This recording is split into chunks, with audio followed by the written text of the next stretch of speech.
14. Avier's Inner Sanctum. Scorpius' prediction proved to be correct, in that it was Titus Hardcastle who had been called in to investigate the murder of Warlick. James saw him the next day, along with Lucinda Lyon, the young orator with whom he had scuffled over Christmas break. They stood in the courtyard with Headmaster Grudge and Professor McGonagall, talking seriously, their voices hushed, as James, Ralph and Scorpius made their way to advanced flight. "McGonagall looks about fit to spit nails," Ralph muttered as they passed, their brooms slung over their shoulders. "She hasn't forgotten what happened over Christmas holiday, if you ask me," James nodded. "I still can't believe they're freezing my dad out of all of this." As they neared the courtyard gates, James noticed Tabitha Corsica lurking near Grudge and Hardcastle, listening in, her face taut. She saw James and narrowed her eyes dangerously. "She's not just going to forget that you somehow got past her last night," Scorpius mused airily. "If she can't punish you for that, she'll come up with something else. She's persistent, that one." James sighed as they passed through the gate. Scorpius was right, of course. Later that afternoon was physical education at York. In the wake of the previous night's revelations, James had nearly forgotten all about the dreaded Muggle class. Tabitha Corsica, in her older teacher's guise, however, was waiting for them outside the York Gymnasium, a smarmy grin on her face, her eyes twinkling behind her oversized spectacles. "It's such a beautiful spring day," she announced, tilting her chin toward the low, gray clouds and misting rain, "that I've decided to hold today's class out of doors." A groan rippled over the Hogwarts students, while the York students merely nodded and stretched, flexing their beefy legs and necks.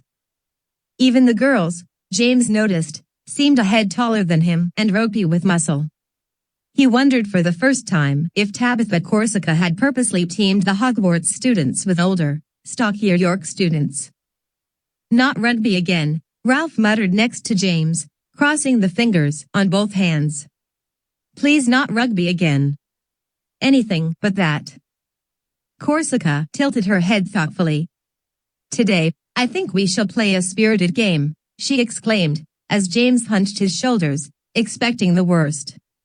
"Of football." Both Ralph and James glanced up in surprise. Now, it was the York students' turn to moan. "Football's for hooligans," a tall ginger girl complained. "Do we have to?" Now, Corsica chided sweetly. "We must make an effort to accommodate our guests. They come from less fortunate circumstances and have not had the blessing of more advanced team sport. Surely we can extend the hand of friendship and grant them this small favor." Joseph Torrance scoffed incredulously under his breath. "She thinks rugby is an advanced team sport." "Football." Ralph elbowed James in the ribs, nearly doubling him over. "She's talking about Muggle studies during our first year, when Professor Curry had us playing Muggle sports all term, remember? And if I recall correctly, Fiona Fourcompass admitted, somewhat grudgingly, you were quite the star player, James." James glanced at her and felt his face heat with mingled embarrassment and anticipation. He had been quite good at the Muggle sport, had even scored the goal that won the final match for Gryffindor. In fact, Corsica went on, beginning to lead the class toward the sodden field, bouncing a shiny new football lightly on her palm. "Let us make the game interesting and have a friendly competition. York versus our guests. The winners earn bragging rights, while the losers must run laps for the entirety of next class." With a decisive nod, Corsica tossed the ball toward James. He caught it clumsily. Corsica glared at him over a tight smile. "You have 2 minutes to determine player positions. Starting now." The class swiftly scrambled into separate groups and broke into harsh whisperings. "I don't even remember how to play this ruddy game," Graham Wharton complained. "Is this the one where we hit the ball with the odd little paddle?" "That's cricket, you git," Kevin Murdoch rolled his eyes. "This is the one where you can't touch the ball with your hands." Fiona, for Compass, rolled her eyes. All these muggle games are completely daft. Ralph implored James, we can win this, right? I can't run all next class. I'll drop dead on the spot. I'm not even kidding. Calm down, all of you, James said. Football obviously isn't a big thing here at York, and that gives us a decent chance. We just have to stay organized and keep our wits. Here's what we'll do. As swiftly as he could, James assigned positions for his team, putting himself, Joseph Torrance, and Graham Wharton on the front line, Ralph in the goal, and the rest mounting defense. As they trotted into position on the squelching field, he bounced the ball off his knee and gave it a sharp kick as it dropped before him. It bounced into the center of the field, where Tabitha Corsica stood with a shiny whistle between her teeth. James joined her there, avoiding eye contact. Across the center line, an imposing brick wall of a boy named Lunt hunkered low, screwing his cleats into the mud with grim determination. With no preamble, Corsica gave a short, piercing tweet on her whistle. James was not prepared for it, allowing Lunt a free swipe at the ball. With a ringing thump, it rocketed away from the bigger boy's foot. Lunt leapt to follow it, elbowing James roughly out of the way. The rest of Team York followed. Defense, James called, spinning around and scrambling to catch up. Everyone fall back. Despite the inglorious start, James found that what Team Hogwarts lacked in brawn, they made up for in mingled nimbleness and raw desperation. Fiona for Compass, surprisingly, erected a nearly maniacal defense of the goal, rushing out to meet opposing players with her teeth bared and her eyes bulging. From his vantage point in front of the Hogwarts goal, Ralph watched the match with grim intensity, his stance wide and his arms spread, trying to distribute his already bulky frame over as much space as possible. Kevin Murdoch, being woefully clumsy with the ball, contented himself with simply kicking it as hard as he could whenever it rolled into his general vicinity, sending it far out of bounds as often as not, but managing to at least get it to the opposing end of the field. James found, despite everything, that not only was his team holding their own against York, he was actually enjoying himself. By the middle of the match, with neither team having scored a single goal, he found himself in a fortunate position as Murdoch gave the ball another of his mighty kicks. Being already at the center line, James dashed backwards, watching the ball hurtle toward him. The York defense was caught off guard, leaving James plenty of room. He steeled himself, getting beneath the dropping ball, and let it carry him off his chest, deadening its momentum. It struck the ground and he immediately trapped it beneath his foot, pivoting on it to face the opposing goal. The York goalie, a tall, gangly ginger girl with a mass of freckles, glared at him and spread her arms. James dashed toward her, knocking the ball lightly ahead of him as he went. Footsteps pounded behind him, but they were too late. James reared back for the kick, aiming for the high right corner of the York goal. Suddenly, and for no apparent reasons, his planted foot skated forward, drawing a muddy skid on the field.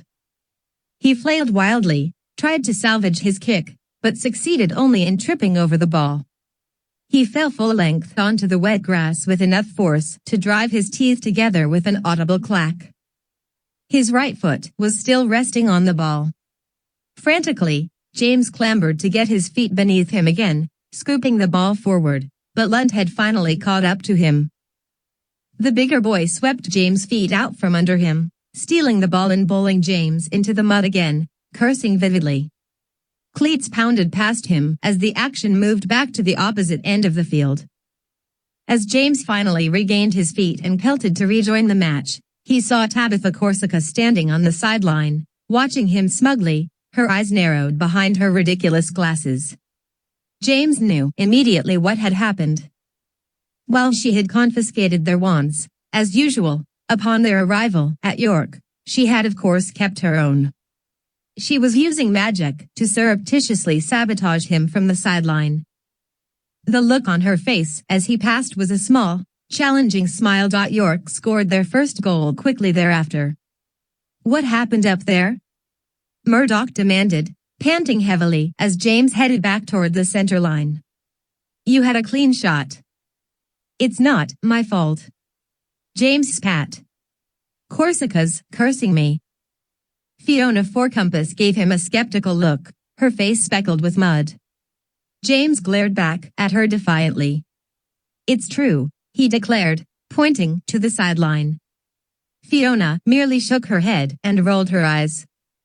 Hey, Potter, Lunt called, grinning. Have a nice trip. Behind him, the rest of Team York snickered.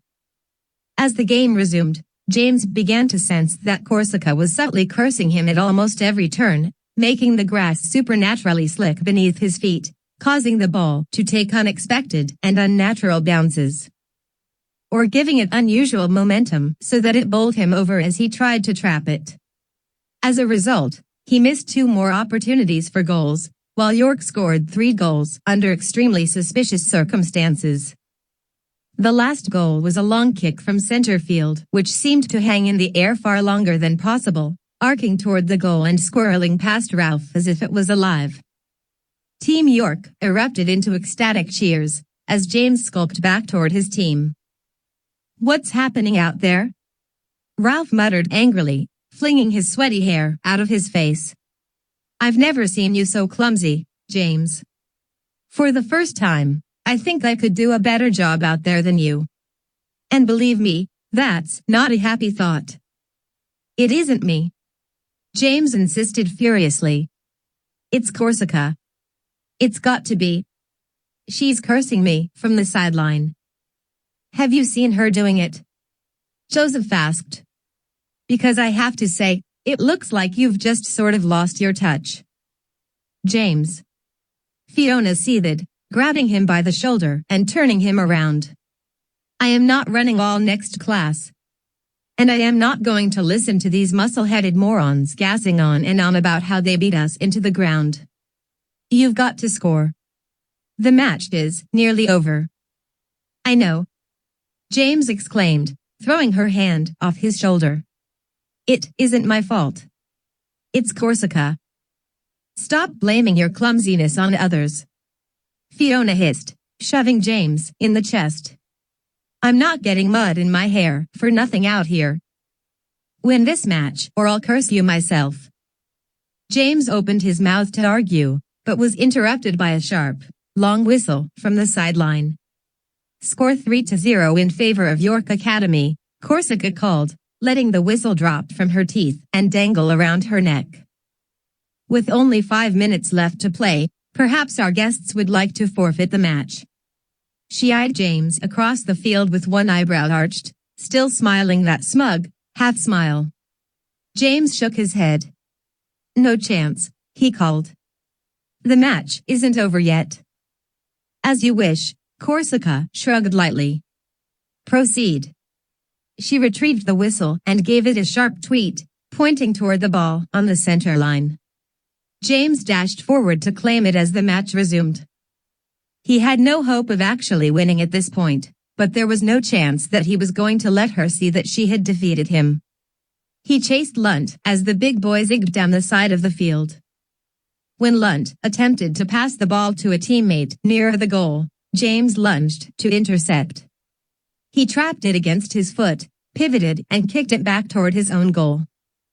Joseph Torrance bolted to catch it, followed by Graham Wharton and, to James' surprise, Kevin Murdoch and Fiona Fourcompass. Almost all of Team Hogwarts collapsed toward the York goal, desperate to muscle the ball toward at least one score. James joined them. For a moment, it appeared that it was going to work. Surrounded by the herd of Hogwarts players, the ball zigged and bounced gradually forward.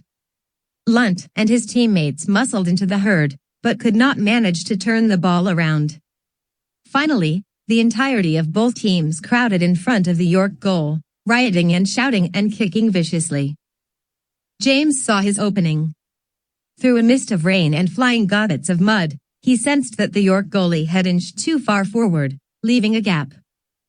The ball, now streaked with grime and pummeled by feet from every direction, suddenly squirted loose of the melee. James lunged for it, drew back his foot to kick. and missed. His foot swiped forward, skidded over the wet grass, and completely bypassed the ball, which continued to roll idly toward the corner of the field. At that moment, the scrum recaptured James, knocking him down and brawling over him. A cleat landed on his chest, mashing the air from his lungs.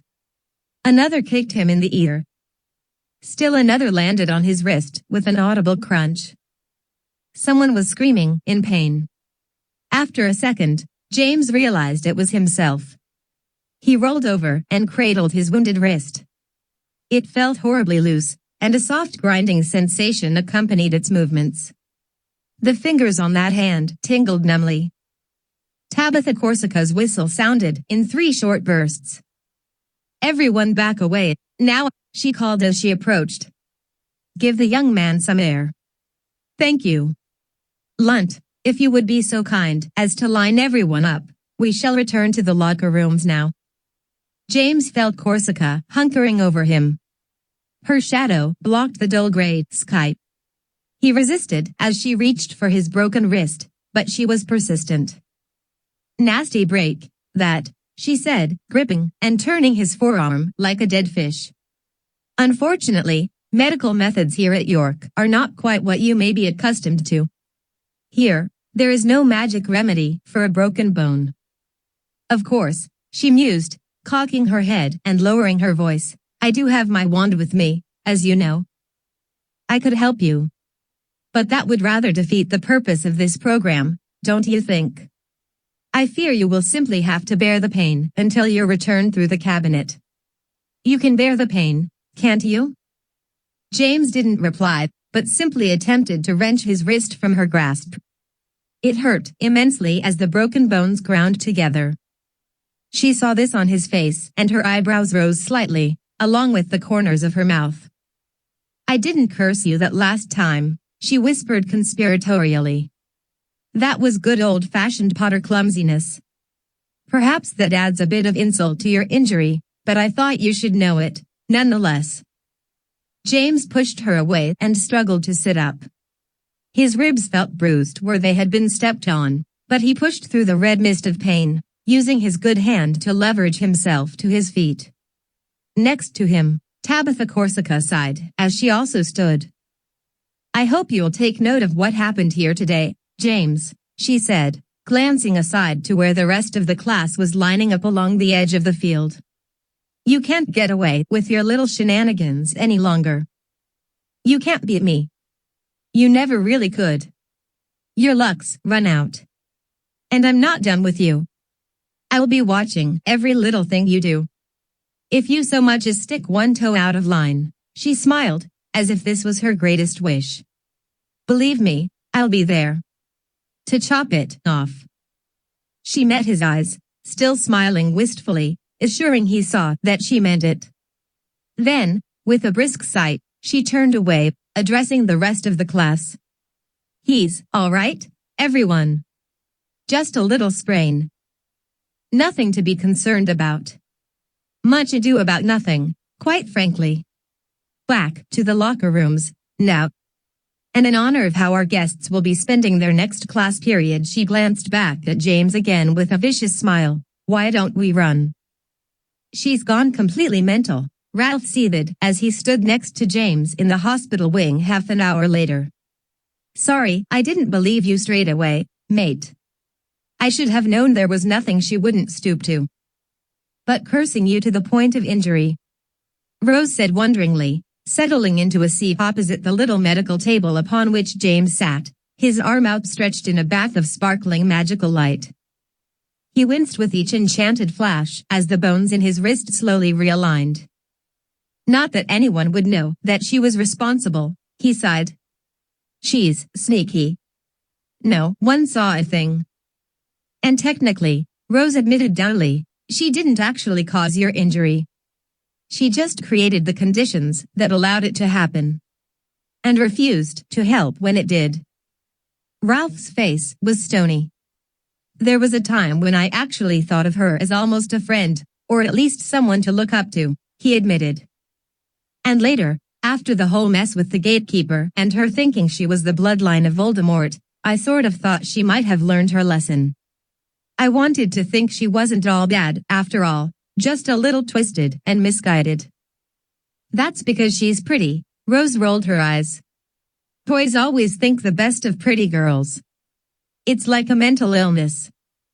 Nobody asked you, Weasley, Ralph muttered with surprising venom. The swift clacking of boots announced Madame Curio's return along the ward floor. She threw a disapproving glance at Rose and Ralph, who retreated away from the examination table. Unsheathing her wand from an apron pocket, she teased the glowing, sparkling field over James' wrist, intensifying it. This will sting a bit, she said unapologetically. James nodded but didn't reply. He well knew of Madame Curio's disdain for sport-related injuries and didn't want to provide her any more opportunities to lecture him about it. She pressed her lips into a thin line and sighed briskly, finally dispersing the magical field with a sweep of her wand. It will ache throughout the night as the bones knit, no doubt, but the brakes are sufficiently set. Lift anything heavier than a fork for the next 24 hours, however, and I'll need to re-break the bones and begin all over again. Do I make myself clear? Yes, ma'am, James nodded, seeing in the head nurse's eyes that she believed re-breaking his wrist would be a valuable lesson indeed. I won't touch so much as a quill. Promise. She shook her head irritably. Give a student medical advice, she muttered, and he takes it as excuse to skive off his homework. She waved a hand at him. Be off, the three of you. And Mr. Potter, sincerely, if you appear in my ward one more time, I promise I will start charging you. Later that night, James slumped in a patched armchair before the Gryffindor common room hearth, his legs akimbo and his arm throbbing monstrously. Curio could have given me something for the pain, he complained bitterly. I mean, that's what she's there for, isn't she? She wants you to learn your lesson, Rose shrugged from the hearthrug, her nose buried in a gigantic book propped open against a table leg. After all, stupid injuries and maladies seem to be a specialty of yours. James was too tired to argue. What are you reading now, anyway? I thought you were done with your homework. I'm researching, she sighed irritably, glancing back at him over her shoulder. She tapped the book with a forefinger. The Art and History of Magical Warfare. There's a whole chapter on dark superweapons and doomsday hexes. Anything on the Morrigan web. Rose shook her head and slumped. Who can tell? Every magical war machine had its own code name and secrecy charms, and even its own special language. There's no way to figure out what's legend and what's true. For instance, here, she turned back a few enormous pages. This is a whole section on something called the Wrath of Caerenver. According to the legend, a centuries-long wizarding war had so poisoned an entire region with dark magic, buried curses, and demon armies that it became a complete wasteland, the Tempest Barrens, they called it. Merlin himself ended the war by harnessing the power of a volcano, making it erupt with so much force she leaned over the book and read, that the earth broke like a plate, creating a rift 100 leagues wide and 1,000 feet tall. The Cragrack cliffs ever since form an impenetrable barrier, and a permanent stalemate, between the two warring nations. She heaved the heavy book shut, sending a whump of dust into the air. See what I mean? Legends and myths. Even if I found a section on the Morrigan web, how could we know it wasn't just some story for scaring little kids? James frowned. Like, maybe the earth is going to erupt in a volcano when all those government people show up for the Quidditch tournament. Rose glared back at him with one eyebrow raised. Are you even listening? Look. James suddenly sat up and pointed toward the hearth. Is that Dad? The dying coals in the hearth shuffled and sparked as a head reared out of them, revealing Harry Potter's glasses, perpetually unruly hair, and distinctive, famous scar. He glanced swiftly around the room, spotted James, and smiled. Hi James, he said in a hushed voice. Hi Rose. I don't have much time. I've been watching the Marauders map ever since I received your note, James. I thought Devendar Das was never going to go up to bed. Though, he's been up late every night brushing up on classic Quidditch strategy, Rose nodded. Thinks he can still squeak Gryffindor into a victory with proper play formations, despite Lance Vassar dragging the whole team down. For once, James' dad didn't rise to the topic of Quidditch. Considering what's happening, he said quietly, staying out of the tournament might not be a bad thing. James slid off his armchair onto the hearthrug, wincing as he accidentally bumped his wrist. So you know about the big Quidditch summit with all the magical and muggle government people? Harry's face tensed, and James could see that it was a sensitive topic. I only know because it was in the Prophet. Titus is in charge of security for the whole event, while I'm being sent to Pakistan to audit a flying carpet warehouse. But James spluttered, but that's not even order work. Tad, what's going on? That's what I asked Loquacious Nap. Harry nodded darkly. I went straight to his office, didn't even say hi to Percy when he tried to stop me.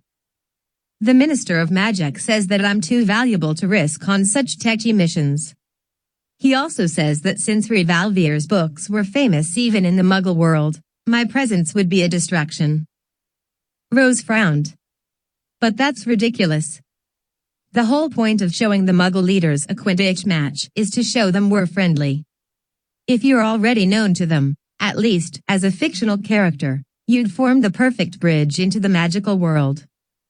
You're thinking about it too logically, Rose. Harry shook his head. Or not, with the right kind of logic. None of what the minister said makes any sense unless there's something else going on, some other, more secret plan. They want you gone, James said slowly, his eyes widening, because you might not go along with the secret plan of theirs. You might stop them. Harry seemed to shrug wearily. It may not be that obvious. I honestly don't think Loquacious Nap himself knows what he's doing or why he's doing it. He's a politician, not a strategist. Talking's what he's best at. Managing the crisis of the crumbling vow of secrecy is completely out of his depth. He's relying more and more on his team of advisors. He goes along with pretty much everything they say. Rose narrowed her eyes suspiciously, making her look to James very much like her mother. Who are these advisors? Do you know them? There are several of them, Harry said. People from the Office of Ambassadorial Relations, mostly. But there's one that Nap seems to rely on more than anyone. An unspeakable. James cocked his head quizzically. An unspeakable? Rose grunted with impatience. Someone who works for the Department of Mysteries. They're called unspeakables because no one really knows what they do, and they never, ever talk about it. James glanced from Rose's annoyed expression to the face of his father, gazing up at him from the glowing coals. Who is it, Dad? You know, but you're not telling us. I'm not telling you for good reason, Harry admitted. I don't want you to worry about it. And I know you well enough to know that you will. He shifted his gaze to Rose. Both of you. Headmaster Grudge. Rose exclaimed suddenly, her eyes brightening. That's it, isn't it? He was in the photo with the Minister of Magic when the summit was announced, along with the Muggle Prime Minister. That's why no one had ever heard of him before he was named headmaster. He's an unspeakable from the Department of Mysteries. Next time, Harry said, trying to conceal a disgruntled smile, I'm waiting until you go to bed, too, Rose. So, Tosh, Rose objected. None of you would get anywhere without my mum and me. So if Grudge is the minister's main advisor, James thought aloud, then he's the one keeping you away from the big Quidditch summit. For some reason, he doesn't want you to be there. Rose looked uncomfortable. But Grudge is the headmaster. He can't be the one planning to set off some magical doomsday weapon. It would kill him as well, along with any number of students. She shivered, apparently reluctant to believe anyone would be capable of such things. James, however, saw the truth on his father's face. Some people would indeed be willing to murder hundreds of students, and even to die themselves, if they were crazy enough, or committed enough to their cause, or both. For what it's worth, Rose, he said carefully, I think you're half right. If there is indeed a plot to attack the Quidditch summit, and if Warlick was murdered to cover it up, then I don't believe that Grudge is behind it. He may be like the minister himself, a willing dupe, influenced by someone deeper in the shadows. Dad, James said, lowering his voice and leaning close to the fire, we may know who that person is. From the hearth, Harry studied his son's face. I have a pretty good idea, myself, James. I've been calling in some favors with a few low-level contacts at the American Muggle Integration Bureau. This new vice president of theirs, the wizard who you say calls himself the Collector, virtually no one has ever heard of him. Apparently he was the protege of the senator that was killed last year, Charles Fillmore. At least, that's the story the Muggle news people are reporting. But there's no evidence that it's actually true. As far as I can tell, he simply appeared out of nowhere.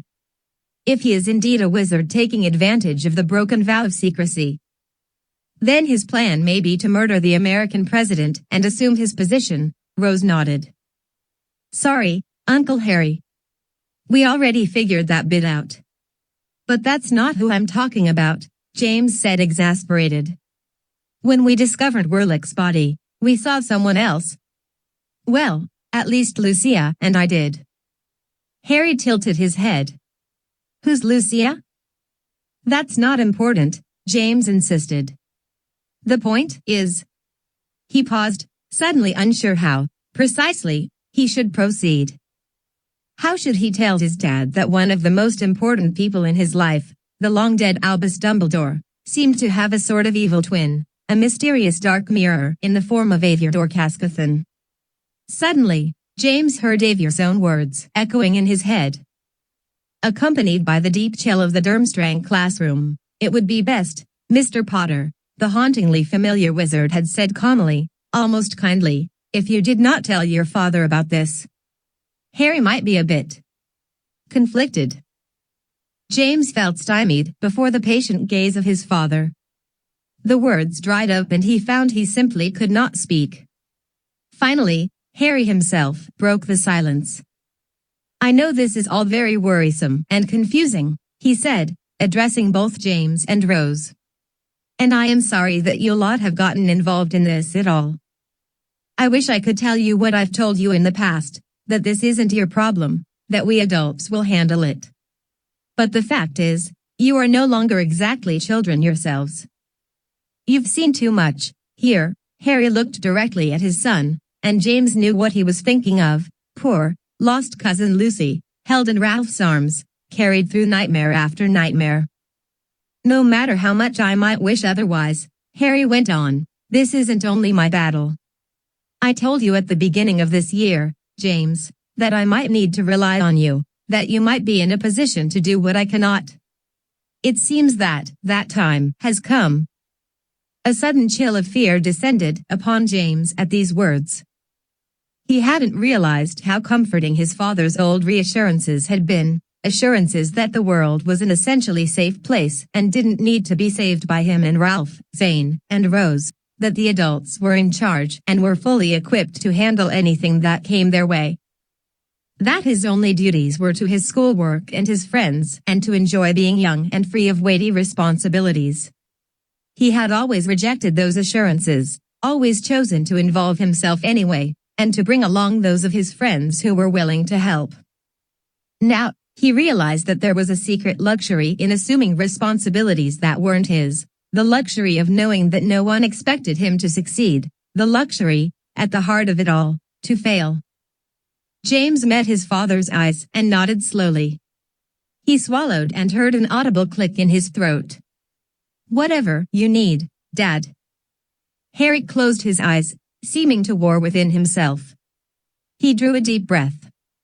Your mother would kill me if she knew I was asking this, he admitted seriously. But here it is. What I need from both of you is to be my ears. Loquacious Nap may not know what is really happening, but Rector Grudge just might. Surely he knows more than the minister, at any rate. But, he added quickly, his expression turning stern, I'm not telling you to go spying on him. I'm not giving you permission to do anything daft that might get you caught. Filch would love nothing more than to pour his torture out on you lot. Corsica, too, James added fervently.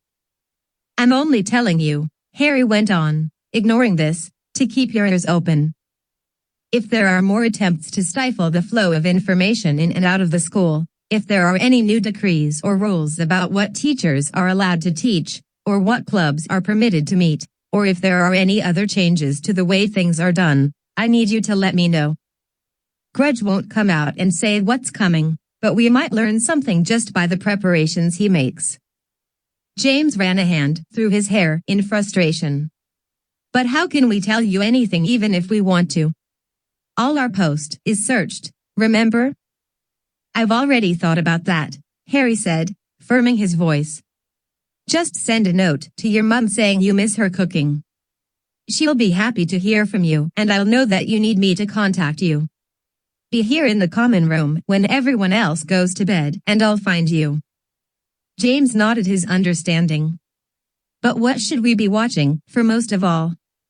What are we most hoping to figure out? Harry shook his head slowly. Anything at all? I'm totally in the dark here. You have no idea how frustrating that is. If I get caught so much as asking the wrong questions, I suspect I'll be shut down completely, possibly put on extended leave. But what we really need to know more than anything, he admitted with a sigh, is if the Morrigan web is a real thing. And if so, what does it do? We can't hope to stop it if we can't answer those questions first. Rose glanced at James, her face tense and her eyes bright. James resisted the urge to look back at her. Got it, he said soberly. We'll keep our ears open, Dad. And let you know if anything changes around here. Harry seemed to accept this. I need to go. Your mother says hello and that she loves you. She also says to be sure to keep up with all your studies and to eat a vegetable every now and then. And pass the same on to Albus and Lil. I will, Dad, James replied, hardly listening. And Rose, Harry added, turning to her. Much love from your mum and Dad as well. Keep your eye on James, Albus, and Lil, won't you? Rose brightened and sat up straight. I will, Uncle Harry. You can trust me. Harry gave her a bemused half-smile. Good night, you two. I'll expect you both to be in bed in 5 minutes. The map will tell me if you aren't. James and Rose offered mumbled assurances and bid Harry good night. A moment later, his head vanished from the coals. You know what we have to do, Rose prodded James the moment they were alone. We have to go with Zane into the cellars at Almadal Aeron and find that old witch, Crone Lousa. She's the only person who might know what the Morrigan web really is. You're right, James nodded thoughtfully. I guess. But there's something else I need to do first. What? Rose demanded. You heard your dad. The Morrigan web is our biggest concern. Until we figure that out, it's all hopeless. James stared into the fire, frowning deeply. I saw Petra the other night, he admitted quietly. The night we found Warlick dead in the woods. I talked to her. Rose was silent as she stared at him, her mouth pressed into a worried line. She seemed to consider several questions but finally settled on, what did she say? She said that we were getting too close, he said, finally raising his eyes to hers. She warned me to let it go. To not try to stop her. Rose's face paled and her eyes widened. When she spoke, her voice was a harsh whisper. So, she really is involved in all of this, then? But why? Why would she do anything so awful? I don't know, James said emphatically. but I've been thinking about it ever since. It's almost like she doesn't think there's any other way. Like, as terrible as it is going to be, it's better than the alternative. Rose narrowed her eyes at him seriously. James, she said, I know you've always had sort of a thing for her. James blinked at his cousin in surprise and annoyance. Rose, don't be. Petra is pretty, she interrupted. But that doesn't mean she's good or right. We've discussed this. I know, Rose. James rolled his eyes and slumped back against the armchair. Don't you think I know that by now? So what are you going to do? That's what I was about to tell you, he sighed deeply. She thinks we are getting too close. She said it after we found Werlick's body, but I don't think that's what made her appear to me, to warn us away. Rose shook her head impatiently. Well? What was it, then? James turned his head to look at her. I think it's Xavier, he said firmly. Petra knew that we saw him, maybe even that he wanted us to see him. Somehow, she knows that Xavier is the key to the whole thing. Rose considered this. So what do we do? That's the easy part, I guess, James replied reluctantly. I take him up on his offer of a visit in his office. He won't just tell you all of his deepest, darkest secrets, Rose frowned. You know, James said, raising his eyebrows consideringly. I think he just might. The plan, as it turned out, was deceptive in its simplicity, but fraught with hazards. I feel like I'm going to vomit, James mumbled through a fake smile, weaving his way through intimidatingly unfamiliar Durmstrang corridors lined with imposing statues, pillars, and frowning gray-clad young men. Next to him, smiling much more eagerly and comfortably, Nastasia shrugged. Maybe you should just puke and get it over with, you know? It sure couldn't make us any more totally conspicuous than we already are. As she spoke, James sidled past a knot of Durmstrang boys in the crowded hall. One of the boys scowled at him suspiciously while the others muttered, their eyes narrowed at the scurrying interlopers. We don't have anything to worry about, Nastasia proclaimed, pushing out her chin as they turned a corner. We've been invited to Professor Xavier's office. Or, at least, you have. But I'm totally his favorite student. What's your problem, Jughead? This last was to a very stocky boy with a brick-red face and a flat crew cut who bumped her shoulder as she passed. She glared back at him challengingly. You want to tango with me? I'm walking here. Nastasia, shut up. James hissed, grabbing the sleeve of her Alma-Aron blazer and yanking her onward. Are you trying to start a road? Not afraid of one, if that's what you mean, she answered loudly, still glowering back over her shoulder. These stuffed robes are all bark and no bite. Am I right? James shook his head nervously, resisting the urge to run the rest of the way to Xavier's office. Are you sure this is the right way? How should I know? Nastasia shrugged. You're the one with the written invitation. You were there when we planned this. Didn't you pay any attention? So, for hexing hinky punks, a voice rasped behind James, it's right there at the end of the hall. Signs on the door. Can't either of you read? James wheeled on the spot, but there was no one behind him. Who said that? He demanded. You're already nervous, a second voice whispered out of nowhere. You probably don't want to know. Oh, give it up, Nastasia sighed, glancing around the suddenly empty corridor. Classes have started. The coast is clear. She reached out, groped in thin air for a moment, and then closed her fist and yanked. A pair of heads appeared from beneath a flutter of invisible cloth. Hi, big brother, Albus grinned, his hair matted to his forehead. Rose and I thought it would be best to tag along all invisible-like. Hope you don't mind. James spluttered. But the invisibility cloak. He gestured wildly toward their still unseen bodies, It was just in Filch's office, Rose said. He may have Greg's magical cane, but that doesn't make him any good at locking spells. We just popped in this morning and nicked it from his drawer of contraband. If we're careful, we'll get it back tonight before he even knows it's gone. And we'd bloody well succeed, Albus nodded, because if Filch catches on that it's gone, there's only one person he'll blame. Yeah, James exclaimed desperately, tapping his own chest. That'd be me, you great git. Are you trying to get me murdered by that sadistic squib? Nastasia tilted her head and said in a sing-song voice, I told you not to tell him. I didn't say anything, Rose frowned. It was Loudmouth here that couldn't keep quiet. Albus elbowed Rose under the cloak. You know, if I hadn't spoken up, we'd be stuck wandering these halls all day. James couldn't find his own bum with a beacon charm. Look, James interrupted. This is completely bloody mental. Why are you two even here? Rose firmed her jaw defensively. I'm here to snoop around Avier's quarters while you and Nastasia distract him. And I'm here because I helped Rose nick the cloak, Albus nodded. James pulled his own hair in exasperation.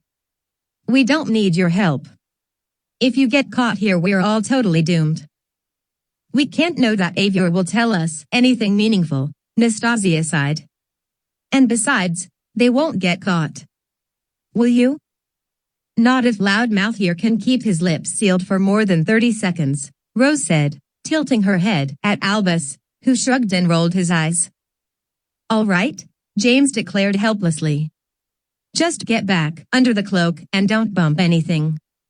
Even if Avier can't see you, he's no idiot. If you so much as breathe wrong, he'll know you're there. Not to mention that he might have a sneakoscope or faux glass, Rose added, her voice muffled as Albus yanked the cloak over them again. Good to know you've at least thought of all the ways this can go totally pear-shaped, James muttered, turning back toward Avier's closed door. Nastasia was already approaching it. She glanced back, assuring that Albus and Rose were sufficiently hidden, and then raised her hand and gave the brass door knocker a sharp rap. Several seconds ticked by with no response. Experimentally, Nastasia tried the door latch. It was locked firm. Maybe he's not here, Albus said from beneath the cloak. Is he teaching, maybe? It's his scheduled office hours, James replied. At least, it will be in a few minutes. We got here a little early. Still, he should be here. He reached up and rapped the door knocker himself, harder this time. The door knocker was fashioned in the shape of a brass tentacle attached to a squid-headed figure with a man's body. It was exceptionally ugly, but thankfully, unlike many such ornaments, didn't seem to be enchanted with magical personality. Nobody here but us chickens, Nastasia sighed. Give it a go with an unlocking charm, James, Rose muffled, unseen behind his left shoulder. Those never work, James rolled his eyes. Every time I try one, it triggers some sort of counter jinx. I tried it on the newsstand in Hogsmeade and nearly got myself caught for it. Rose huffed impatiently. A moment later, her fist appeared from beneath the cloak, her wand outstretched. She tapped the latch of Avier's door with it. Alohomora. The latch flashed bright yellow and produced an audible click. The door creaked open slightly on its hinges. Honestly, James, Rose said as her wand hand vanished again. You're as bad with unlocking doors as Filch is with locking them. Nastasia giggled. Too nervous to be embarrassed, James leaned forward and gave the door a tentative push. It creaked ominously open, revealing a dim, circular room, lined with high, straight-backed chairs, stocked bookshelves, and an assortment of freestanding, evil-looking divining instruments. There were no Yuxabas latma plants here, James saw as he inched into the shadowy room, but there was a complicated telescope-like device, its lenses pointed strangely at the floor, a dark crystal ball like a gigantic black pearl on an ancient stone pedestal, and, strangest of all, a sort of ornately polished wooden box, as tall as a man, with a window set into its front. Behind the glass, encased in the box like a corpse in a coffin, was a thin man shape wearing a turban and a pointed, black beard. Arcing above the figure's window were the words, "Tall ATU Mr. Knows all. Tells all." "I've seen one of these before," Nastasia commented, approaching the boxed figure. "At a Muggle carnival in New Jersey. It's a clockwork wizard. Put a coin in the slot and he's supposed to tell your future." "Daft, if you ask me," Albus muttered, unseen. "No fireplace," Rose whispered with a shiver in her voice. The room was, James noticed, wintry cold. "This is just the waiting area," he commented, looking around. "There's got to be a way further in." "I bet this guy knows it," Nastasia said, cocking her head up at the clockwork wizard in the wooden box. "Old toggle at you, mister. Any of you have any money?" She tapped the coin slot with her wand. At the touch of her wand, lights glared to life inside the box, illuminating the bearded figure. With a series of ratchets and clanks, it jerked to life, leaning back and tilting its head toward the ceiling. Its sculpted hands raised and made a clumsy, ratcheting dance before its pointed beard. James jumped backwards, bumping into the hidden shapes of Albus and Rose. "No coin is required for such as thee," a deep, recorded voice crackled loudly, emanating from a brass speaker on the front of the crate. "Only the unwashed need paint for their glimpse of the beyond. Ask what ye will, my masters, while the curse of life lies upon me." The light of the clockwork wizard illuminated Nastasia's face as she stared up at it, beaming. She glanced back at James and rolled her eyes. "So, you big baby. It's just a talking machine. What are you afraid of?" James shook his head. "Are you sure it's just a machine?" "It's a bunch of gears and flywheels in a turbine, you told," Nastasia said, looking back up at the bearded figure. "But boy is it good. Professor Cloverhoof would flip his horns if he could see it." Behind James' shoulder, Rose's voice was slightly higher than usual. "So ask it how to get into Aviar's main quarters, already." Alas, the recorded voice blared, accompanied by the halting movements of the clockwork wizard. "None but the great master himself may proceed thence. Seek thyselves and await his return." "There's got to be another way in," Albus complained. "This is getting us nowhere. Look around for a door or something." James shook his head, glancing around the dark, cold room. "Maybe this isn't Aviar's quarters at all. Maybe it's just where he meets students and stuff." "You mean we tagged along with you under this smelly old cloak for nothing?" Rose groused. "Nobody asked you to come along," James countered. "I still say you're both completely mad." Nastasia was studying the clockwork figure in its box, a thoughtful look on her face. "Hey, Toggle," she said, "you know where Professor Aviar's rooms are, don't you?" The figure's painted eyes didn't move. After a moment, the head cocked back and forth jerkily and the hands made their complicated dance again. "Alas, none but the great master himself may proceed thence," the recorded voice repeated. "Seek thyselves and await his return." It shut off with an audible click and the lights fell dead. The mechanical figure slumped forward. Nastasia narrowed her eyes. "What?" Albus said from the center of the round room. With a shuffle, he tossed off the invisibility cloak and ran a hand through his matted hair. "Am I missing something here?" Nastasia didn't take her eyes from the dormant figure in its darkened box. "Acid, pops," she said. James blinked. "Excuse me? What's she talking about?" Rose said in a brittle voice. "Shouldn't we just be heading back?" Albus turned to glance at his cousin. "What's the matter with you all of a sudden? This was your idea." "I've just got a bad feeling about this thing," she declared defensively. "And, well, Cockroach cluster, Nastasia said, taking a step closer to the wooden box. Inside, the dormant figure hunched motionless. What's she on about? Albus muttered out of the corner of his mouth, nodding toward Nastasia. Is she, quite all right? Nastasia, James said worriedly, moving to join her next to the dark box. Maybe we should just. Fizzing Wisby. Nastasia interrupted, raising her voice. Inside the box, the dark figure remained motionless, silhouetted behind the dusty glass. Why's she doing that? Rose demanded. Make her stop. Wait just a moment here, Albus said slowly, realization dawning on him. Rose is afraid of clockworks. That's it, isn't it? I'm not afraid of them, she hissed shrilly. I just don't trust them. They're really, really dodgy. Everyone knows that. Always turning evil at the drop of a hat. Getting cursed and coming to life and developing a taste for human blood. Rose is afraid of clockworks. Albus sang gleefully. I can't believe it. Brave, Cousin Rose. What time is it, Rose? So, you wouldn't know. Because you'd have to consult a clock. Shut up, Al. James demanded. Nastasia, seriously, let's just get out of here. There's no point, sherbet lemon.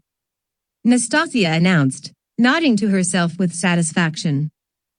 The lights popped back on inside the Clockwork Wizard's box.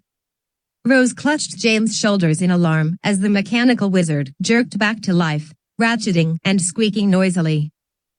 Password accepted, the recorded voice squawked from its speaker. Enter if you dare. And let the consequences be upon thine own head. With a complicated clank, the front of the box pivoted aside, forming a door.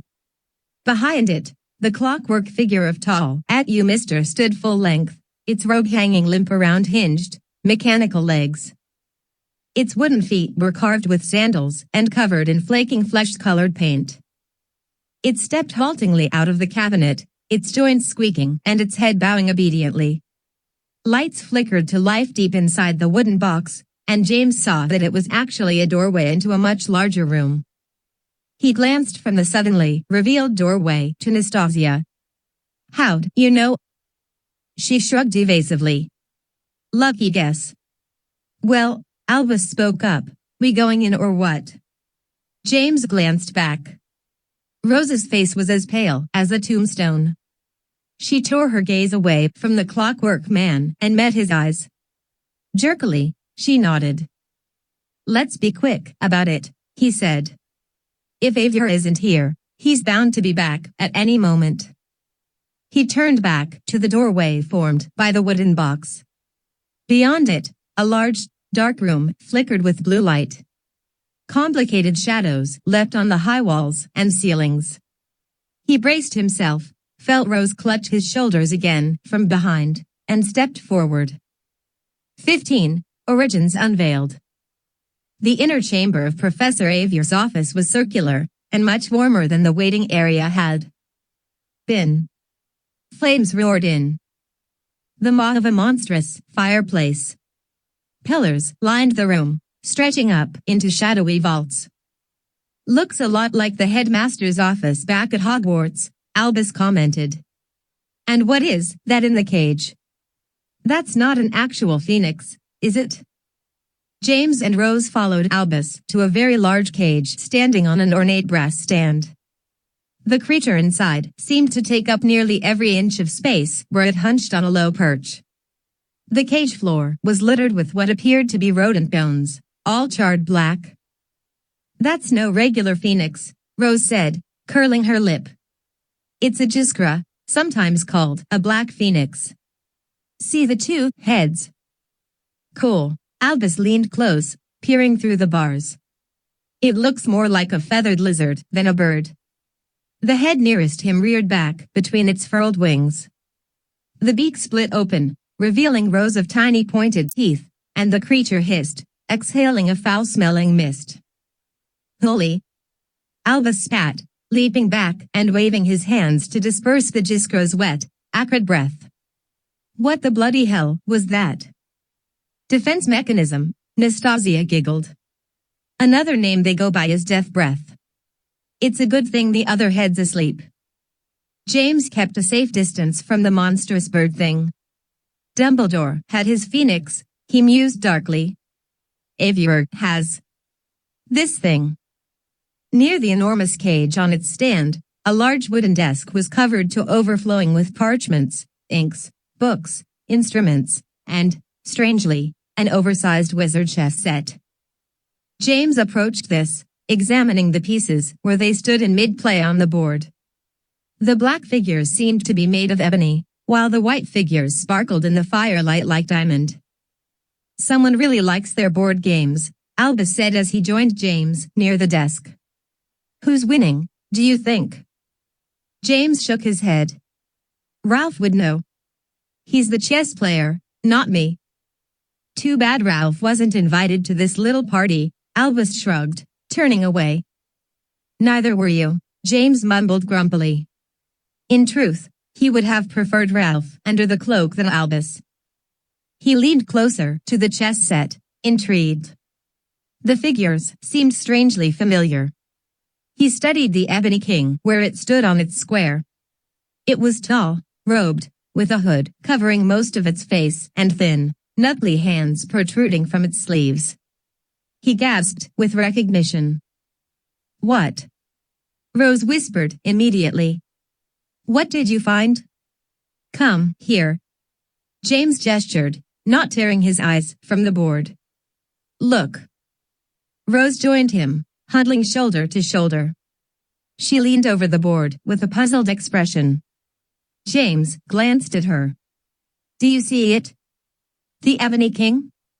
Rose studied the figure for a moment, and then clapped her hands over her mouth. It's that horrible wizard we ran into in New Amsterdam, she said through her fingers. The collector.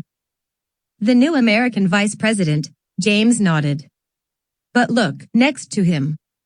Look at the queen. Rose leaned closer, her eyes bright, worried. Is that? She frowned, confused. Who is it? James looked down at the tall feminine figurine, resplendent in long robes, her carved hair falling down her back in waves and her proud chin raised. The eyes were tiny green emeralds. It's the Lady of the Lake, he said firmly. I'd recognize her anywhere. Rose's frown deepened as she studied the figure. Are you sure? Of course, I'm sure, James answered. He glanced aside at his cousin.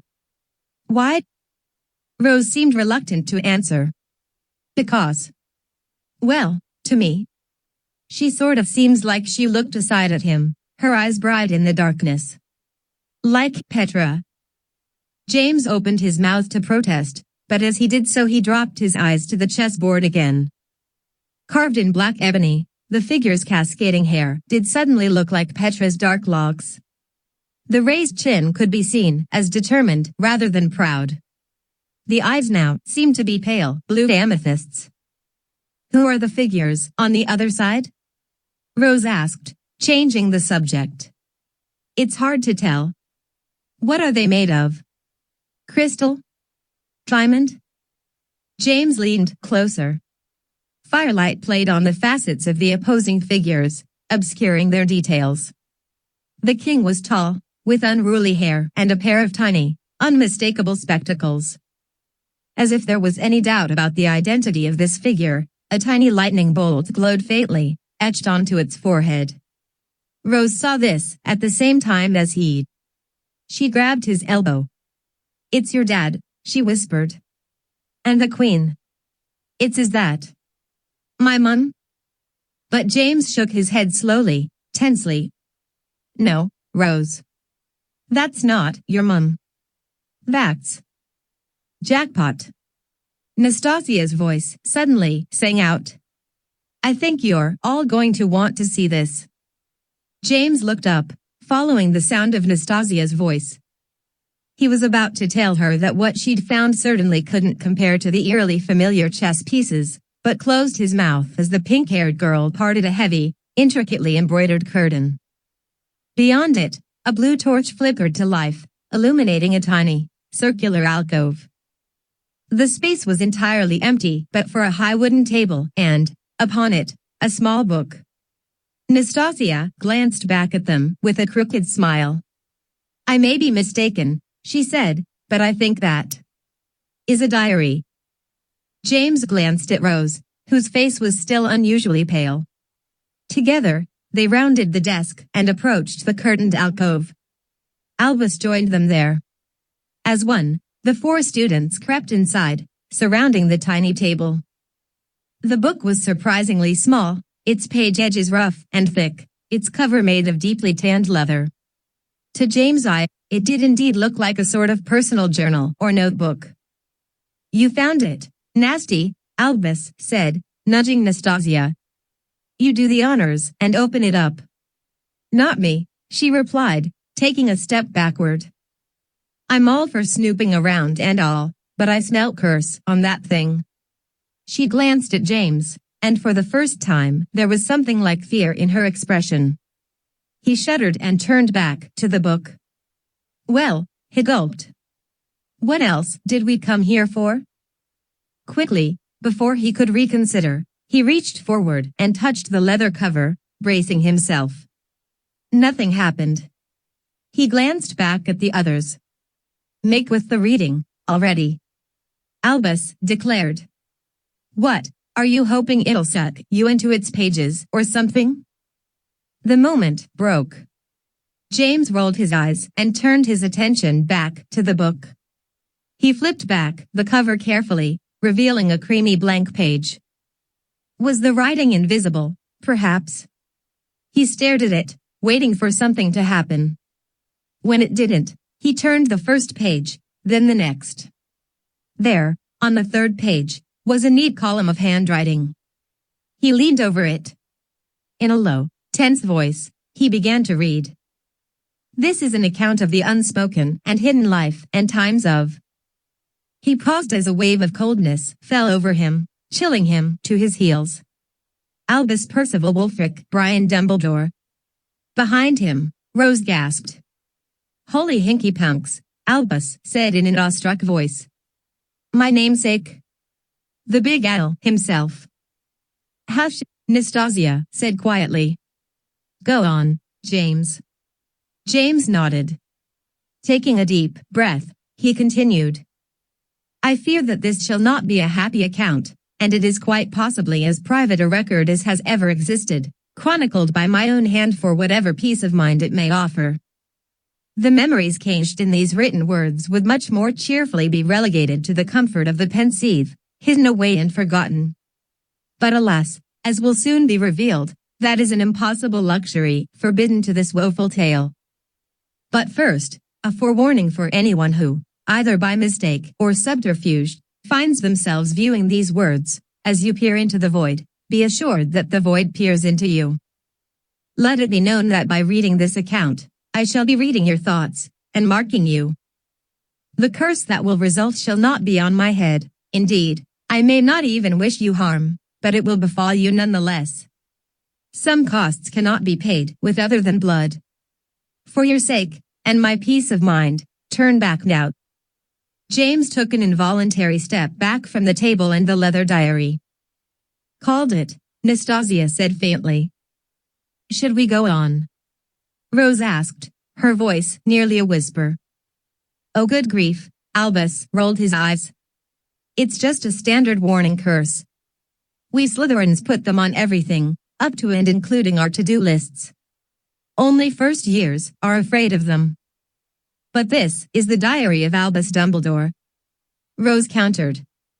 "He wasn't just some Slytherin with a power complex. He was one of the most powerful wizards ever." "Fine, whatever," Albus shrugged tersely. "Back out now. Let's head back home and do our arithmancy homework. What do you say?" Nastasia giggled again, and then nudged James gently forward.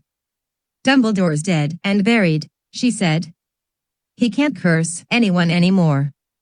Go on, James. Keep reading." Easy for you to say, he mumbled. And yet, he knew that Nastasia and Albus were right. This is what they had come for, after all. He used his finger to find his place on the page again and resumed reading. I suppose one could say that I grew up in a happy home, in that there were times of simple, uncomplicated joy. I abided with my mother, Kendra, after the imprisonment of my father, Percival, a man I only dimly remember but have always known by the rather confused legacy he left behind.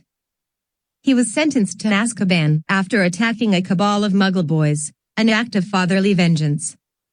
The boys had traumatized my young sister, Ariana, over a display of simple, childlike magic. This is what is known. What is not known is that I blamed my father for his absence in the years to follow. His act of revenge on those who had devastated his only daughter was understandable, but thoughtless. It took him from us. And I cannot but think that, if he had remained, if his blind rage had not overwhelmed his prudence and sent him to prison, this unfortunate tale would have ended much differently. For instance, my father would not have liked Gellert Grindelwald. Had he been there, he'd have said Gellert was a boy with airs, a pompous, talented, young aristocrat who enjoyed, more than anything, hearing himself speak. I know this because my mother told me so on many occasions, and I remembered my father well enough to know that she was quite correct. It was this very thing, most likely, that drove me to befriend young Gellert Grindelwald, despite his careless arrogance and heady delusions of grandeur. He was living with his aunt for the summer, having been expelled from Durmstrang Academy for recklessness and rabble-rousing. That fact alone would have prompted my father to forbid any fraternization with Gellert, but my father, quite simply, was not there. He had betrayed all of us by being sent to Azkaban. Indeed, mine was a small boy's hurt buried under a young man's rebellion, and this had but one inevitable result. Since my father would not have approved of Gellert Grindelwald, I intended to wholeheartedly embrace him. And it was not difficult. Gellert and I were very much of one mind, idealistic, ambitious, ready to change the world, and damn the age-old institutions that held us back. Of course, many of our ideas were foolhardy. Some of them were, in point of fact, dangerously naive, even fascistic. But we were young and essentially powerless. Rhetoric was free, without consequence, and we reveled in it. I spent more and more of my time with Gellert as I finished my own schooling and embarked on careless adventures. We pursued the vaunted Deathly Hallows. We campaigned for change in the laws of secrecy, extolling the mutual benefits of full disclosure to the Muggle world. Besides being a formidable wizard, Gellert was a gifted speaker, using his natural charm and magnetism to gather a following everywhere we went. Within 2 years, we had earned enough of an audience to no longer be merely young men toying with revolution. When I looked around us, I saw that the revolution was no longer hypothetical. It was swiftly becoming a reality. And I began to doubt. It was an exquisitely uncomfortable time for me. Gellert did not understand my reservations, of course. I tried to persuade him, discovering perhaps a step too late that I was, despite my best efforts, my father's son after all. On the most instinctive level, I sensed the flaws and dangers in our plan. I realized Gellert's idealism was driven less by altruism and more by ego. He did not merely wish to benefit the Muggle world, but to oversee them. To him, they were rather like a race of talking pets, friendly animals for which one feels some affection and concern, but which one must eventually rule for the greater good of all. I could not debate Gellert in public, for I had no wish to undermine him. I hoped to persuade him in private, to subtly alter the direction of the revolution that was bubbling around us. But he was immune to doubt. His unshakable conviction, bolstered by both his natural confidence and his singular magical prowess, was beyond the reach of my persuasion. Eventually, regrettably, we parted ways. Disillusioned and defeated, I returned to Godric's Hollow only to find that my absence, like that of my father, had taken a marked toll on my family. My mother appeared to have aged a decade. Aberforth had become sullen and angry. Ariana was, if anything, even more withdrawn, buried so deep in the web of her own haunted memories that even I could not always coax her to speak. In the years after being attacked by the boys in our old neighborhood, Ariana continued to stifle her magic, to compress it deep inside her so that it occasionally burst forth involuntarily. This was sometimes harmless, mere flashes of light or freakish rains of frogs outside the cottage windows, and sometimes dangerous, with crockery hurtling suddenly against walls, fire erupting from the hearth, or the entire cottage shaking on its foundation as if in the teeth of an earthquake. It had always been bad, but it was getting far worse. I understood this more than anyone in my family. Magical power is like any other energy, essentially indestructible. If it is not spent, it does not go away, but builds, creating pressures that, in even the most benign cases, inevitably burst forth. The most disturbing detail of my return home, however, was in learning that my father had died in Azkaban. This simultaneously seemed the least obvious but most pervasive influence over our household. Aberforth stubbornly refused my help in caring for the cottage and our meager land. In my heart, I did not blame him, although my youth would not allow me to admit it. I had been gone for nearly 3 years, after all, leaving my brother to manage everything on his own. Nonetheless, I did what I could, attempting to relegate myself to a life of simple hard work, at least for a time. And yet, as the days passed, I sensed an abiding secret in our home. My return to Godric's Hollow had complicated the lives of my family in some deep, unspoken way. It needled at me with a sense of something under the surface, driving Aberforth's rage, deepening the lines on my mother's face, pushing Ariana further into the fugue of her thoughts and the increasing pressure of her stifled powers. 3 weeks after my return, as night settled beyond the windows of the cottage and the fire crackled in the hearth, I confronted them all, asking to know what they were keeping from me. Even now, quite honestly and sincerely, I wish I had not. I have devoted my life to the accumulation of knowledge, and yet if there is one thing I have learned that I wish I had known on that night, it is this: some things are best left unknown. Sometimes curiosity is a poison, not only for he who drinks it, but for everyone around him. I had not yet learned this. Thus, I demanded that my family tell me their poison truth. They did not wish to. They resisted me passionately, but I would not be denied. My frustration at not being able to change Gellert Grindelwald's mind made me stubbornly insistent to have my way with my much more pliable family.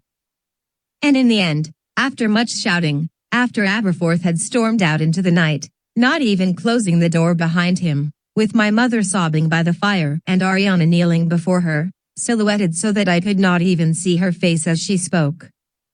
It was she herself that told the tale.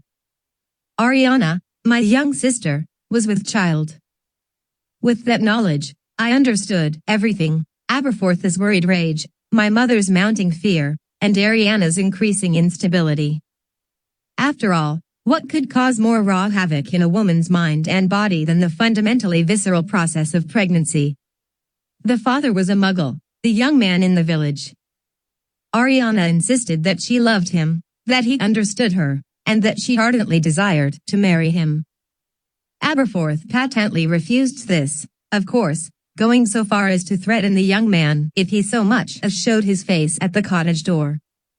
My mother, for her part, was torn between desiring her daughter's happiness and the abject terror that, without the constant supervision of her family, Ariana would lose control of her stifled powers, with catastrophic results. In this, of course, she was quite unfortunately prophetic. On that night, the powder keg that was my family became fully known to me.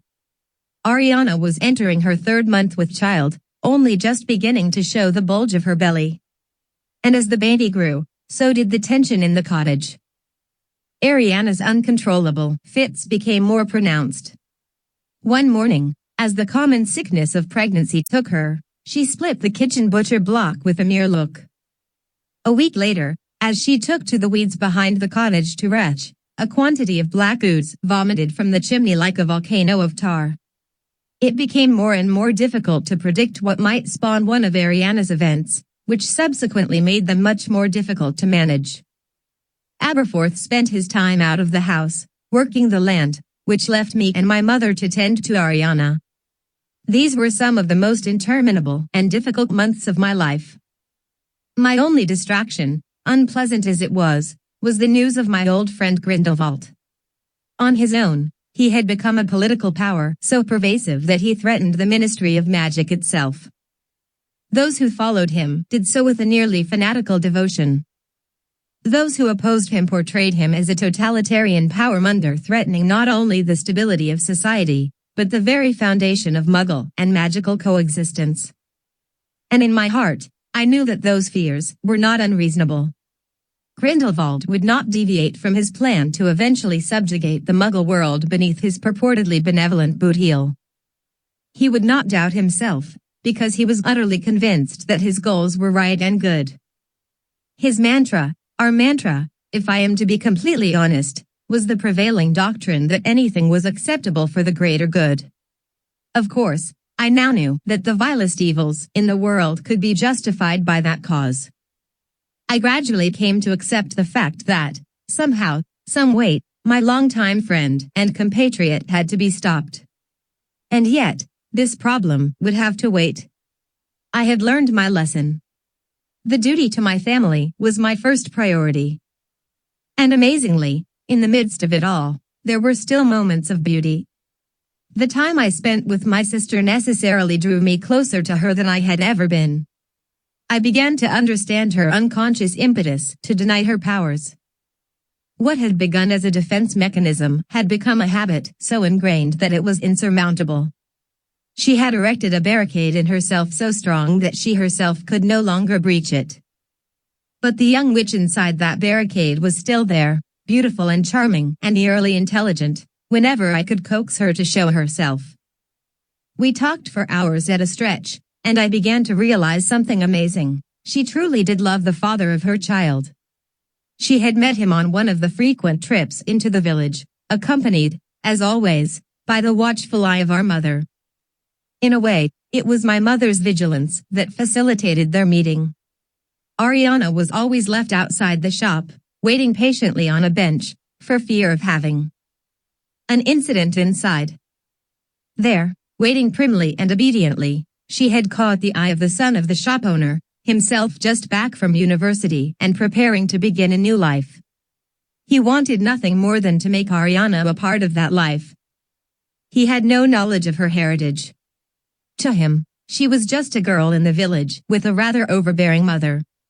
He began to watch for her appearances on the bench outside his father's shop, and to meet her there. Their courtship, short but bright, took root during those brief meetings. Soon enough, Ariana began to meet him in secret, arranging rendezvous in the wood between our cottage and the village. Now, of course, those meetings were prohibited. Aberforth watched over Ariana fiercely, never allowing her to leave the cottage on her own. I could not argue with my brother. Like my father, Aberforth's passions ran deep and implacable. But I could not allow Ariana's heart to be so broken. I took her with me, just once, into the village to see her man. As I bided my time in the shop, using Muggle money to purchase a deliberately time-consuming list of sundry goods, Ariana met the young man once again on the bench outside. I observed this through the window, and it was, to be sure, a wistfully sweet sight. The young man, Timothy was his name, was obviously quite smitten by Ariana. They barely touched as they spoke, forming the very picture of demure propriety, but he did once place a hand upon her protruding belly, carefully concealed beneath an oversized frock and apron. It was rather heartbreaking, and I wondered, fleetingly, if I was perhaps doing more harm than good by allowing it. And yet I did not regret it, neither then, nor now. 1 month later, the first defining tragedy of our family occurred.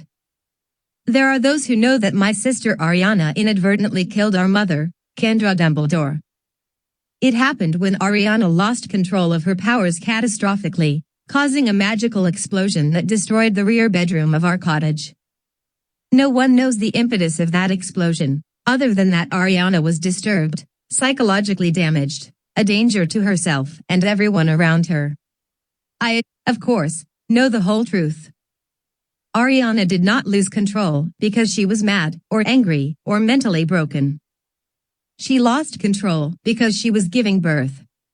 The stress of bringing her baby into the world unleashed every shred of the magic that she had pent inside herself for the past decade. The birth of one life marked the ending of another. Some might call that rather poetic, I suppose. James paused his reading as the shock of these revelations took root in his mind. He had heard about Dumbledore's unfortunate past, of course. Thanks to Rita Skeeter's tell-all book, The Life and Lies of Albus Dumbledore, the whole of the magical world knew of Dumbledore's one-time friendship with the notorious Gellert Grindelwald, as well as his defining family tragedies. And yet, not even the salacious gossip of Skeeter's book had hinted at the darkest secret of all, young Ariana's illegitimate child, born of a Muggle father, whose birth served as a harbinger of death. I feel like we shouldn't be reading this, Rose said softly. James nodded. It isn't the curse. It's just too private. Bollocks to privacy, Albus countered. All due respect and everything, but the bloke's dead. What I want to know is how in the world this diary got here. Why'd some dodgy, germ-strang professor have it? How'd he get his hands on such a thing? Read some more, James. Nastasia nodded with uncharacteristic gravity. What happened next? James was reluctant to go on but knew it was the only thing to do. They'd come too far to turn back now. He leaned over the table once again and turned the page. Aberforth and I buried our mother in the cemetery in Godric's Hollow. Few attended the funeral, which occurred on a dismayingly bright and cheerful day. Birds sang overhead and the infant boy, Aceta named, cooed and squealed along with them, comfortable in his mother's arms, ignorant of the gravity of the occasion. Ariana did not speak at the funeral. Indeed, she was nearly mute from that day onward. She felt responsible, of course. In her mind, she had killed our mother. I tried to console her, but my words were empty, even to my own ears. The death of one's last parent is a singularly unsettling experience under the best of circumstances. These were hardly the best of circumstances. Unfortunately, as anyone who has lived through a tragedy knows, life does, rather infuriatingly, go on. Aberforth returned to his care of the cottage and the fields. Ariana devoted herself exclusively to her infant son. And I reconciled myself to the task I had known would inevitably fall to me, to confront my old friend, Gellert Grindelwald. Thanks to him and his growing numbers of supporters, rumors of revolution were shaking the Ministry of Magic to its roots. Nothing was certain, and fear was everywhere. Lines were being drawn between friends, neighbors, even family members, as both sides solidified, threatening an all-out fracture of the wizarding world. Thus, I wrote to Grindelwald, inviting a meeting. Do not bring an entourage, I requested. Come to where we first met, I suggested, to Godric's Hollow and our little cottage. There, I proposed we meet as we had in years past, as long-time comrades, brothers, friends. And he agreed. I see now that he thought I had changed my mind, and repented of my disagreement with him. He came not as one prepared for confrontation, but rather as one embracing a contrite, wayward partner, a former dissenter who had seen the error of his ways. Perhaps that is why things went so poorly so very quickly. The warm embrace that marked our reunion swiftly turned to strained conversation as we sat in the cottage kitchen, a pair of teacups growing cold between us. Gellert was, if anything, even more stubborn than in the past. He overruled my objections without pause, turning the debate against me, insisting that I was siding with the very forces I had formerly railed against, the old institutions of ignorance and tradition. He was passionate and zealous, repeating our old mantras as if they were natural laws. Progressed demands changed, restricting a wizard's full potential is slavery, The Muggle world needs magical rule for its own good. Dominion is the natural course of human development. I grew angry as he overruled me point by point, but I managed to keep my composure, to attempt to win him over with reason and friendship, despite the growing heat in our voices and the fists that pounded the table, rattling our teacups. Finally, however, he stood abruptly, knocking over his chair. He pointed toward the still damaged bedroom at the rear of the cottage. "Your own mother is dead because of the ignorance of the Muggles," he shouted. "They attacked your poor sister, broke her mind, sent her spiraling into years of denial of her very magical nature. Your father was the only one with sense enough to strike back. And did the Ministry of Magic reward his bravery? No. They punished him for it.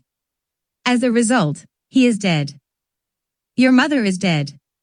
Your brother is a hopeless herder of goats. And your poor witch sister is deranged beyond words. You are the worst kind of fool, Albus, a fool whose folly is a weapon unto itself. The blood of your family is on your hands.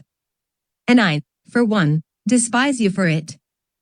With this, of course, my temper broke. It was inevitable.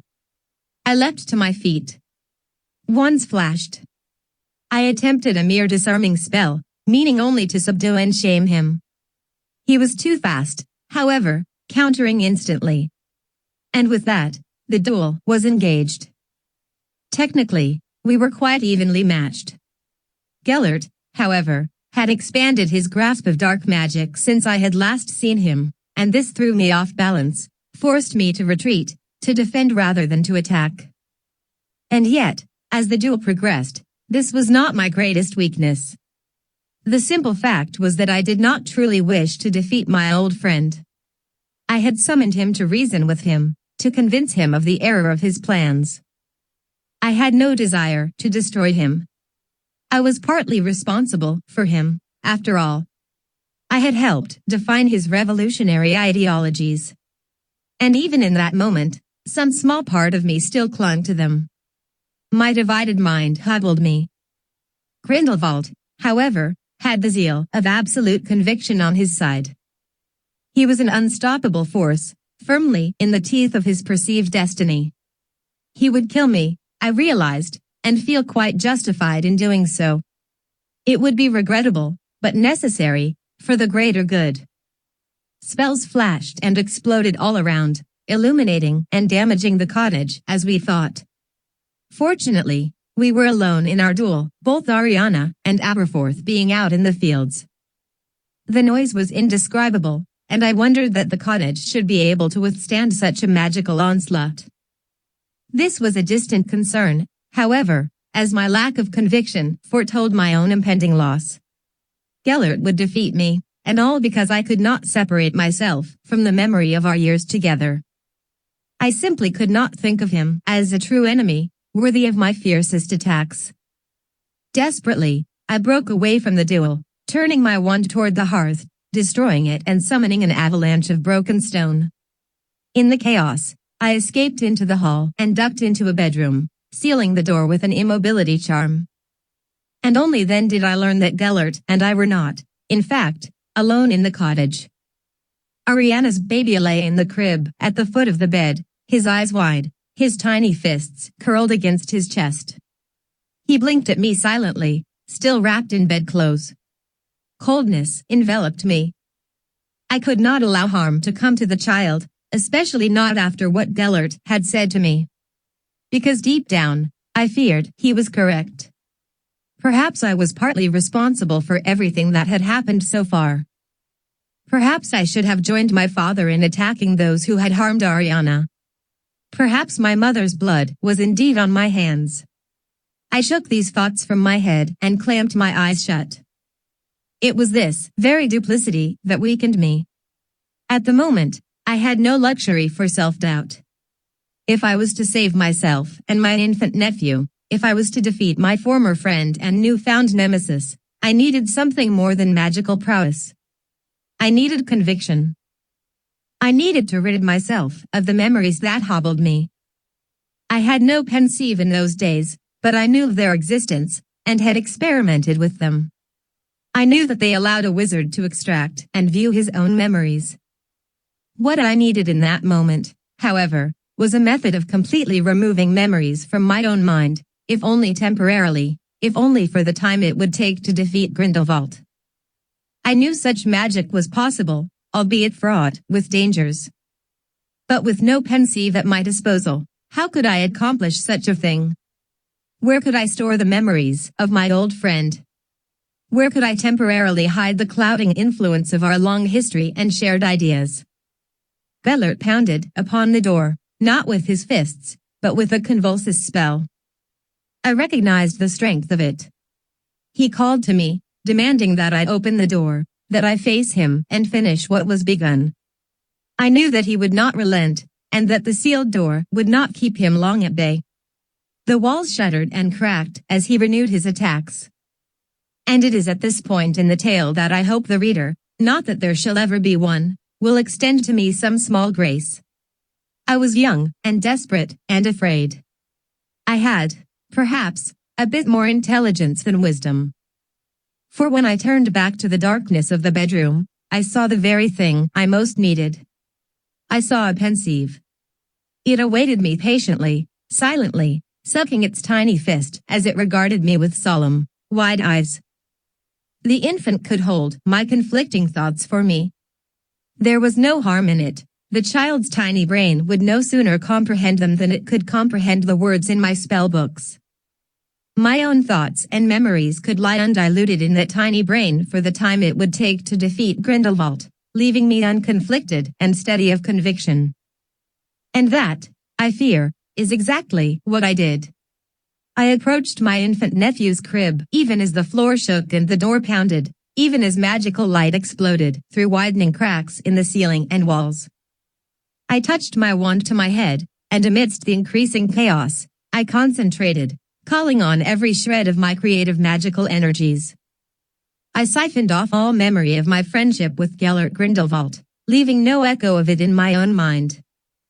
For good measure, I included all of our shared ideas, the inherent weakness of the Muggle world, the justification of all in the name of the greater good, the memories of my mother's death, and before that, Ariana's demented fugues, and even before that, the attack of those who did not understand her and her powers. I poured it all into a long, silvery thread, pulled it carefully from my own temple, and felt it emptying blissfully from my mind. The thread pulsed on the end of my wand, long and thick, loaded with my own haunting past. Even in the midst of the ensuing chaos, I felt some small thrill of gratification. The experiment had worked. Echoless memory extraction was indeed possible. With no compunction, carefully, gently, I placed the memory against the temple of my infant nephew. He absorbed it without blinking. I saw it vanish into his head, slowly but surely. When I took my wand from him, it was dark, empty, and cold. It was ready for battle. As was I. And here, dear impossible reader, is where my direct memory of these events falters. The rest I only know by the retelling of others, by guesswork, and by my own considerable skill at divination. The duel recommenced. But there was no clear winner. Ariana and Aberforth returned to the cottage in a panic at the very height of the battle, finding two figures locked in warfare so bright, so intense, so devastating that it destroyed what remained of the cottage. Ariana, unfortunately, was killed, crushed in the wreckage. Aberforth was thrown some distance away, unconscious as the cottage burned merrily, sparking with magical aftermath. Gellert Grindelwald barely escaped with his life, chased by his nemesis, a man whose conviction had returned in force, shocking in its severity and grim in its determination. And forgotten amidst it all, if only for a moment, was a young baby boy, crying amidst the flames as the cottage crashed all around him. His cries floated into the night air, reaching the ears of a man who had run to the cottage in alarm, summoned by the noise of the duel. Finding the cottage collapsing in flames, the man, a poor itinerant muggle of nearly 50, braved the inferno, burning his hands quite severely as he sought out the tiny wailing cries. He took the baby home to his wife. He assumed that the baby's family had died in the fire, He and his wife raised the baby as their own, taking him with them on their interminable travels, naturally untraceable, even when, some years later, they finally settled on the coast of Norway's Svalbard region. And as the baby grew, as his tiny brain expanded and took on language and began to form its own memories, the thoughts that had been planted inside him began to blossom. Like an invasive vine, consuming an entire garden, the power of those memories took control of the boy. He somehow knew they were not his, but he absorbed them helplessly. They defined him. His innate personality bent before the personality injected into him, even influencing his appearance. He became the person from whom those memories originated. He resented this, and simultaneously embraced it. He hated the person that had invaded him, made him his dark mirror. But there was a good side. Because that person had been powerful. And even at a young age, even in the midst of a perfectly prosaic Muggle upbringing, the boy knew that power was good. Someday it would allow him to become everything that his benign double had been afraid to be. I, of course, was that boy.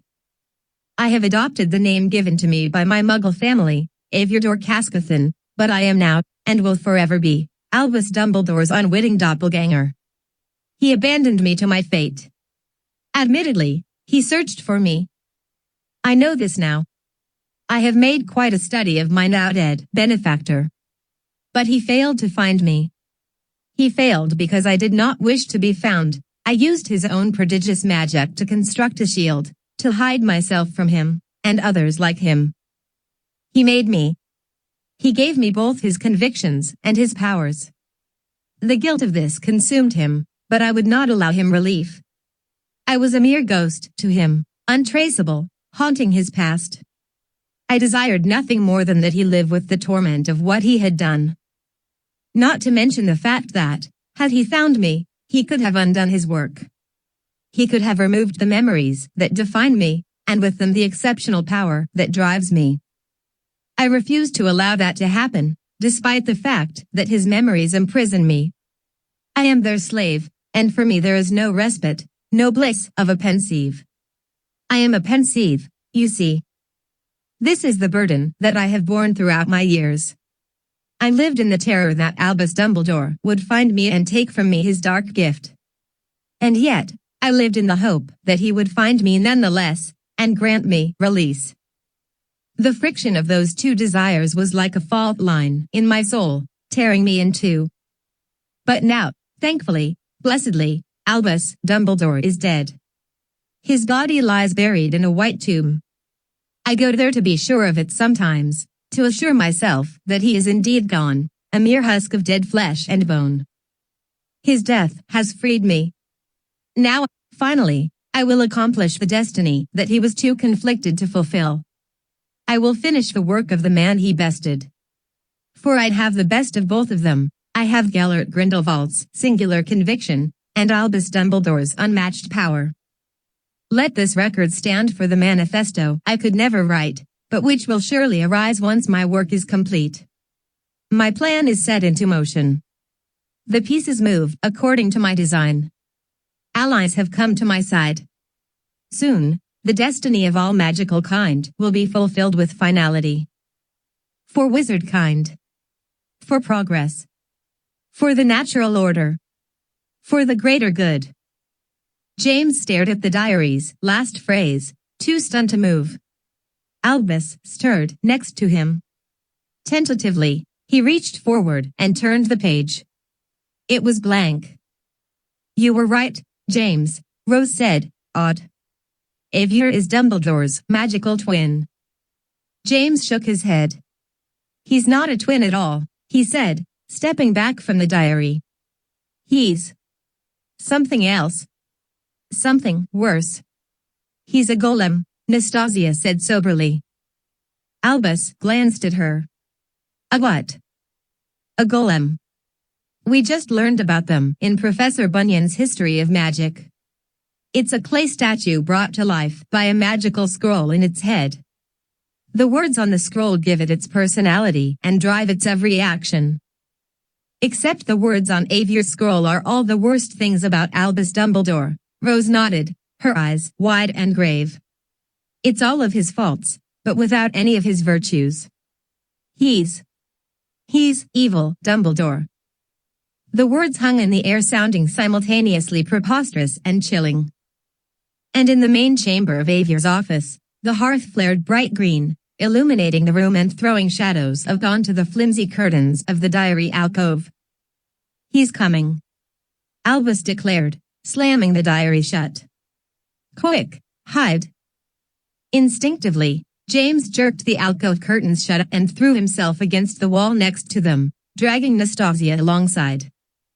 Albus and Rose disappeared in a flurry of vanishing fabric. At precisely the same moment, a pair of footsteps clunked onto the stone floor of the main chamber. A shadowy silhouette appeared against the alcove curtains as the green light died away, replaced with flickering yellow. For nearly a minute, the shadowy figure did not move. James struggled to hold his breath. He realized he was still clutching Nastasia to him. Silently, he let go of her and pushed her backwards into the alcove. She sidled up next to him. And then, startling James severely, the shadowy figure spoke his name. James Potter. I knew we would meet again. Do come out. There is no need to hide. James couldn't move. His eyes bulged in the darkness. It wasn't just that he was caught. It was that the voice was all wrong. He had expected Professor Avier. But this voice was different. It was deeper, more vicious, with a hint of a teasing growl in it. He recognized it. The last time he had heard it, he'd been in New Amsterdam. He turned to Nastasia, his eyes wide and shocked. The collector, he mouthed. She frowned at him in the darkness. Finally, the silhouette on the curtains moved. You've been reading my diary, Mr. Potter, the voice chided. You should not be surprised that I know this. The warnings at the beginning were quite clear. As you read my words, I read you. Be grateful that I waited for you to finish before interrupting you. Nastasia was still frowning at James in the dark.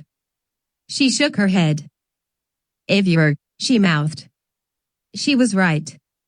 Despite how the voice had initially sounded, it was now unmistakably that of Avier Caskathan. Behind James, the curtains jerked back, opening fully and admitting the yellow flicker of the hearth, as well as a long, tall shadow on the back wall. There is no need to fear, Mr. Potter, the shadow said. And good evening to you as well, Ms. Hendricks. Tea? Nastasia smiled and shrugged. Why not? When in Rome. Lots of sugar, lots of cream, if you don't mind. Of course, the figure sighed. James turned and looked up, studying the tall figure. It was Professor Avier, right down to the half-moon spectacles, crooked, blade-like nose, and rakish peaked hat. He smiled coolly at James, then, with a welcoming sweep of his arm, beckoned them into the office proper. You now know all of my secrets, Mr. Potter, he said, noticing James' hesitance. Please, let us not stand on formality. We are like the closest of friends and the deepest of confidants. You need not hesitate in my presence. Nastasia tugged at James' arm, drawing him out of the alcove. He followed her to a large, low sofa near the hearth.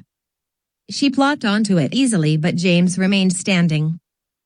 Ask what you will, Mr. Potter, Avier called as he flipped his wand, summoning a silver tea set from across the room. It lofted effortlessly, glinting in the darkness, and followed him to the sofa. It does not take an expert at divination to know that you are simply bursting with questions. James' lips remained clamped shut. The truth was that he was so full of questions, and no small amount of fear, that he felt completely stymied. Finally, as Avier used his wand to levitate the teapot and fill a steaming cup, one question pushed to the forefront of his curiosity. Why did you let us read your diary? Avier smiled as he poured a second cup straight to the root of the matter. He nodded. Your forthrightness is one of your strongest traits, Mr. Potter. It's a gift, really, He finished pouring the tea, and then settled himself into a large armchair opposite the sofa. He stared at James over his raised teacup, smiling faintly. "I allowed you to read my diary, Mr. Potter," he answered slowly, "because I wished you to. I knew you were curious about me. That is why I'd invited you to my quarters, if you'll recall. I knew that, if we were to be friends, and perhaps even compatriots, then we needed to start with a foundation of trust and honesty. I already knew your story, James. I have been quite a student of your exploits, albeit secretly. It was only fair, then, that you should know mine." James shook his head, confused. "But why? What's the point? I mean, I feel sort of bad for what happened to you and Al." "Tut," Avier said, closing his eyes and raising a thin hand. "You misunderstand me, James. You really might try being a bit more like Miss Hendricks here. She understands these things very well, I suspect. Am I correct, young lady?" Nastasia bobbed her head and swirled her tea. "You wanted James to know your story because it makes you both even. It's fair that way. No secrets." "Precisely," Avier nodded.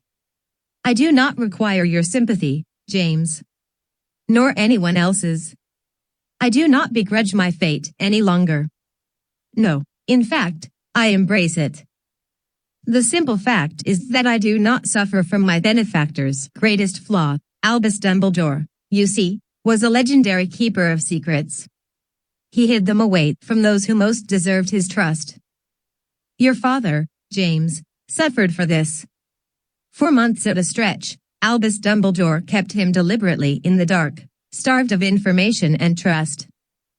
Even today, this torments your father, although I doubt he is fully aware of it himself. Had Dumbledore been fully honest with Harry, things might have been different. Why, Dumbledore might even still be alive." Avier paused, his face clouding slightly at this idea. After a moment, he shook himself. "My point is this, Albus Dumbledore spent a lifetime hiding much and revealing little. I do not suffer from that error. I have laid bare my complete past to you, James, as a sign of trust, of balance."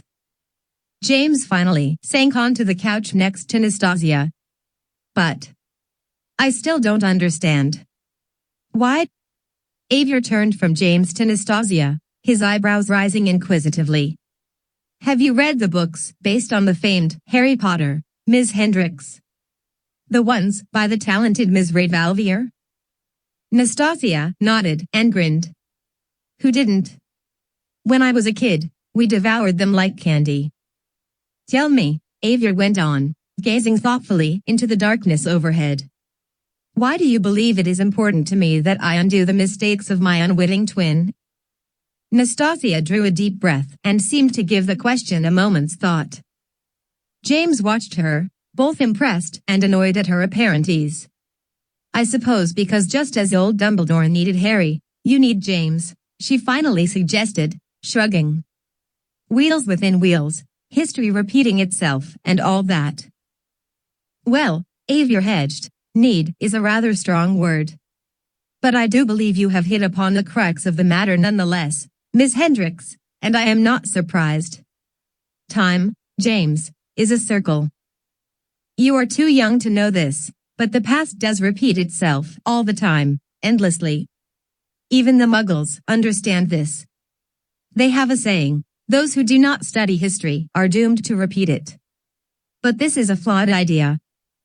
The wisest of us do not shy away from repeating history. The wisest of us seek to recognize the patterns and not just repeat them, but improve upon them. Harry Potter and Albus Dumbledore were the first cycle. You and I, James, are the second. We must not make the mistakes they did. I have done my part by not withholding my past from you, as Dumbledore did with your father. Similarly, I have hopes that you will make an effort not to repeat your father's miscalculations." James' mind was reeling. The frown on his face felt permanently plastered there. He shook his head worriedly. I don't know what you mean. What am I supposed to do?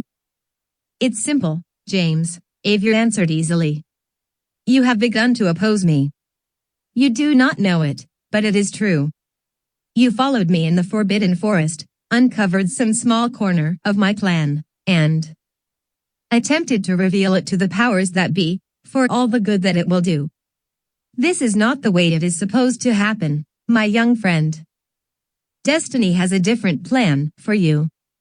He glanced toward his desk, toward the oversized chessboard with its arranged pieces. We all have our parts to play. We must improve upon history, not thwart it. We must not make the same errors as Dumbledore and your legendary father. James shook his head again, more firmly this time. But they didn't make any mistakes. They won, didn't they? I mean, sure, Dumbledore died. Maybe that could have been prevented somehow. But together with a load of friends and helpers they beat Voldemort. And under the circumstances, Avery nodded, setting his teacup aside on a small table. That was, somewhat, regrettably, necessary. The Dark Lord suffered from delusions of crippling grandeur. He had become a caricature, a megalomaniac. He had forgotten his true purpose, and therefore become a liability. I watched all of this, knew how it must end, even without the aid of my divinations. The cycle was not ready to be complete. But now, the cycle is begun anew. Now, it will be accomplished as it should have been then. The strategy of visionary, if misunderstood, wizards, since Salazar Slytherin himself, will finally be brought to fruition. A cold chill ran down James' back, settling in his feet and turning them to blocks of ice. Not for the first time, he longed for the steadying counsel of Headmaster Merlin, whose worldview had always seemed so comfortingly simple, if frustratingly black and white. But you're talking about destroying the vow of secrecy and taking over the Muggle world. Avery shook his head and chuckled. My dear James, the vow of secrecy is already destroyed. It was shattered by the hand of your own friend and soulmate, Petra Morgenstern. Like it or not, you were instrumental in that act. You see, you have already begun to fulfill the role destiny has determined for you. Just as Harry Potter was instrumental to Albus Dumbledore, so are you destined to walk beside me, to help bring the wizarding world into its long-awaited golden age. James wanted to leave, to run, to find himself anywhere other than this room, surrounded by these mad, impossible words and that knowing, all too familiar face. Helplessly, he glanced aside at Nastasia. She sipped her tea and looked back at him mildly. Seeing no help there, James returned his attention to the professor. This isn't really you talking, he said, trying to make sense of what was happening. It's the bits of Dumbledore he put into your head when you were a baby. The parts he knew were bad. You're just a golem. Avery's face darkened as James spoke. I'll thank you not to use my generosity against me, Mr. Potter, he said coolly. I shared my history with you to prove my honesty. Not to provide you the illusion of leverage. Has it ever occurred to you that Albus Dumbledore was, in fact, right? Not the old man that befriended and used your father, but the young man that was my uncle? The friend and co-revolutionary of Gellert Grindelwald. It was Albus Dumbledore himself who coined the phrase. For the greater good. The man you revere once knew that Wizardkin's true destiny was to rule. To rise to a rightful position of superiority over the Muggle world, not as a tyrant, such was Lord Voldemort's mistake, but as a shepherd. A guardian. And yes, a warden. This is both the burden and the glory of wizard kind. For the Muggles' benefit as well as ours. They need us, after all. We have thus far failed them. Young Dumbledore was right. Surely you must see this. James was shaking his head slowly as Avery spoke, his brow furrowing. Dumbledore changed his mind. He got older, wiser. He knew that if the wizarding world ever rose to power over muggles, that power would become corrupted. Tyrants would take over. Nobody can handle that much control without abusing it. This is what you are taught, Avier nodded. And as a rule, it is true. But there are a select few of us for whom such axioms do not apply. For this unique handful, it is our duty to prove the rule by being its exception. Nastasia nodded blithely. Makes sense to me. James turned toward her in disbelief, his eyes wide. She grinned at him and James saw the mean glint in her eye of her other, nasty. She winked at him. So it really is you, then, James said, speaking to Avier and standing once again, shoving a hand into his pocket for his wand.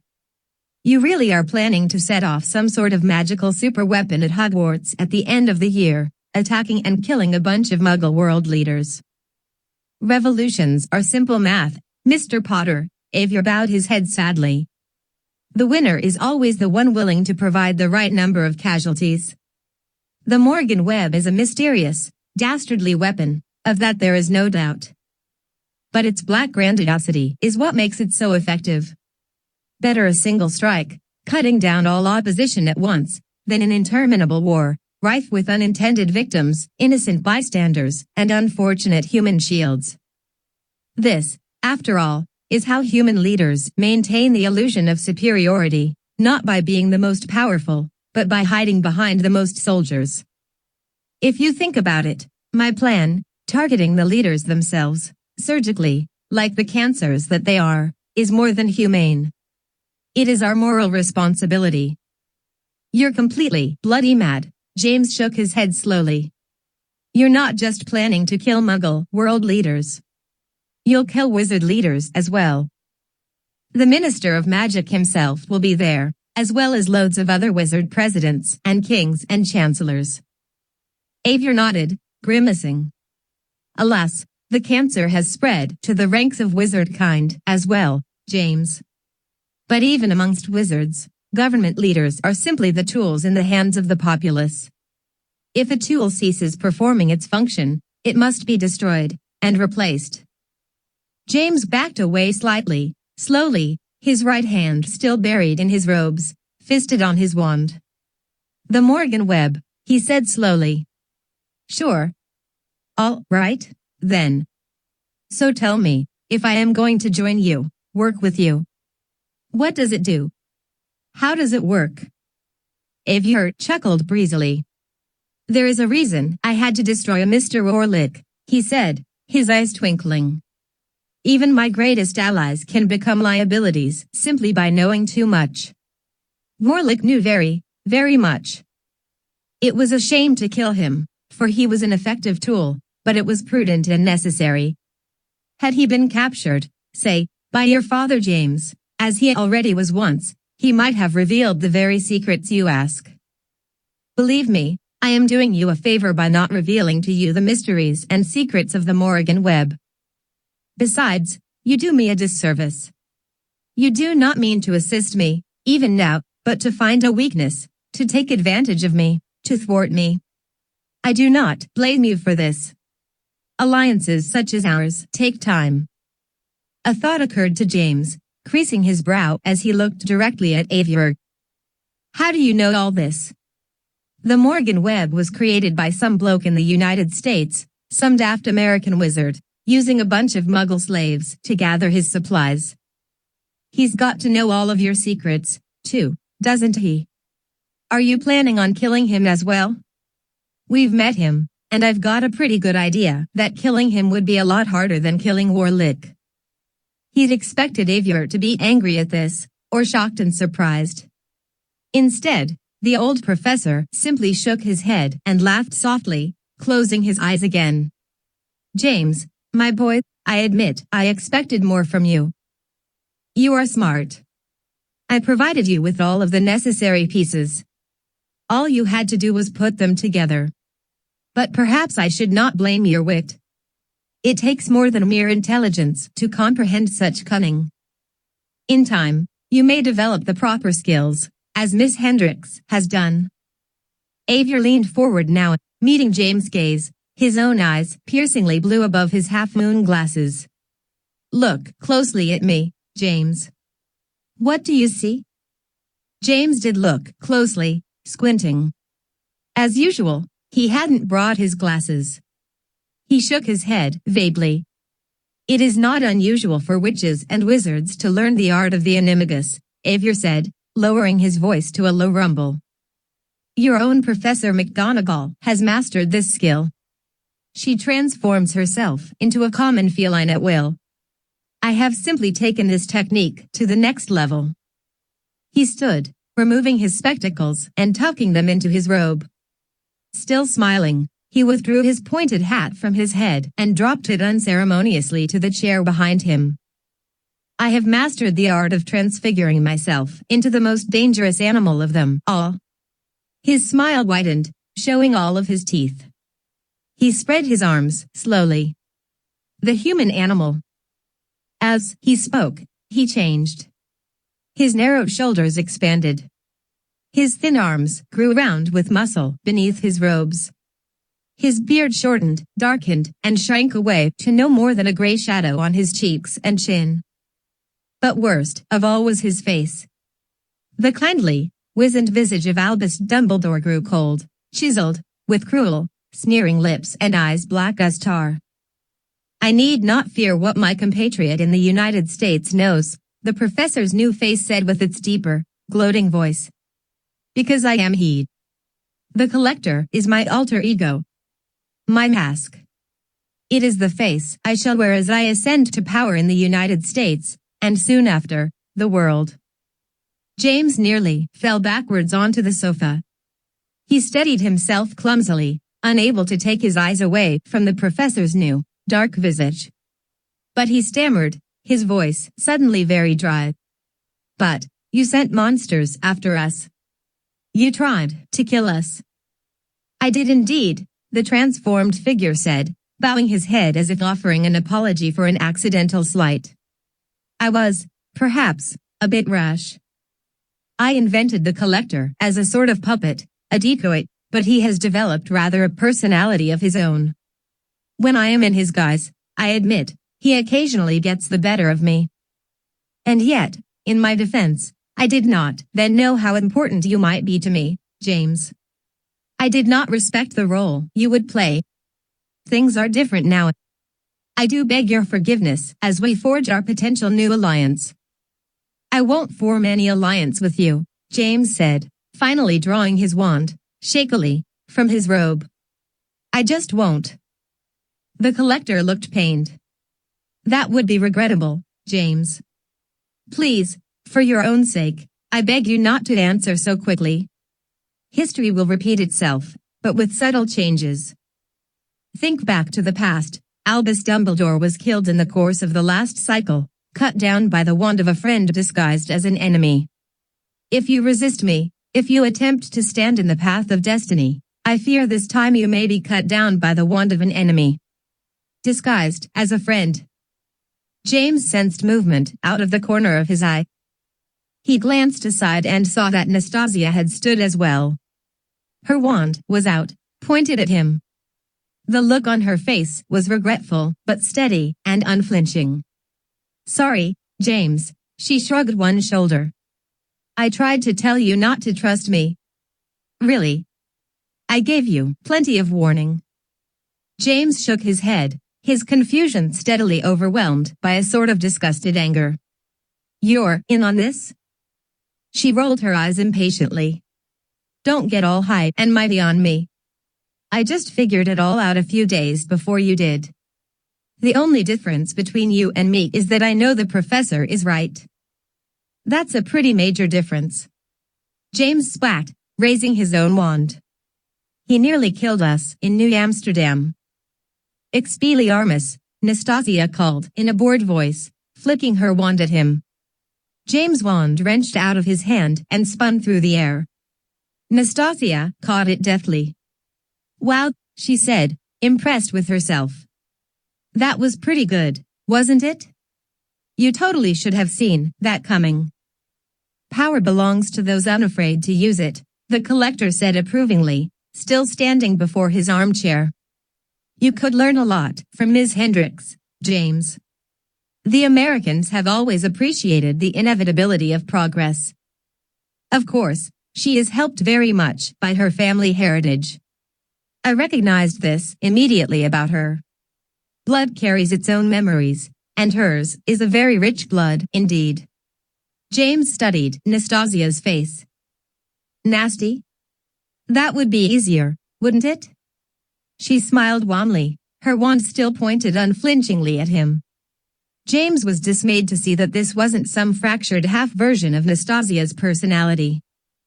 This was all of her, both nasty and Ashia, working together, if reluctantly. He backed further away from her, although he sensed it was no use. Behind him was bare stone wall, flanked by pillars.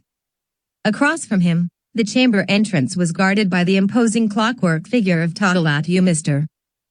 All right, James stammered quickly, glancing from Nastasia to the collector. What do you want? The collector spread his hands, palms up. All I want, James, he smiled, is your consideration. Your patience. Your willingness to entertain the idea that I may, in fact, be right. You will find this difficult to believe, but I am not a bad man. I myself am simply a tool in the hand of destiny, fortunate enough to be available at this all-important, pivotal moment in history. What I desire from you is a decision. Will you help take us forward into a new golden age of wizard kind? Or will you, like so many others, be crushed in the teeth of progress? As he spoke, the collector turned aside, approaching the desk. You see, James, there is no mechanism by which the cycle can be stopped this time. Forces beyond comprehension have aligned to assure this. Destiny is no longer a mute force, cold and distant. Destiny is now one of our tools, a cord to be stretched and tied at will. He glanced back at James, smiling conspiratorially. A crimson thread, as it were, is very nearly within our grasp, ready to be sewn as we wish, forming a tapestry of our own design. James knew what the horrible figure was referring to. In his mind, he saw the mysterious loom of destinies in the cellar of Almud al-Aron's archive, frozen in place, no longer weaving its magical, interminable tale of human history, all because of a single, stolen red thread. He heard the voice of Merlin, both grave and foreboding. This changes everything. The crimson thread, he whispered. The Lady of the Lake. The collector ignored him. He turned back to the desk and, almost daintily, plucked a piece from the oversized chessboard. It was one of the crystal knights.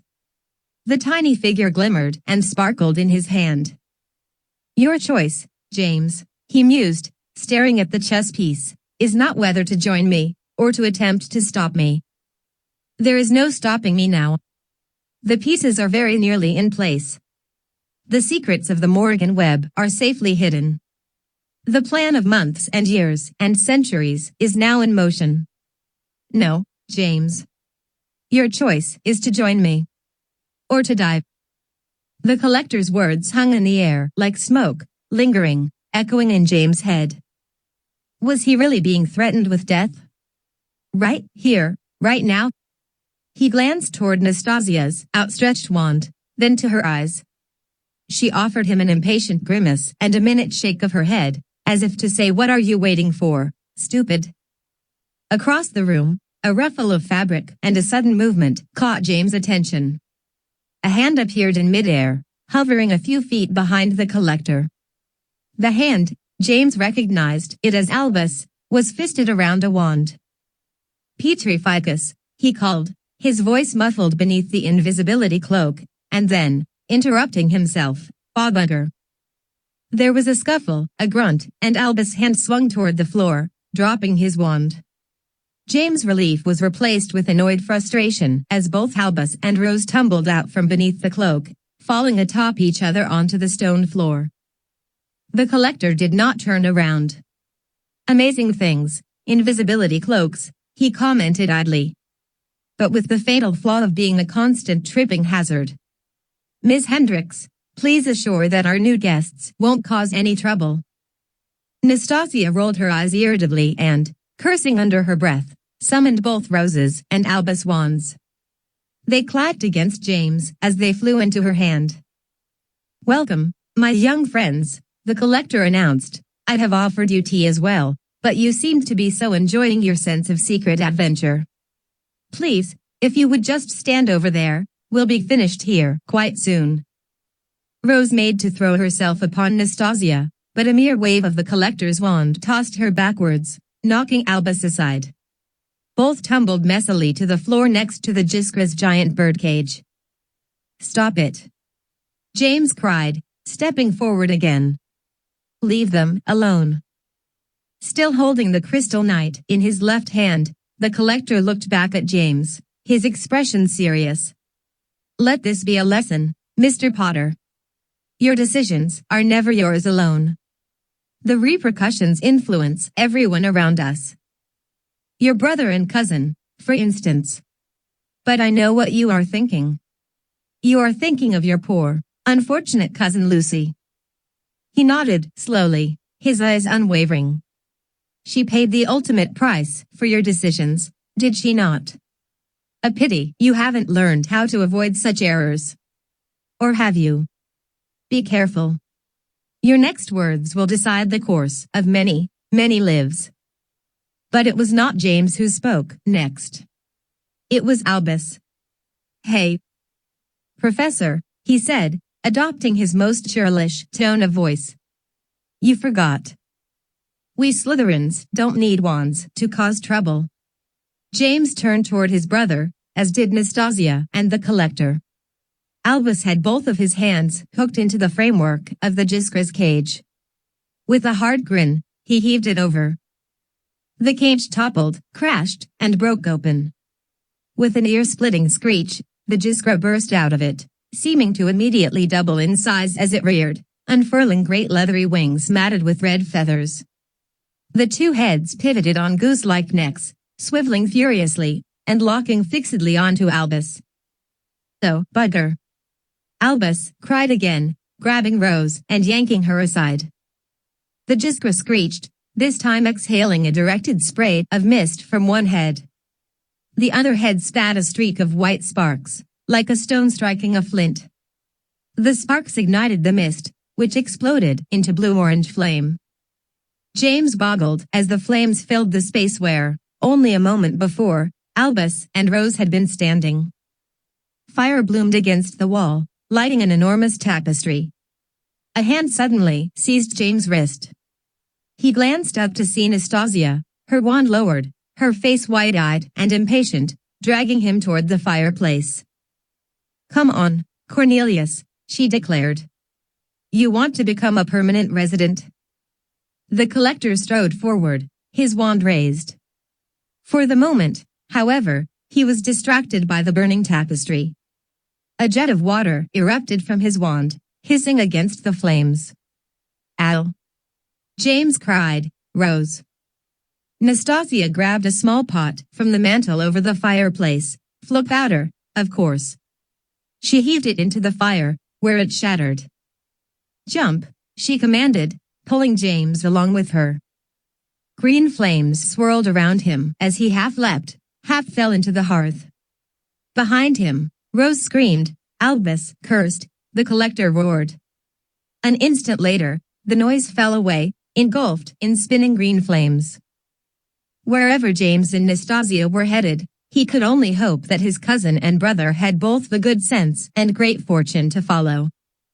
16. The Woes of Filch. Something cold and hard reared up out of the fire and struck James, knocking the wind out of him. He tumbled, realizing he had fallen. Back out of green flames and onto a stone floor. "Where are we?" he panted, struggling to get to his feet, dizzy from the unexpected journey through the fireplace. "Are we back home?" Nastasia scrambled upright next to him, glancing around. "We aren't home," she answered bluntly. A circular wrought iron stairway stood in front of them, leading up to a low balcony. Huge pots lined the narrow walkway above, trailing vines and oversized leaves. We didn't even leave Durmstrang," James exclaimed. "We went to the last place Xavier traveled from. His own classroom." "Oof."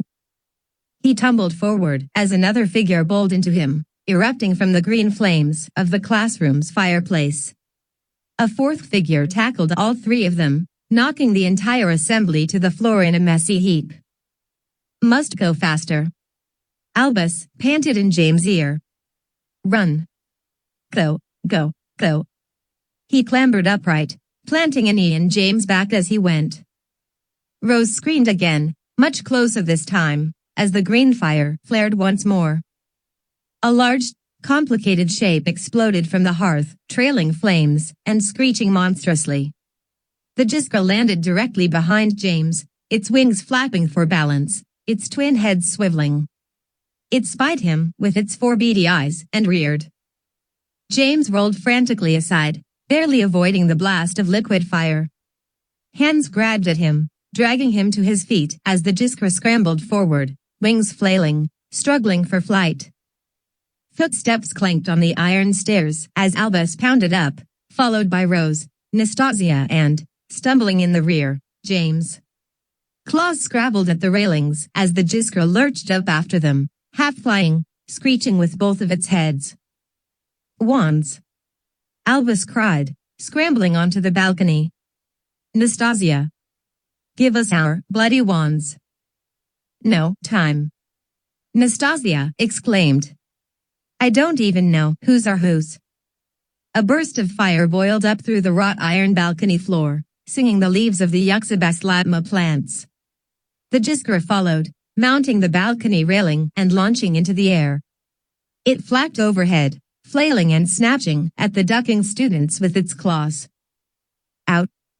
Rose exclaimed, tripping amongst the plants. "I'm caught." James clambered to a halt behind her, seeing that Rose had, indeed, become enmeshed in the trailing, flowering vines of the plants. He grabbed her arm and pulled fiercely, dragging her forward. The vines stepped back, popping and ripping free of their pot, trailing tendrils of dirt-choked roots. "What are you waiting for?" Albus called impatiently, tramping down the second stairway. "We're nearly there." He pointed toward the open double doors below, and the corridor beyond. James gave one more grunting tug on Rose's arm, pulling her free of the yucca plant just as the Jiskra swooped overhead again, spraying a trail of flame. Rose's hair and robes caught fire and she screamed once again, flailing helplessly. James grabbed his cousin and flung his own robe over her, damping the flames. Next to him, he realized with some shock, Nastasia was doing the same. Her own pink hair was singed and smoking. The Jiskra screeched furiously, circling back. Nastasia herded Rose ahead of her as they pelted between the plants. They reached the second stairway and began to scramble down. A shadow fell over them, and James turned back to see the Jiskra filling his vision, its wings spread, its red claws and glinting black talons extended. He did the first thing that came to his mind. He lunged forward and grabbed the Jiskra's legs with both hands, narrowly avoiding its hooked talons. The great bird screeched, lurched forward off balance, thrashed its wings, and crashed heavily onto the potted Yuxabaslatma plants, knocking several of them over. They crashed to the floor below, shattering their ancient pots like bombs. James refused to let go of the Jiskra's struggling, scaly legs, even as it dragged him backwards, screeching and flailing back into the air. It pulled him with it, tumbling him right over the ledge of the balcony. James' feet swung down wildly over the classroom tables, weighing the great bird down. It flapped frantically, fighting to stay in the air, but finally failed, bashing against the opposite balcony and flinging James off. He fell between the desks, knocking chairs in every direction. Miraculously unhurt, he lunged aside, hiding under a table as the bird landed atop it with a heavy thump, breathing a gout of furious, boiling fire. Shoving chairs aside, James crawled frantically beneath the tables, angling toward the classroom's open doors. Ahead of him, he saw Albus, Rose and Nastasia running, entering the torchlight of the corridor. Rose skidded to a halt and looked back, her eyes wild, her hair trailing smoke. After only a moment's terrified hesitation, she lunged back, reaching for James as he scrambled from beneath the last table. "Rose, no," he cried, trying to bat her away. "Run." "Shut up, you great idiot," she shouted. "I'm trying to save you." "I don't need saving." "You sure could have fooled me." Stumbling to his feet, James hurtled toward the open doors, pulled along by Rose. A shape blew over them, covering them with flying grit and hot breath. They slid to a halt as the Jiskra slammed down in front of them, blocking both doors with its spread wings. Its beaks gnashed and screeched, snapping forward. James grabbed Rose, tried to shove her behind him, but it was too late. The Jiskra reared, filling its chest to spray one final blast of flame. Something struck it from behind, hard enough to knock it forward. Both heads bashed against the stone floor, exhaling violently but harmlessly in two directions. Great leathery wings clapped down, spreading on the floor like enormous, dirty fans. Behind the stunned Jiskra, framed in the open doorway, were both Albus and Nastasia, wands raised. "This isn't even my wand," Albus suddenly exclaimed, raising the wand and examining it critically. "This is Rose's." "Bloody hell, I just used a girl's wand." "It won't stay down long," James said, pulling Rose forward. "Come on." Together, they leapt over the Jiskra, barely missing the feathery plume of its tail. It was already stirring, beginning to push itself upright. Pelting as fast as they could, the four students navigated the corridors, threading their way back to the tower roof and the waiting vanishing cabinet. Durmstrang's students clambered out of the way, cursing back at them angrily, but only for a moment, since the Jiskra was still chasing them, hurtling along through the corridors like a great red kite, bouncing off the walls, screeching, and shredding tapestries with its talons. As one, James, Rose, Albus, and Nastasia hurled themselves into the cabinet, nearly knocking it over entirely. The door clapped shut behind them, sealing them gratefully, if uncomfortably, in its cramped confines. A flash and a thump later, the four tumbled out onto the floor before the Slytherin table in the Hogwarts Great Hall. "Out," Albus complained. "James, get off my head, you big bampot." Clumsily, Rose, Nastasia, and James extricated themselves from the heap, pulling Albus upright with them. James looked up to see the Great Hall filled with students, all staring blankly at them, interrupted in the midst of the evening meal. In the rear of the hall, Filch raised his chin and fingered his cane, obviously trying to stifle a mean grimace. Next to James, Rose's hair was still smoking. Vines were twisted around her sleeves. Albus' face was smeared with Jiskra soot. All of them bore scratches and torn clothing from the Jiskra's slashing talons. "May I ask?" A strident female voice spoke up behind James, "just what you four are up to?" James turned guiltily on the spot, spying Professor McGonagall. She had arisen to her feet at the head table. Next to her, the headmaster's chair was empty. James began, but was interrupted as the Durmstrang vanishing cabinet exploded next to him. The green-polished door shattered, spraying planks in every direction as a monstrous red shape rocketed through it, screeching and crashing extravagantly onto the Slytherin table. Screams filled the air as panicked Slytherins lurched backwards, climbing over each other to escape the smashing crockery, flying silverware, and in the midst of it all, the rearing, thrashing shape of the Jiskra. "Oh, bugger it all to hell and back!" Albus cried helplessly, brandishing the wand in his hand once again. Stupefied. The red spell missed the great bird, exploding instead against a window and shattering it. The great hall erupted into chaos. Half of the assembly fled toward the main doors, while the other half milled confusedly in their way, unsure of what was happening. Obviously overwhelmed and frantic, the Jiskra scrabbled along the Slytherin table, smashing more crockery and flailing its wings, finally hurling itself into the air over the heads of terrified, scrambling students. James grabbed his wand back from Nastasia and joined Albus in attempting to stun the great bird as it soared toward the enchanted ceiling, spraying fire and screaming terribly. Hundreds of the great hall's floating candles bashed and broke before the jiskra as it circled, swooping low and setting the tablecloths aflame. More spells joined James and Albus, streaking overhead in jets of red, green and yellow, striking the rafters and spraying magical sparks like fireworks. The Jiskra's flight path, however, was too crazed and random to allow accurate aiming. It streaked low again, swooping over the head table. Professor Flitwick leapt atop the table and ran after the great red beast, peppering it with freezing charms. Behind him, Professors McGonagall and de Bellows fired their own wands, sending protective spells over the fleeing, rioting students and putting out the many fires. Amidst it all, the ghost of the Bloody Baron chased the Jiskra, swooping wildly and thrashing his phantasmic sword. "I've got it!" Albus cried, leaping atop the detritus of the Slytherin table and waving his wand. "I've got it!" One more shot. A shadow hurtled over him and a great red claw snatched the wand from his hand. With a sharp crack, the Jiskra broke the wand in two, tossing the pieces across the great hall. With a vicious screech, it circled back, aiming for Albus with its twin snaking heads. "It's got me!"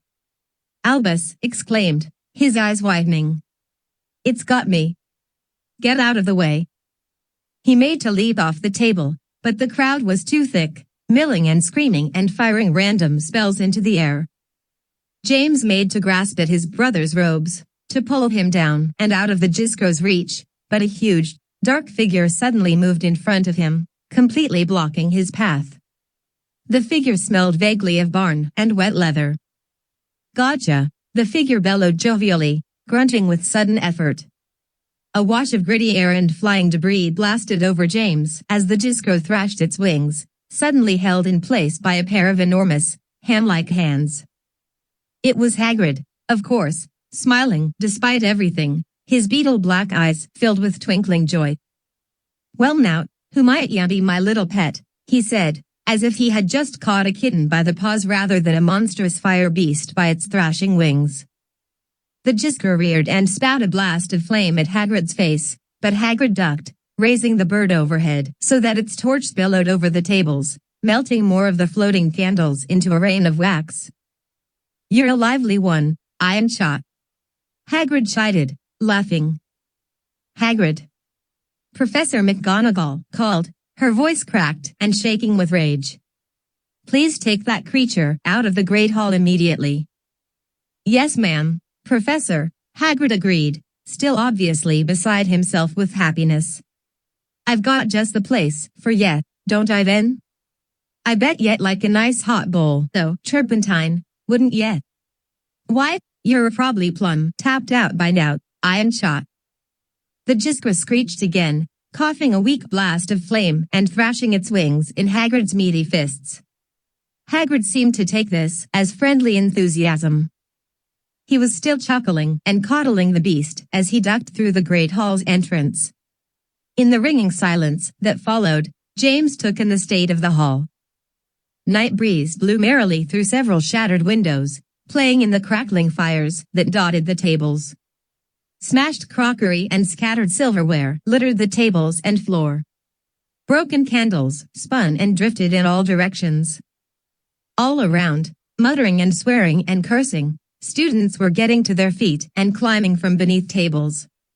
In the center of it all, his eyes flaming with rage and his sallow cheeks pale as chalk, Argus Filch stood speechless, his cane gripped in a hard, white-knuckled fist. Albus was still atop the Slytherin table, crouched with both hands over his head. Slowly, he relaxed. "Shame about your wand," Nastasia commented as he clambered down. "So, well, that's the least of our problems," he muttered shakily and offered a weak smile. "Besides," he added, "I was still using roses." "Students," Professor McGonagall announced sternly. "All of you, the excitement is over. If any of you are hurt, please assist one another to the hospital wing. If you cannot, Please speak up for yourselves and those around you." James glanced around. Amazingly, despite the wreckage, no one seemed particularly hurt. "In that case," McGonagall went on, "please return to your common rooms and go about your business. We have quite a mess to attend to, it seems." This last she said with a pronounced frown, glaring down at James, Albus, Rose, and Nastasia. "The four of you, in my office. Now." Professor Filch wheezed, approaching the head table at a shambling run. "Leave them to me, if you please. I'll handle the appropriate punishments." "Yes, you shall, I am quite sure," McGonagall concurred. "But not until after I have interviewed them and ascertained precisely how this fiasco managed to occur. Please, step aside, Mr. Filch." "Discipline is my responsibility," Professor Filch insisted, nearly vibrating with rage. "And never in all my years have I witnessed students more in need of discipline." "Oh, I dare say your enthusiasm has gotten the better of you, Argus," McGonagall said, lowering her voice wearily. "I recall a certain swamp that occupied an entire corridor for many months, conjured by a pair of rather inspired young Weasleys. As remarkable as this is, it does bear the hallmark of an accident rather than a deliberate act. Carelessness is its own crime, Professor," Filch exclaimed, spitting with vehemence. "Allow me to perform my duty." "Mr. Filch, your duty is to see that this hall is restored to functioning condition by morning," McGonagall declared, rising to her full height. "Or have you forgotten what it is this school actually pays you for?" Filch was undeterred, steady in his furious conviction. "But the headmaster has." "The headmaster is not currently here, as you can see, which leaves me quite capably in charge. You've had a long and storied career with this school, Mr. Filch. I would hate to be the one responsible for sacking you." Filch gasped and took a step backward, his eyes narrowing. "You wouldn't dare." "The headmaster would surely hire you back," she nodded tersely. "But you and I both know that headmasters do not always last long in this day and age. You would do well to remember who your long-term allies are, Argus. Some of us have very long memories, indeed." Filch glared at the professor, his eyes still narrowed menacingly. Finally, he lowered his black cane, letting it clack to the floor. "As you wish, Professor," he growled. "But I will be awaiting these three, at least, when you are through with them." He eyed James, Rose, and Albus speedily. "You daresn't deny me my duty. In the meantime, I shall attend to my other duties." He nodded and backed away, letting his gaze sweep over the ruined hall. McGonagall drew a great, deep breath, as if forcibly calming herself. "Whatever you four have to say for yourselves," she muttered darkly, "it had better be exceptionally impressive." Students were still milling about in front of the staircase by the time Professor McGonagall led James, Albus, and Rose out of the Great Hall, having sent Nastasia back to Alma Valeron with a curt warning that she would be speaking by foot to Chancellor Franklin within the hour. James was significantly disgruntled by this. After what had happened at Durmstrang, he did not feel that Nastasia could be trusted at all, and was eager to demand some immediate answers from her, but the look on Professor McGonagall's face brooked no argument. Thus, for now, James resigned himself to simply following her and, once they reached her office, telling her everything that had happened. McGonagall stalked past a snoring suit of armor and into the narrow corridor which led to the staff offices, maintaining her usual long, swift gait and leaving the students trotting to keep pace. As she reached a bend in the corridor, however, she stopped abruptly and looked back over her shoulder. Albus, who had been following close behind the professor, skidded to a halt. Rose bumped into him, interrupting the half-whispered row they'd been having about Rose's broken wand.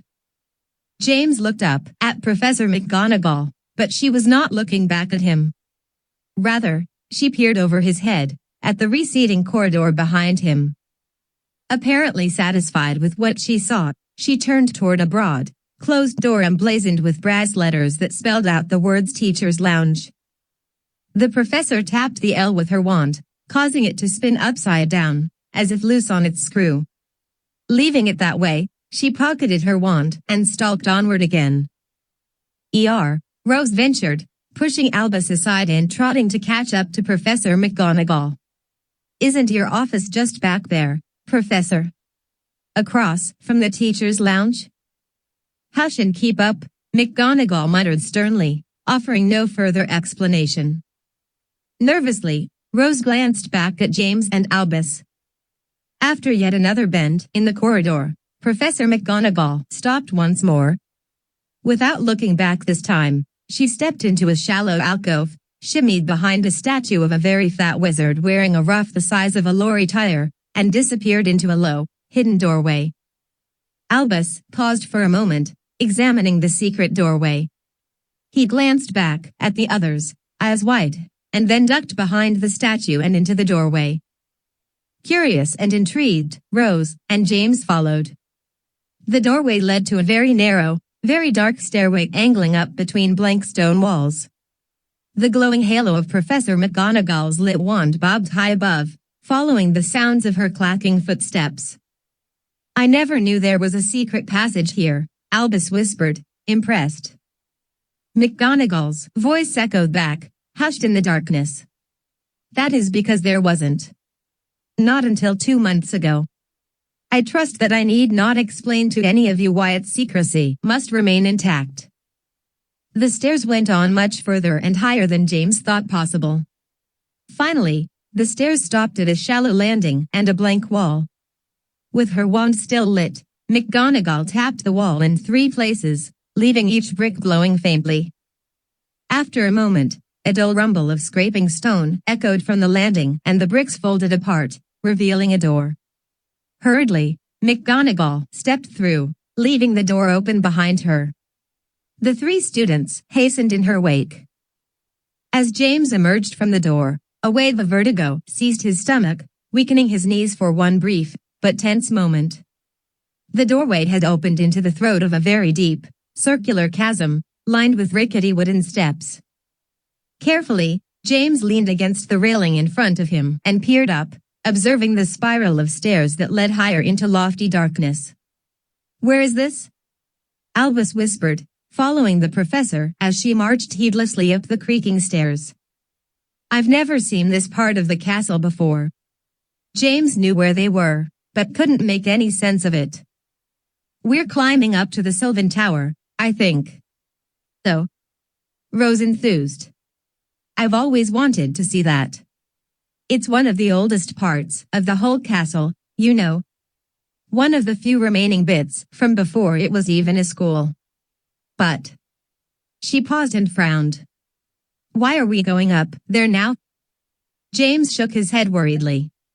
Last time I was here, he said, almost to himself, I was dueling Salazar Slytherin.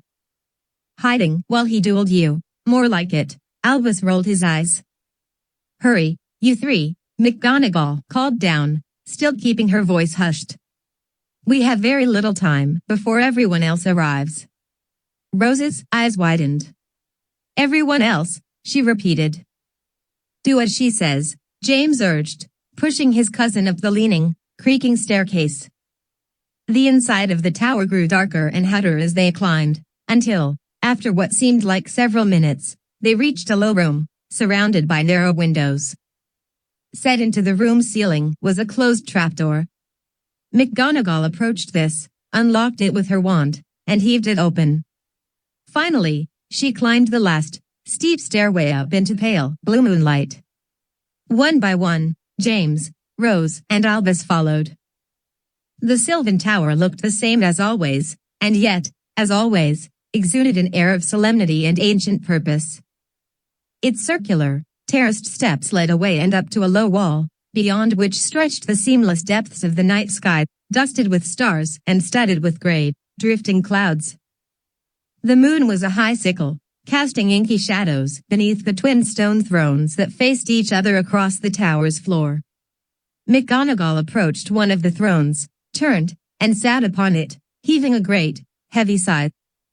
This, as you can plainly see, she said briskly, is not my office. I believe it shall come as no surprise to you that my office, indeed every office in this castle, is subject to eavesdropping. We have not yet learned how this is being accomplished, as no amount of counter-spying charms has alleviated the problem. We only know that when we convene here, atop the Sylvan Tower, our counsels do not seem to find their way into the wrong ears. We have tested and confirmed this to our satisfaction. So, she paused, frowned, and raised her chin. Mr. Potter, she called herself, remembering that there were 2 Potters present. James Potter, if you please, explain yourself as briefly as possible. And might I add, if this was simply one of your gremlin's pranks gone awry, I swear I will turn you over to Mr. Filch and instruct him to his very worst. James glanced briefly from Albus to Rose, and then turned his attention back to the professor. It all started at the beginning of the school term, he began, when I started having some suspicions about one of the professors at Durmstrang. As briefly as he could, he attempted to explain Professor Avier's connection to the long-dead Albus Dumbledore, leading to his plan to attack the upcoming World Summit of Wizard and Muggle leaders. Albus and Rose interjected occasionally, adding details or backtracking to explain things he'd forgotten. It was him that killed Warlick, Rose supplied. We saw somebody leaving the body, and James confirmed it was Avier when he saw him down by the White Tomb. And we found a newspaper clipping on Warlick's body, James added. It was a Daily Prophet story about the big Quidditch summit here at Hogwarts, with all the Muggle and Wizarding leaders. That's where the attack is going to take place. Avier pretty much admitted it. Not to mention the fact, Albus piped up, that Avier and that Collector Bloke are one and the same person. He can turn into him by transfiguration, just like you turn into a cat, Professor. He actually mentioned you as an example.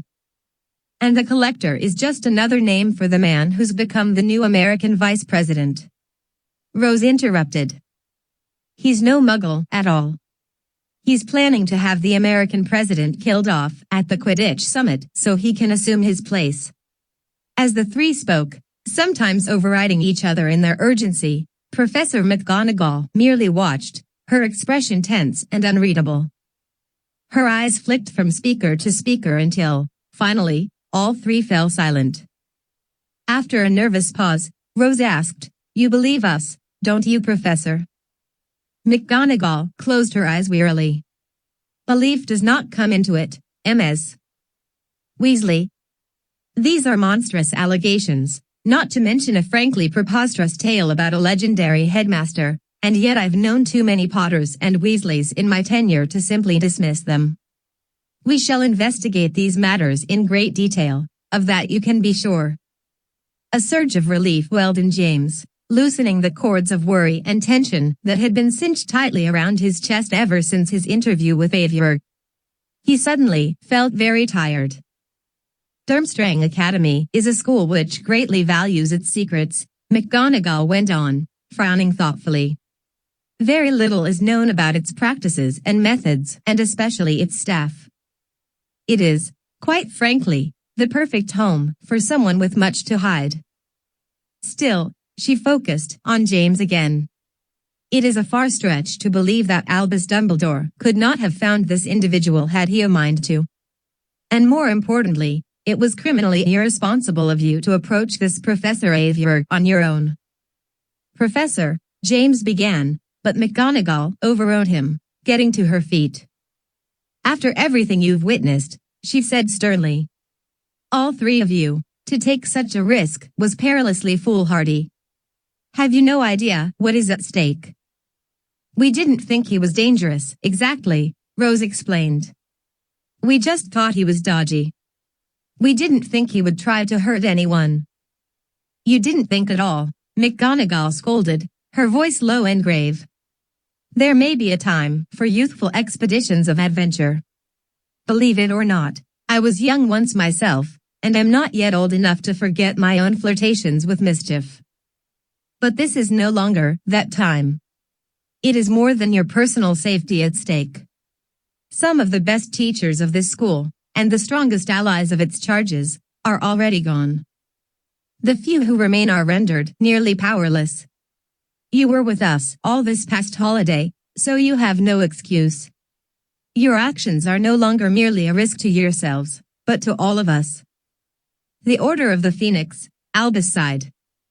Don't even say it aloud, McGonagall warned, lowering her head and covering her eyes with one thin, wrinkled hand.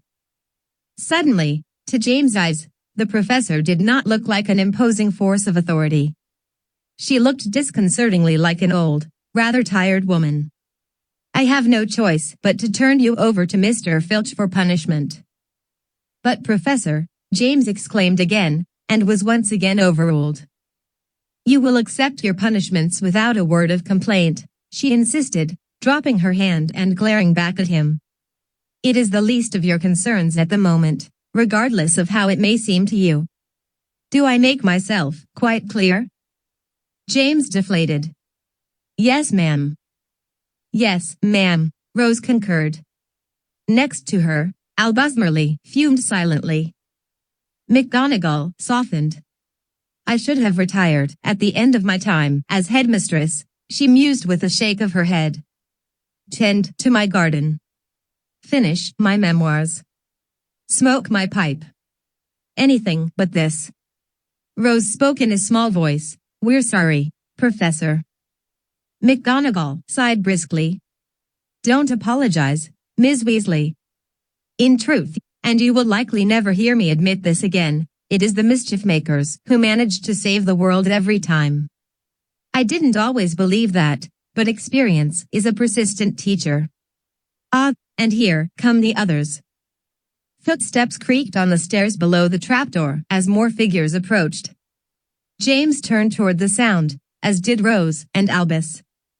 Obviously, McGonagall's turning of the letter on the teacher's lounge door was a signal, calling the other members of the order to meet. He wondered who would be first to arrive, Professor Flitwick? De Bellows? Perhaps even Trelawney? But it was another face entirely that emerged, grinning thinly, from the trapdoor. McGonagall saw the ascending figure and all the color fell from her face. Mr. Filch. What are you doing here? Filch did not answer, but the figure behind him did. Do not blame the caretaker, Madam Professor, a cracked, gravelly voice said. I requested that he keep abreast of your whereabouts, if only so that I might know where to find you if it became necessary.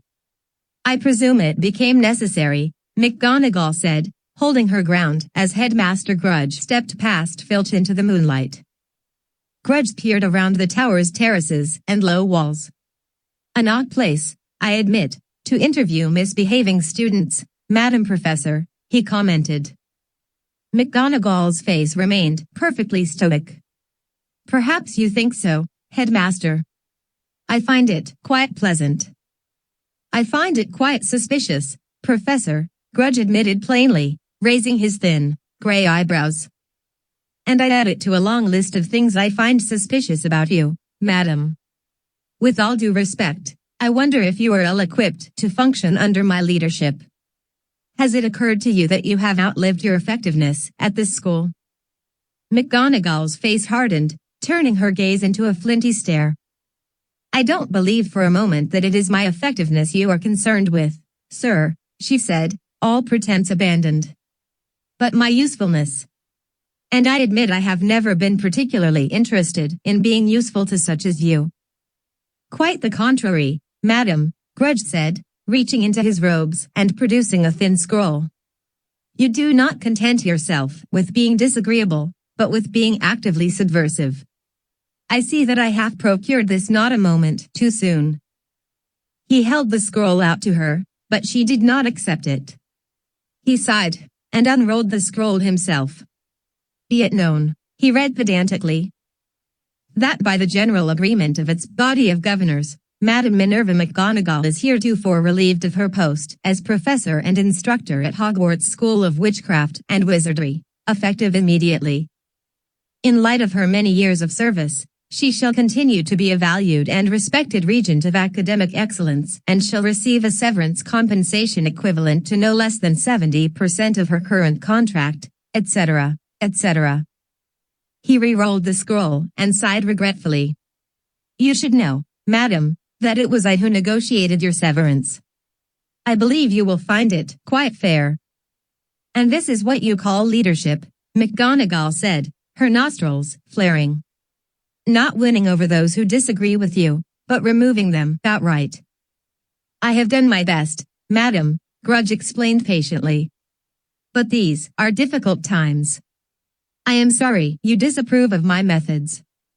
Unfortunately, with so much at stake in the magical world, we simply can no longer afford the luxury of dissent. But truly, your years of service are appreciated. He gestured toward the open trapdoor. Please, Madam McGonagall. Mr. Filch will accompany you to your quarters. Your replacement will be here within the hour. My apologies for such a necessarily swift departure, but we do have a school to run. McGonagall did not move to the trapdoor. Instead, she turned back to James, Rose and Albus. I am sorry, she said firmly. Do carry on. I will see you soon enough. Though, I wouldn't fear for the welfare of these three, Grudge smiled. They are in the very capable hands of myself and Mr. Filch. Believe it or not, even without your presence, Madam McGonagall, Hogwarts prevails. After you, Madam, Filch simpered, still grinning meanly and brandishing his black cane. Finally, grudgingly, McGonagall stalked toward the trapdoor, leaving Filch limping in her wake. James watched her go with mounting dread. Within seconds, he, Albus and Rose were alone in the moonlight with only Headmaster Grudge, who seemed strangely disinterested in them. Return to your common rooms, students, he ordered calmly. Mr. Filch will seek you out soon enough. Until then, perhaps it will serve you to think upon what has happened here tonight. Surely there is some lesson to be learned here. None of them answered. Even Albus kept his tongue.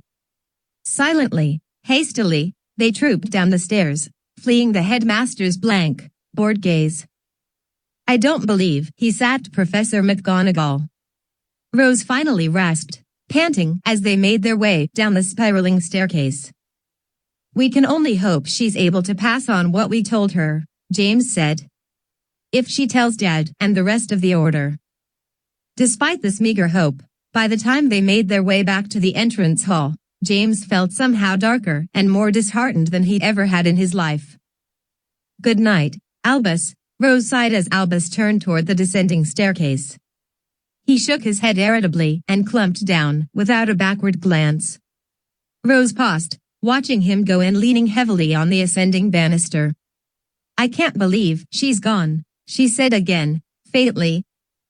James frowned. She'll be back. She has to be. What's Hogwarts without Professor McGonagall? He called her Madam McGonagall. I don't know. It just sounds so. Final. James grimaced wearily. He's a bad guy. Bad guys never win in the end. Rose looked aside at him, her hair hanging limp around her face. How can you be so sure? I mean, look around. Seems as if the bad guys are doing pretty well for themselves at the moment. James didn't have an immediate answer to that. Slowly, shoulders slumped, the pair began to climb the stairs. As they reached the landing and angled toward the portrait of the fat lady, James spoke again. It's like the chessboard in Avier's office, he suggested. No one can really predict how it's going to end by looking at it in the middle of the game. Perhaps, Rose agreed doubtfully, and then stopped, realizing that James had halted a step behind her. What is it? Avier's chessboard, he said, frowning. All those pieces. They seem to represent real people. Rose nodded. Yes. When he talked about you, he held up one of the knights. And there was a piece that looked like Petra, the one you said was the Lady of the Lake. And the king was the collector, who we now know as Avier. And the other king was Uncle Harry, your dad. Rose gasped suddenly. And the White Queen? She looked a little bit like my mum. But James was shaking his head. He raised his eyes to meet his cousin's. No, Rose, he said, quietly but firmly. It wasn't your mum. Rose furrowed her brow in confusion. But I saw it. It had her hair, her face, but younger somehow, maybe. Rose, that wasn't your mum, James persisted. It was you. Rose frowned incredulously, but seemed to give the idea a moment's thought. But why would it be me? What can I do? I mean, the Queen? James shrugged helplessly, and then glanced down at his cousin's robes. They were still matted with broken vines and fragments of flowers from her tussle with the Yuxabaslatma plants. Maybe those will help, somehow. Rose glanced down. No way, she said firmly. We don't even know which one of these came from what plant. They all do something different, you know. I don't fancy accidentally finding out how I'm going to die, or worse, who I'm going to marry. Besides, after what happened to you when you took one, I'm not about to risk permanent madness. What if I can't fall asleep in 11 minutes? What if the effects kick in while I'm still awake and turn my mind into hallucinogenic pudding? Calm down, James rolled his eyes, passing her and approaching the portrait of the fat lady. Blimey, it was just an idea. After tonight, Rose groused, I've just about had it with your ideas. These things are trouble, she tugged at one of the vines, tearing it free of her robe. I'm locking these away where they'll be safe. If Professor Longbottom ever gets back to the greenhouses, I'll give them to him, maybe. James nodded and sighed deeply. If Professor Longbottom ever gets back. He had to admit, after tonight, that seemed like a very big if indeed. The next few weeks were a time of surreal contrasts. Despite his awareness of the impending attack, James found himself buried in the far more prosaic hustle and bustle of lessons, study, and interminable heaps of homework. It was impossible not to think that this was by design. Headmaster Grudge made no effort to hide his belief that a busy student had no time for mischief. James, Ralph, Rose and Scorpius, however, secretly agreed that it was more than an effort to curb stinging spells and dung bombs. Grudge's homework policies, they felt quite sure, were meant to stifle complaints about the school's increasing lack of privacy, draconian discipline policies, and nearly absurd security measures. As summer crept over the school grounds, coaxing the grass to a lush green and combing it with warm, butterfly-laden breezes, new rules were handed down prohibiting the delivery of newspapers and magazines, and restricting all outgoing post to urgent matters. Any news that is fit to tell, Grudge explained from the head table at breakfast one Tuesday morning, putting on one of his sickly, completely unnatural smiles. You may trust myself and your professors to pass on to you. In the meantime, consider yourselves free to devote your full and appropriate attention to the far more important matter of your studies. On top of this, Hogsmeade weekends were cancelled for the remainder of the year. This, even more than the restricted post, inspired a wave of mutinous rabble-rousing among the students. Unfortunately, Grudge had also instituted a school-wide ban on all unofficial meetings of 3 or more students, citing an ancient rule about revolutionary cabals. This, he vowed with an utterly transparent display of feigned regret, was a temporary but necessary measure in a time of international stress. It's like he's trying to force us to revolt, Graham Wharton seethed as he, Deirdre Finnegan and James stumped their way to Charms. The more we obey his stupid rules, the more he piles them on. Well, count me out of any revolts, Deirdre muttered.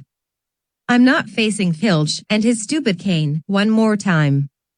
He's twisted as a corkscrew, and twice as mean. I'll face expulsion before any more of his sadistic punishments. James moaned. Don't remind me.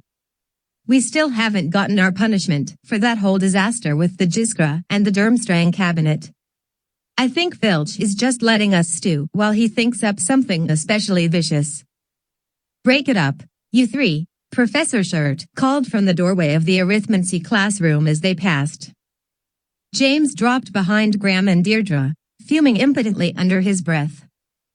The one good thing to come from the fiasco with the Jiskra was that all classes at Durmstrang had been cancelled until the Durmstrang cabinet could be repaired. While the cabinet itself had been easily reassembled, the magic that allowed it to serve as a portal had been much more severely damaged, rendering it unstable and dangerous for use. James had observed Professor Flitwick and his sixth-year assistant, Slytherin Gwen Hemlock, testing it between mealtimes in the Great Hall, attempting to send teapots through the cabinet, with little success. "Oh dear me," Flitwick was heard to proclaim as the door opened once more. He sighed. "No point attempting to reparo this one again. 7 times is the limit. Add you a broom and dustpan, and please ask the house elves if they have any more teapots." Meanwhile, Hagrid was thoroughly enjoying his temporary custody of the Jiskra, making it the subject of his Care of Magical Creatures class, much to the mingled curiosity and trepidation of the students. "Ancient creature, the Jiskra," he said fondly, stroking the heads in turn. The Jiskra preened beneath Hagrid's huge hand, raising the feathered hackles on its heads and flexing its wings. "Wyatt here is almost as old as the dinosaurs." James choked for a moment, nearly dropping his handful of damp, acrid-smelling wood shavings. "Ed? Well, I had to give him a name, didn't I?" Hagrid chuckled. "Of course, it's just temporary, while he stays here. I expect he's got a different name back with his friends at Durmstrang." This admission clouded Hagrid's face for a moment as he pet the Jiskra. For its own part, the lizardy bird hissed and ruffled its greasy red feathers. James was glad to see that, despite Hagrid's fondness for the creature, it was chained to its perch with a tiny silver cuff around one leg. "As I was saying," Hagrid went on, shaking himself.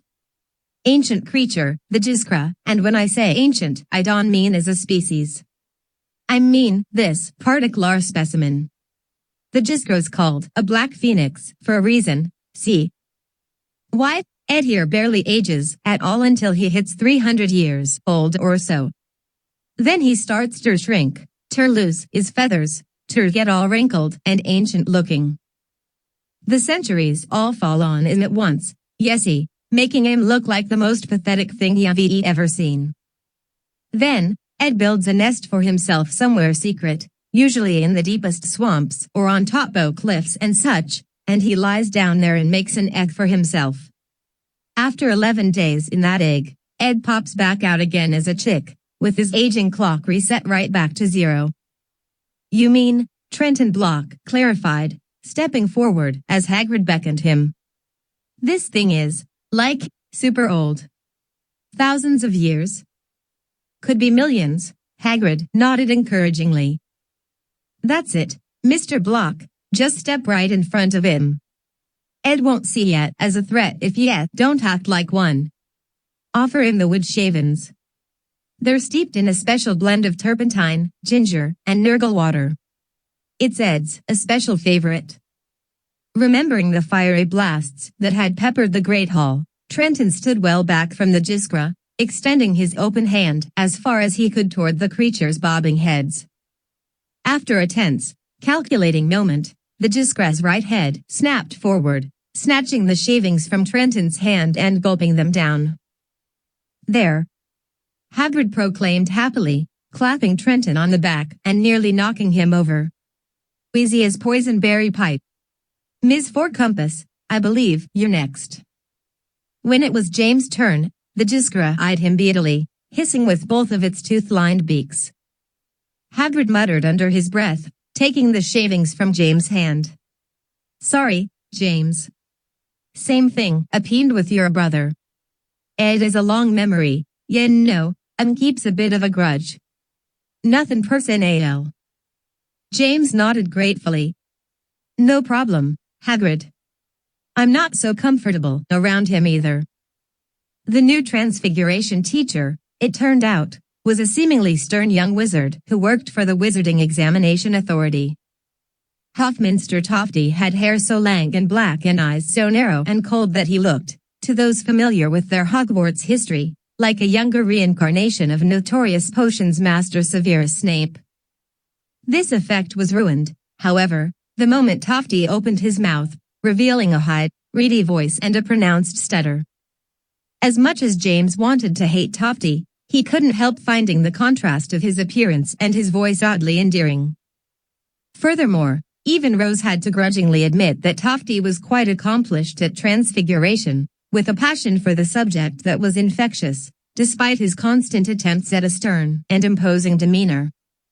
In fact, the only students who seemed intimidated by Professor Tofty's nearly cartoonish severity were the fifth years who were scheduled to sit under him for their OWL examinations. 2 weeks passed after the disastrous encounter with the Jiskra. Rose received a new wand by post from her parents, even as she maintained a poisonous grudge against Albus for breaking her previous one. "You know how Mr. Ollivander always says the wand chooses the witch?" she asked archly, holding up the new wand. "Well, this one's never met me before today. I'll be lucky if it doesn't blast us all to bits. I'll be calibrating for weeks." James sympathized. Despite having returned to Ollivander's in person for his own replacement wand, it had required several awkward weeks to get fully used to. As the days passed, James, Rose and Albus began to harbor some slim hope that Filch had forgotten about their punishment.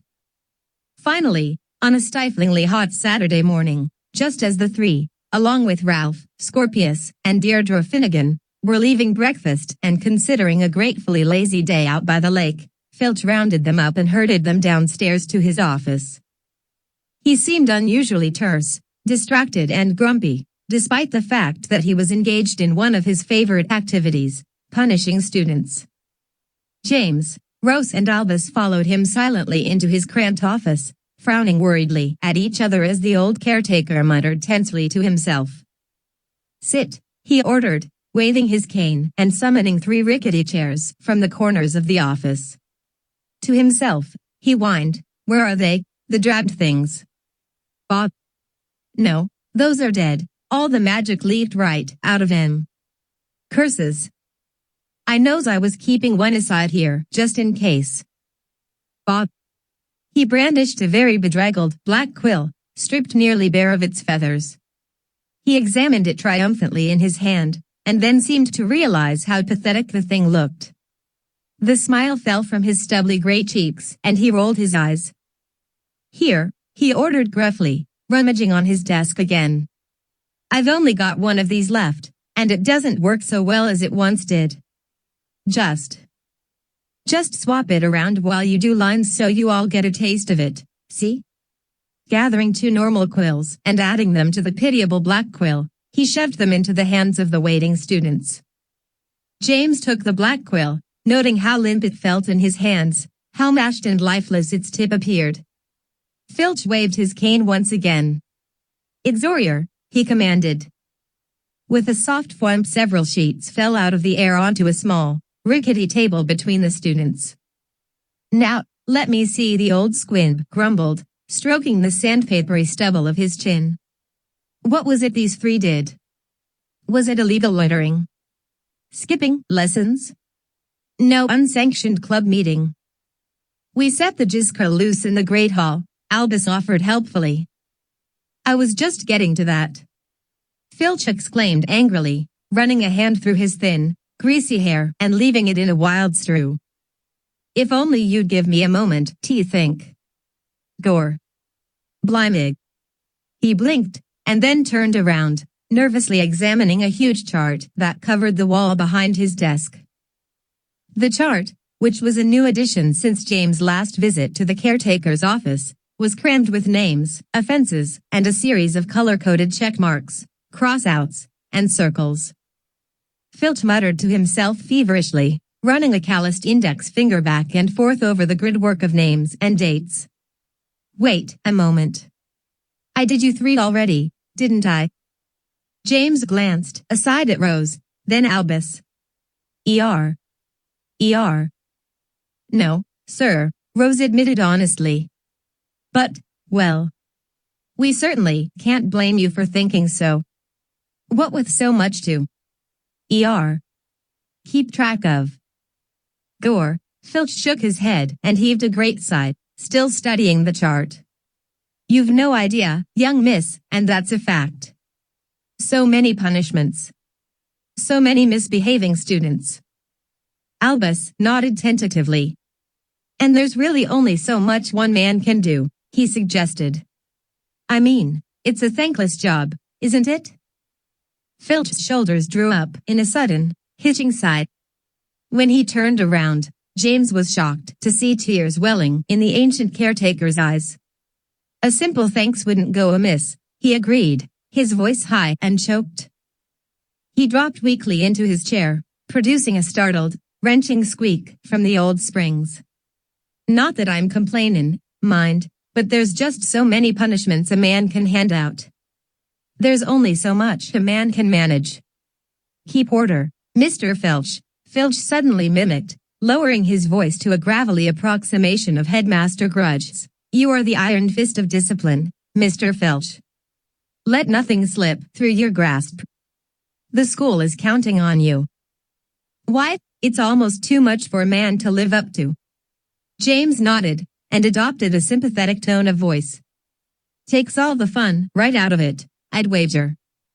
Though, that it does, lad, Filch agreed heartily, producing a ratty grey hanky from a breast pocket and blowing mightily into it. That it does. Why, it's almost a man's worst nightmare, learning to hate the thing he's always loved most. You know who really needs to do lines, Albus suggested meaningfully. Headmaster Grudge. For taking advantage of your sense of responsibility. Filch nodded, wistfully, mistily, and then seemed to catch himself. He sat up and glared at Albus, his eyes narrowed, albeit red-rimmed and watery. So, you little imp, he growled. You lot are just winding me up. It won't work, I tell you. His cheeks flushed with mingled embarrassment and rage. 100 lines, each of you. I will not make Mr. Filch's life any more difficult, he ordered, then hastily added, and I will not tell anyone that Mr. Filch blubbed in front of me. Now go. And not another word. With a sigh, James drew one of the pieces of parchment toward him. He examined the tip of the worn quill, saw that it was congealed black with blood. When he began to write, however, it produced only a faint, squeaky scrawl, barely visible. The back of his hand tickled, scratching the letters out, but not drawing any blood. Without raising his head, he glanced up at Rose. She was on her third line already, just finishing the phrase will not tell that Mr. Filch blubbed in her neat, curly handwriting. A sudden squawking noise made James jump in his seat. It seemed to have the same effect upon Filch, who scrambled at his desk, dislodging a pile of confiscated dung bombs and skiving snack box sweets. He located a small statue and, strangely, held it close to his lips. Yes, Headmaster, he said loudly, speaking apparently to the statue. Mr. Filch, the statue said in a grating, hollow voice. There seems to be a gathering of students approaching the Quidditch pitch. I do not believe there are any practices scheduled for today. Filch slapped a hand over his eyes and drew it warily down, making his already long face positively horse-like. He gathered himself and forced a ghastly smile. Students often conduct scratch Quidditch matches on weekends, Headmaster. I doubt they are using the opportunity to engage in revolutionary behavior. I did not equip you with a magical cane to doubt, Mr. Filch, said the statue, but to act as my representative. I cannot be everywhere. I expect you to be my eyes, ears, and guiding hand, Filch finished weakly, nodding. Yes, sir, right away, sir. The statue in Filch's hand emitted a faint, declamatory squawk and fell silent. Filch set it back on his desk carefully, almost as if he thought it was a small bomb. Some magic, he grumbled under his breath. Constant interruptions. A man can't have a single solitary moment. What was that, Mr. Filch? The statue demanded. Filch nearly fell off his chair. Sorry, sir, he answered manically, trying to catch the heap of parchments that he had inadvertently knocked over. The pages, each covered with lines scribbled in dark, blotchy blood, slithered through his hands and scattered to the filthy floor. Nothing, sir. Just. On my way is all. The statue squawked again. Filch gave up on the slithering parchments, letting them slip off his desk and scatter to the floor like leaves. He stared at the tiny statue, then, tentatively, waved a hand in front of it. When there was no response, he located a large, stained mug and placed it, with extreme care, over the statue, hiding it. Only then did he collapse backwards in his chair, groaning and muttering incomprehensibly to himself.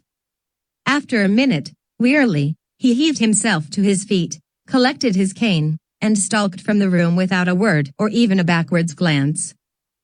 I don't know what's going on here, Albus said once Filch's limping footsteps had echoed into silence. I'm feeling something really, really weird. It's almost a kind of sickness. I think it's pity for Mr. Filch, Rose nodded wonderingly. I was going to say nausea at the stench in his office, Albus frowned. But yeah, I suppose there's a little pity, too. James sighed, leaned back, and stretched. He tossed the black quill onto Filch's desk and swept his parchment to the floor along with the others. Come on, he urged, standing. He'll never know if we did these or not. And I'm not feeling too bad for that sadistic monster. He's the reason both Professors McGonagall and Longbottom are gone. He's getting what he deserves. But he can't help it, Rose said, pitching her voice low and leaning to peer at the inverted mug that hid the tiny headmaster statue. Grudge is using him, turning his natural crankiness into a tool. He's weaponized Filch, all right, Albus agreed, tossing his mostly blank parchment onto the floor. Only Filch is getting sick of it. Who'd have thought that old Squib would get tired of torturing us? It's like being fed your favorite food until it makes you ill, Rose said sadly. The poor man. I seriously can't believe you're feeling sorry for him, James declared angrily. After what he did to Lily. He made my sister bleed just to get back at me. And he enjoyed it. Rose frowned, remembering. She nodded. You're right. To the devil with him. I hope Headmaster Grudge works him into the grave. That's more like it, Albus said fervently as they made their way out of the caretaker's office. Now you're talking like a Weasley. 17. Lair of the Garrow. Throughout the diminishing weeks of school, as the final Quidditch tournament and the secret summit of Magical and Muggle leaders approached, James kept an increasingly alert eye on the fireplace in the Gryffindor common room. He began to stay up late nearly every night, watching for any appearance of his father. Surely, Professor McGonagall had told the Order of the Phoenix what was happening. Surely, they were planning some sort of countermeasure. And surely, someone would let him, James, know that everything was under control. They really don't need to tell us anything, you know, Rose said one night as she crammed her books and homework into her book bag. They're probably extremely busy, getting everything arranged, doing all sorts of spying and studying and stuff, learning what the Morrigan web is and how to stop it. But they wouldn't even know about it if it wasn't for us, James insisted angrily. They owe us at least a word. I mean, for all they know we're still having lessons at Durmstrang with that madman, Professor Avier. He could be trying to kill us once a week. I doubt he would be that bold, Rose shook her head. He may be vicious, but he's not rash. James wasn't convinced. He wouldn't have to be obvious about it. He's an evil genius, remember? He could poison us somehow. Or make us stay after class and sick another of his crazy monsters on us, call it an unfortunate accident. Anything. Speaking of unfortunate accidents, Rose said, shouldering her bag. Any word from Nastasia? James shook his head in frustration. I think she's actually avoiding me. She hasn't been at any of her lessons here at Hogwarts. Zane says she's even skiving off some of her classes at Almedal-Aron. He's a little worried about her, even after I told him what she did in Avier's office. He says she was just playing the double agent, tricking Avier into telling us his plan. Well, Rose tilted her head consideringly. What if she was? It worked, didn't it? James sighed and slumped, returning his attention to the low flames of the fireplace. He wanted to tell Rose what he knew about Nastasia, that she was crazy, somehow split into two personalities, one evil and one slightly less evil. But he'd promised Nastasia that he wouldn't. For now, just barely, that promise held him back. He decided to change the topic. Zane did have a chat with his head of house about the collector. Professor Cloverhoof? Rose brightened. Well, that's good, isn't it? At least, he has access to some people in authority. Are they going to look into it? James shook his head doubtfully. You don't know what things are like in the States. The progressive element is very popular there, although nobody calls it that. Even Professor Cloverhoof is affected by it. When Zane told him there was some mad wizard in New Amsterdam threatening to attack a gathering of world leaders, Cloverhoof blew it off. He said it was a load of anti-egalitarian propaganda and that Zane was above believing such things. Rose's expression of excited hope melted into one of pained disappointment. He didn't. James nodded wearily. He wouldn't believe a word of it, even when Zane told him their new vice president was that same wizard in disguise. Cloverhoof laughed and told him he wished it was true, since it might give the Muggle government the kick it needed to finally get something done. Rose had no reply. The look on her face was so crestfallen that James almost wished he hadn't told her. A minute later, she bid him a doleful good night and left without a word. It wasn't until their last class at Beauxbatons that James finally learned why he hadn't heard anything from his father, or any other member of the Order of the Phoenix. He was sitting in the mirrored classroom as blue-robed Beauxbatons clacked and shuttled the oversized Abbassai, continuing whatever incomprehensible magical mathematics they had been working on all year. Next to him, Ralph was leafing idly through a French copy of the Quibbler, shaking his head occasionally and turning the magazine upside down, trying to understand some of the more obscure magical star charts and illustrations. You know, he whispered, I think this magazine almost makes more sense in another language. James sighed disconsolately. On the other side of the grand classroom, Lucia Gruberova smiled at him secretively. James offered her a weak smile of his own. To Ralph he muttered, have we ever figured out what exactly we're supposed to be doing in this class? Harnessing the cosmic harmonics and manipulating the resonant frequencies of time and space, Ralph answered.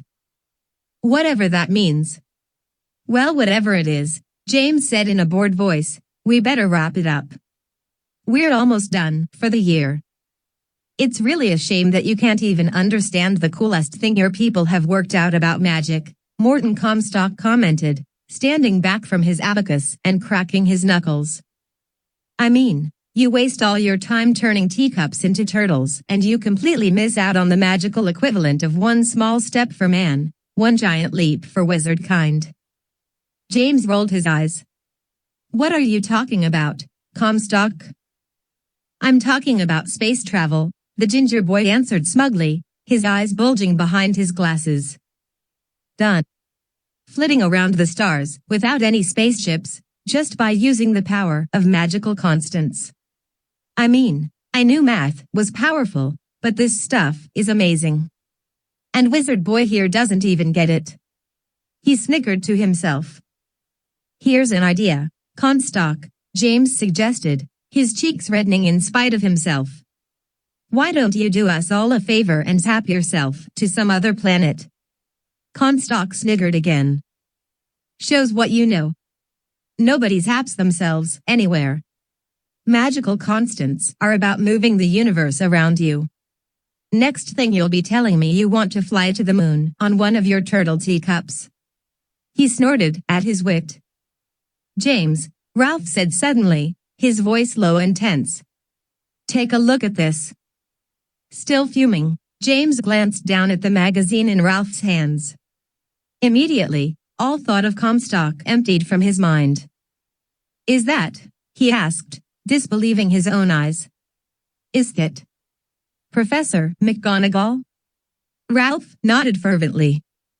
Sure enough, occupying one full page in the middle of the French quibbler, was a picture of the former Transfiguration professor and headmistress.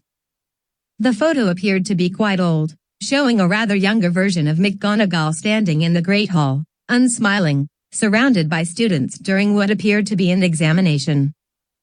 Why's she in the quibbler? James asked in a low voice, struggling to make sense of the headline on the opposite page. Ralph shook his head. Dunno. We need someone who reads French. Fortunately we're in a French school, James suggested eagerly, and then frowned. Unfortunately, they aren't the friendliest people I've ever met. And they're all pretty busy, what with all this magical space travel and whatnot. Cosmic temporal manipulation, Comstock corrected loftily. I can read some French, a female voice suggested. James glanced up to see Lucia standing next to him. She shrugged. I wouldn't want any of them to hear me, she said, nodding toward the busy, blue-robed Beauxbatons students, but I've been taking French since I was 10. I could probably figure it out. She hunkered between Ralph and James, taking the magazine in her hands and studying it closely. There was, she said slowly, squinting. An attack. She attacked some people, it looks like. But, she's one of your teachers, right? I remember her. James screwed up his face in confusion. McGonagall attacked someone. She seemed to want to attack me, sometimes, Ralph admitted consideringly. Like the time I grew a peach tree in her classroom. The look on her face was right scary. No, wait, Lucia said, still reading. She didn't attack anyone. She was attacked, but she fought back. This was a couple weeks ago, it seems. It says there was some sort of ambush. They cornered her outside her home, I think. A bunch of wolves. That doesn't make sense. The WULF, James exclaimed, stabbing a finger at the magazine. McGonagall was attacked by the Wizards United Liberation Front. The same lunatics that killed the American vice president. Ralph's face paled. That means Professor Avery was in on it, he whispered. He's the one making it all happen, isn't he? But why would he attack Professor McGonagall? A sinking feeling filled James as the answer struck him. Because of what we told her. She knew about Avery's plans because we told her all about them. Avery must have figured out what we did and attacked her to keep her from telling anyone. But they didn't succeed, Lucia said, still reading. She fought back. Took out a few of them. It says 3 of the ones who ambushed her ended up in some place called the Anti-Curse Care Unit. That's the Counterjinx ward at St. Mungo's, James said impatiently. What happened to her? Is she all right? Lucia skipped to the end of the article and read haltingly, after Madame McGonagall's sudden and unexpected termination of her post at Hogwarts School of Witchcraft and Wizardry. This attack is a suspiciously timed event, indicating a very powerful infestation of bad luck laylaps. Probably contracted during the professor's previous holiday in the Romanian countryside. She stopped reading, her brow furrowed. What's a bad luck laylap? That's the quibbler being the quibbler, James sighed. Did she survive? Is she all right? Lucia shook her head and leaned over the magazine again. In any event, Madame McGonagall, having sustained numerous curses and jinxes during the attack, is currently in guarded condition at St. Mungo's anti-curse unit, apparently unconscious and under constant healer supervision, for all the good it will do in such an advanced case of lalapindus luck lacking. Ralph leaned back against the mirrored wall, stunned. She never told anyone what you found out about Avier, he said hopelessly. She couldn't have. That's why I haven't heard from my dad, James agreed, and then sat up, alarmed. That means no one is doing anything to stop Avier. No one even knows what's about to happen. The attack you all talked about. Lucia clarified, keeping her voice hushed. When we found that man in the woods? James nodded helplessly, stunned. Well then, Lucia shrugged seriously, closing the magazine and handing it back to Ralph. I guess it's up to you, then, isn't it? Ralph took the magazine and looked hard at the picture of Professor McGonagall. To James' surprise, the bigger boy nodded. I guess it is. He sighed deeply and turned to James. Looks like we're going to need Zane's crazy plan, after all. Zane's crazy plan, of course, was a convoluted method of sneaking into the endless warren of basements and dungeons beneath Almud-al-Aron's administration hall in search of the elusive, and apparently terrifying, Kronlausa, who, according to Rose's research, was possibly one of the only people on Earth harboring the secrets of the Morrigan web. Zane was, as usual, wildly enthusiastic about the idea. It's all totally still set up and ready to go, he declared in his staged whisper at their next Ancient Runes class. He dug in his pocket and produced a fat gold coin, an American Dremel. The Protean charm is as strong as ever. Wherever I vanish this baby to, the spell yanks the American side of the Hogwarts cabinet along with it. We step in on this side and pop out on the other side in the new location. Ralph shook his head impatiently. But what about this Kronlausa person? He whispered, leaning close to James and Zane. How are we going to find her? Zane shrugged. That's the easy part. She's supposed to be the guardian of all the lower levels of Admin Hall. We tromp around and make enough noise, she'll just come to us. And what then? James frowned. She's supposed to be, like, 10 kinds of horrible, isn't she? How do we keep her from cursing us into cockroaches, much less convince her to tell us all of her darkest secrets? Leave that to me, Zane said with a firm nod. I've got an ace up my sleeve. James' frown deepened. What's that mean? It means I've got a few secrets of my own, the blonde boy whispered loftily. And besides, you probably wouldn't believe me if I told you. Whatever, James muttered, still frowning. Ralph, just keep that monster wand of yours handy. I have a feeling we may need it. Mr. Potter, Professor Votary's voice echoed stridently, snapping James to attention. Perhaps you'd like to come up to the blackboard and use your busy whispers to translate this ancient Onkaron rune? Do be careful, though, mispronunciations often trigger unpleasant curses. I once saw a cryptologist's tongue transfigured into a dung beetle by a careless consonant. Glowering and dragging his feet, James stood and made his way to the blackboard. And never a more foul-mouthed dung beetle have I encountered, Votary went on, shaking his head.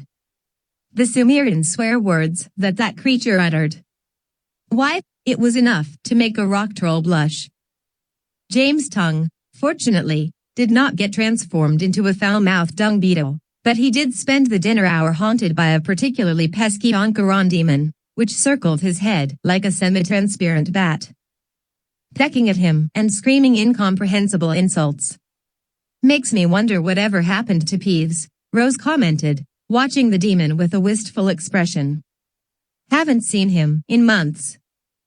Good riddance, Graham Warden proclaimed around a mouthful of stew. Stupid poltergeist ruined my diorama of the Battle of the Red Mages. Turned them all into fire imps and sent them invading everyone else's dioramas. I remember that. Hate, Thomas smiled mistily. It was hilarious.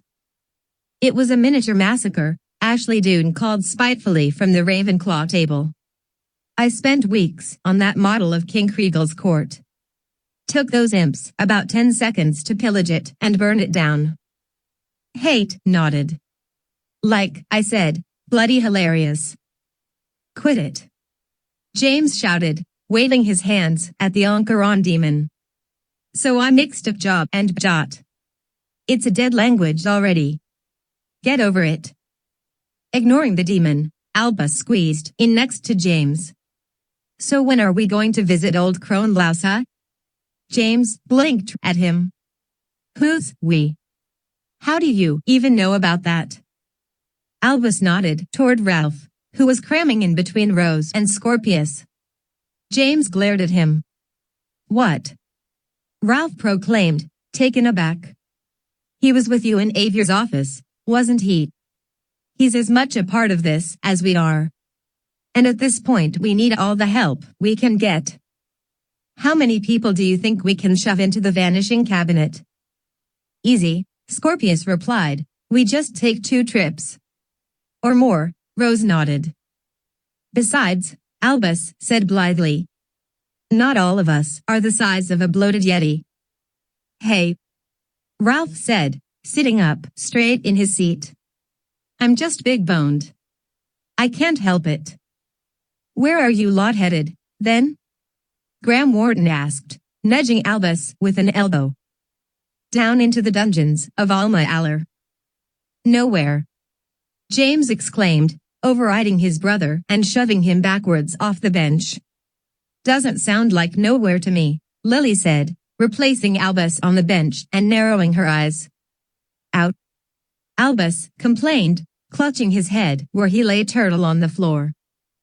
Shut up, Al, both James and Lily said in unison. Ralph rolled his eyes. We really have got to stop discussing these things around the dinner table. I said, quit it. James bellowed, flailing uselessly at the Encaron demon as it blew raspberries into his ears. It wasn't until the following Wednesday night, during their walk back from the astronomy tower, that plans for the trip into Alma Alleron's cellars were finally solidified. After the coming Monday's herbology class, James, Ralph, Scorpius, and Rose would meet Zane in the Great Hall, purportedly for an unscheduled experimental communications meeting, and take the reconfigured Alma Alleron vanishing cabinet to its new portal location beneath Administration Hall. Albus had complained loudly about being left out, but a prior arrangement with Professor Heretofores' dueling club made it impossible. You can't skip it, James had insisted, or else people will be wondering where you've gone off to. Everyone knows you love that daft club. With the details worked out, all that remained was the waiting. This, James had long since learned, was the hardest part of all, as every idle moment seemed suddenly to be full of worries about the myriad ways the plan could go wrong. What if Filch caught them attempting to flit away through the Alma Alleron cabinet? What if Zane's precarious repositioning of the Alma Alleron side of the cabinet went awry, dumping them into a subterranean lake or the lair of some clandestine poisonous beast? There was, after all, no way of knowing what terrible secrets were hidden away in the apparently endless depths beneath the American magical school. Furthermore, what if Kronlausa wasn't a real witch at all, but merely a legend made up to frighten students away from the dangerous cellars? And even if she was real, was there any reason at all to expect that she would do anything with them other than curse them as trespassers? This, after all, was apparently her singular task. By the time Monday afternoon's herbology class arrived, James was so preoccupied with fretting that he barely noticed Tabitha Corsica's suspicious, steady glare. Something on your mind, Mr. Potter? She asked coolly as she handed him a pair of gloves and oversized earmuffs. It is not wise to transplant mandrakes while preoccupied. James muttered, and then shook himself. No. Not a thing. She narrowed her eyes at him, pausing in her distribution of the earmuffs and gloves. Then, thankfully, she moved on. Fortunately, the rest of the lesson went by quickly, filled with the piercing screeches of mandrakes as the students hastily replanted them in larger pots. Ears still ringing despite the use of the protective air muffs, James accompanied Ralph back to the doors of the Great Hall, where Rose and Scorpius were loitering, trying very hard to appear casual with their noses buried in various school books. "About time," Scorpius muttered, snapping his arithmancy book shut. "Rose here is the only one who looks believable reading this stuff. Let's go." "Wait," James interrupted as Scorpius heaved open one of the doors. "Where's Zane? There's no point going through the cabinet until we know he's repositioned the other side." "He said he'd meet us here at 5:15, Ralph said, ducking through the door into the empty Great Hall. "That's almost 11 in the morning, his time." "I'm surprised he's out of bed," Scorpius rolled his eyes. "Either way, I'm not waiting out here where Filch can clap eyes on us." Quickly, furtively, the four students made their way between the empty house tables. It wouldn't be long before students and teachers alike would begin trickling into the Great Hall for dinner. Even now, James could hear the faint clatter and clink of the house elves in the kitchen below. Ahead of him, the four vanishing cabinets stood sentinel, outlined dramatically by angled sunbeams from the windows along the left wall. For the first time in months, James thought of the beginning of term, when Nastasia had appeared surreptitiously skulking around the entrance hall.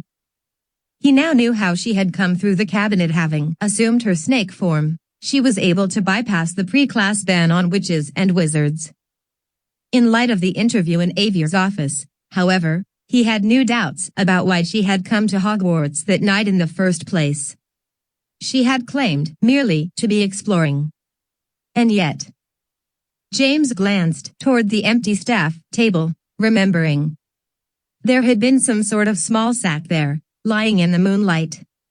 Nastasia had claimed it, but offered no explanation for it. What had she been carrying in that sack?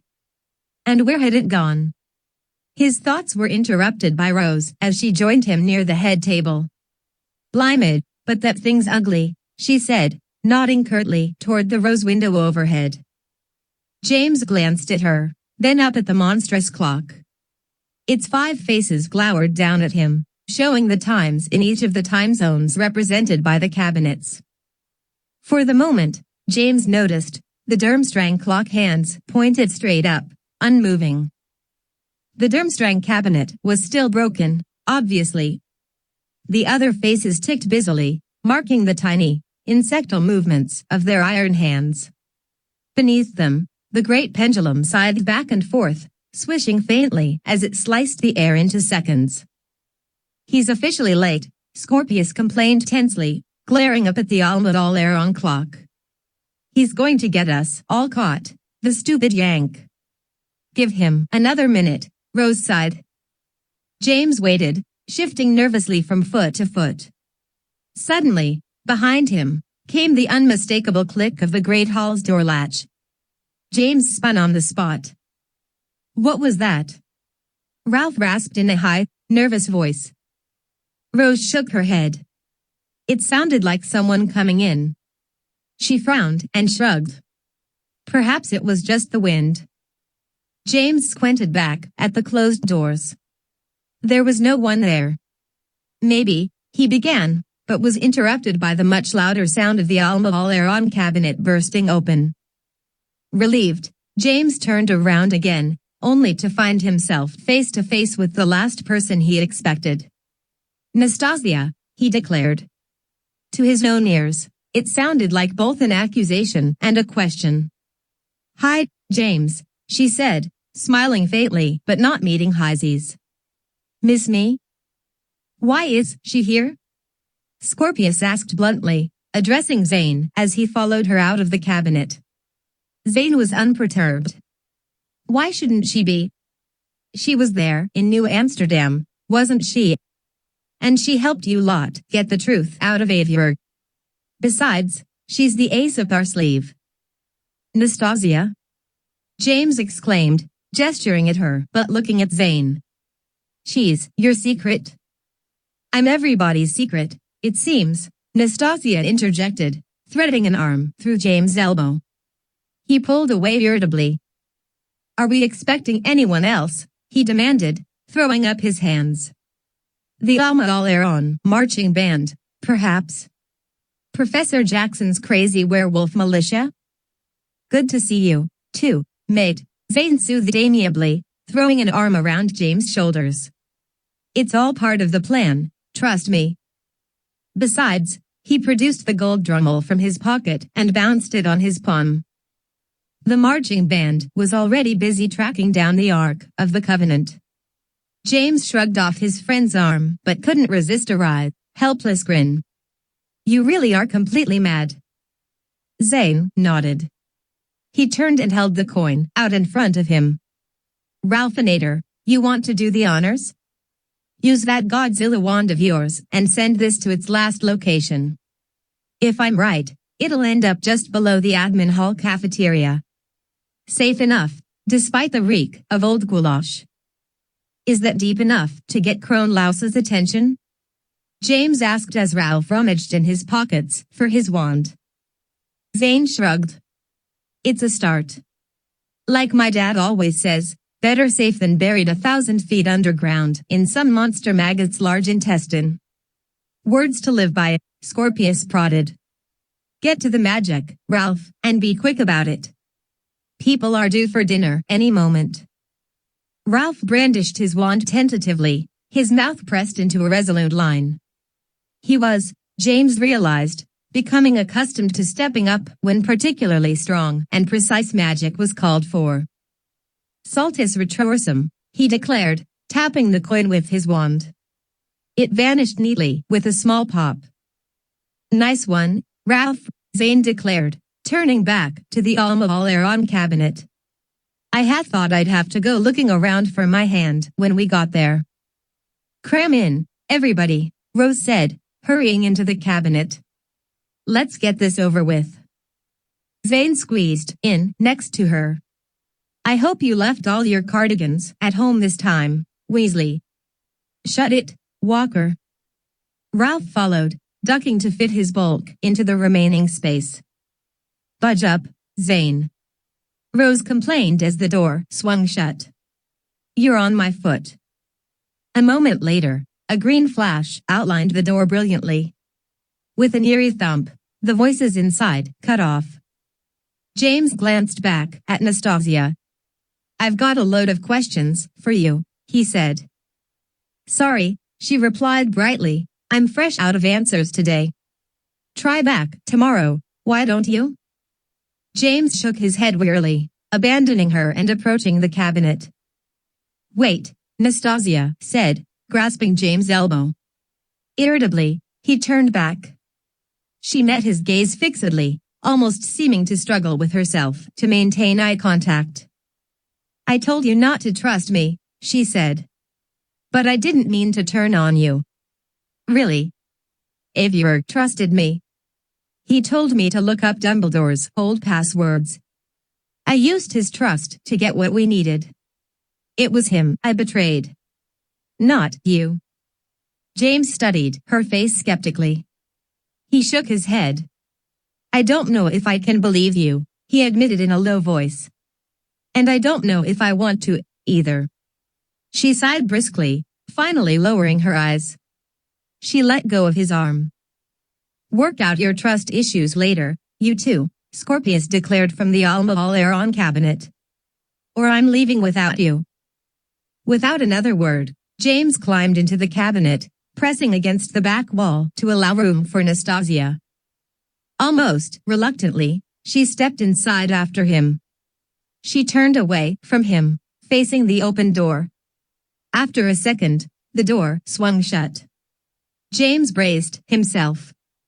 There was a pause, followed by the now familiar greenish flash and dropping, sickening thump. The door swung open again on pitch darkness. Heat flooded the cabinet, along with a cloying, overpowering stench. It didn't smell like old goulash, however. It smelled like sulfur and age and moldy dampness. The only sound was the steady, echoing drip of water. "Ladies first," Scorpius chimed, nudging Nastasia. You've been here before, right? Nastasia didn't answer. Instead, she raised her wand. Lumos, she commanded in a flat voice. The wand flared, illuminating the interior of the cabinet and nothing else. Slowly, tentatively, she stepped out into echoing darkness. Feeling an unshakable sense of deep foreboding, James followed her. Lumos, Scorpius muttered, adding his own wand light to Nastasia's. Rough, wet stone reflected the light blackly beneath James' feet. He looked up, searching for the ceiling, and was shocked to see only the faint shadow of stalactites hundreds of feet above. It's a cavern, Zane's voice called out of the darkness, waking a chorus of echoes. Wasn't expecting this, exactly. I thought you said you'd tested this already. Scorpius called back. Nastasia answered next to him. We did. But we vanished the coin into the cellars from the lawn in front of Admin Hall, a few hundred feet at most. Ralph may be a whiz with a wand, but it's a different thing to hit the same mark from an ocean away. Like hitting the bullseye of a dartboard on the moon, Zane nodded, approaching out of the darkness with Rose and Ralph. At least Ralph here got us on the board. Not your fault, pal. He clapped Ralph heartily on the shoulder. James peered around, frowning. The vanishing cabinet was barely a crooked silhouette in the darkness, its door partway open. So where exactly are we, then? My guess? Zane shrugged, we're still under Admit Hall. Just, a little lower than expected. Bob. He hungered down, suddenly. When he straightened again, he was buffing the gold drummel on his shirt. Need this, don't I? It's more than a protean target. It's my current life savings. So how are we supposed to find our way back up to the main cellars? James asked impatiently. I don't see any stairs or anything. Rose fanned herself with her hand, beginning to sweat in the subterranean heat. The dwarves who built Administration Hall surely would have known this cavern was here. They'd have tunneled into it and used it for resources and storage. If we explore around a bit, we're sure to find a way up and out. She turned and peered into the darkness, raising her lit wand. Bollocks to that, Scorpius shook his head. If we're back under Almalal Aeron now, why don't we just reposition the cabinet for another go? You've got the coin, don't you? Yeah, James agreed. Do your protean repositioning thing from here. We can hit the mark right on the nose and avoid tramping around the center of the earth all night. Zane nodded and shrugged. Makes sense to me. Ralph? Round 2, if you please. He held the coin out to Ralph once more, who produced his wand and leveled it carefully. What are you doing? Rose cried, yanking the coin out of Zane's hand and interrupting Ralph in mid-spell.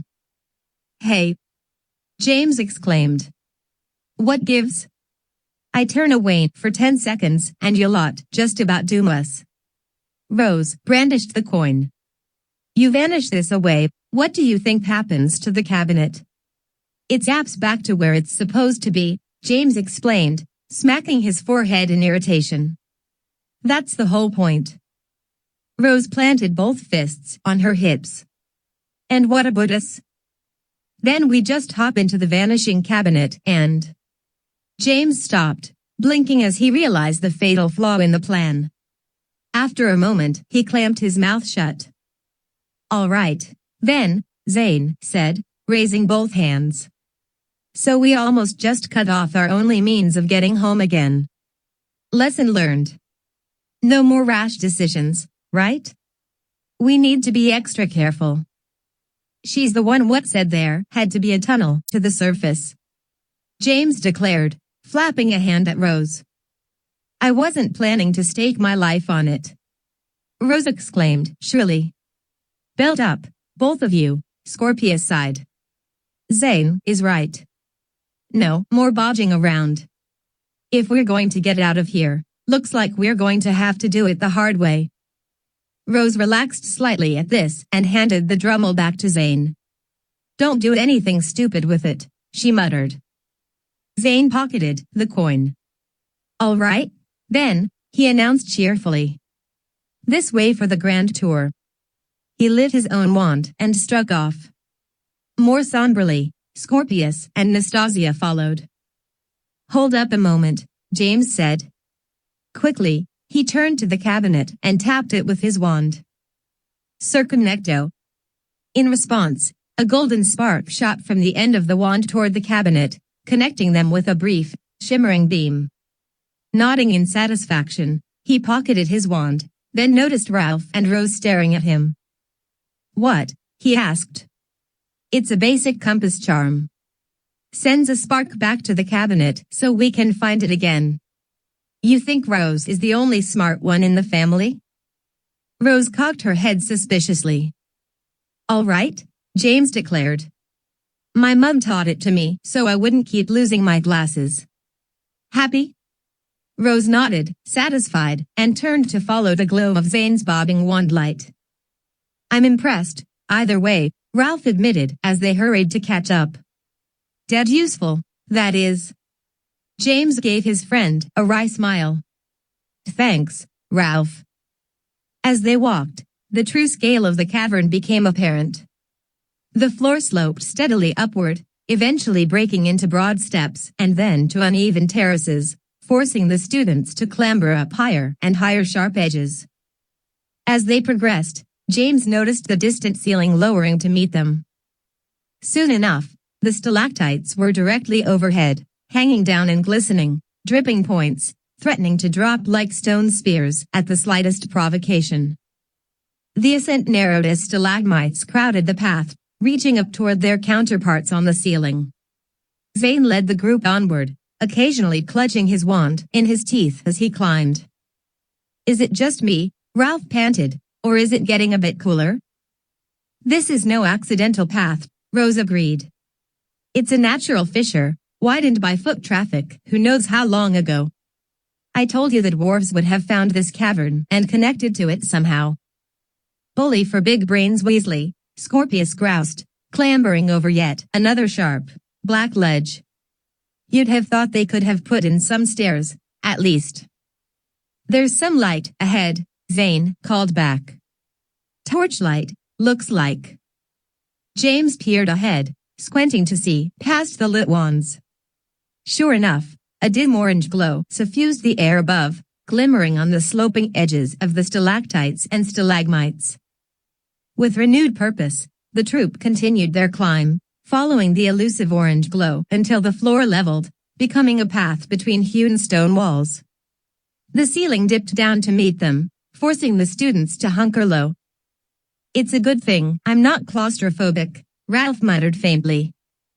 "That's for sure," Zane called back, inching ahead and trying not to hit his head on the rough ceiling.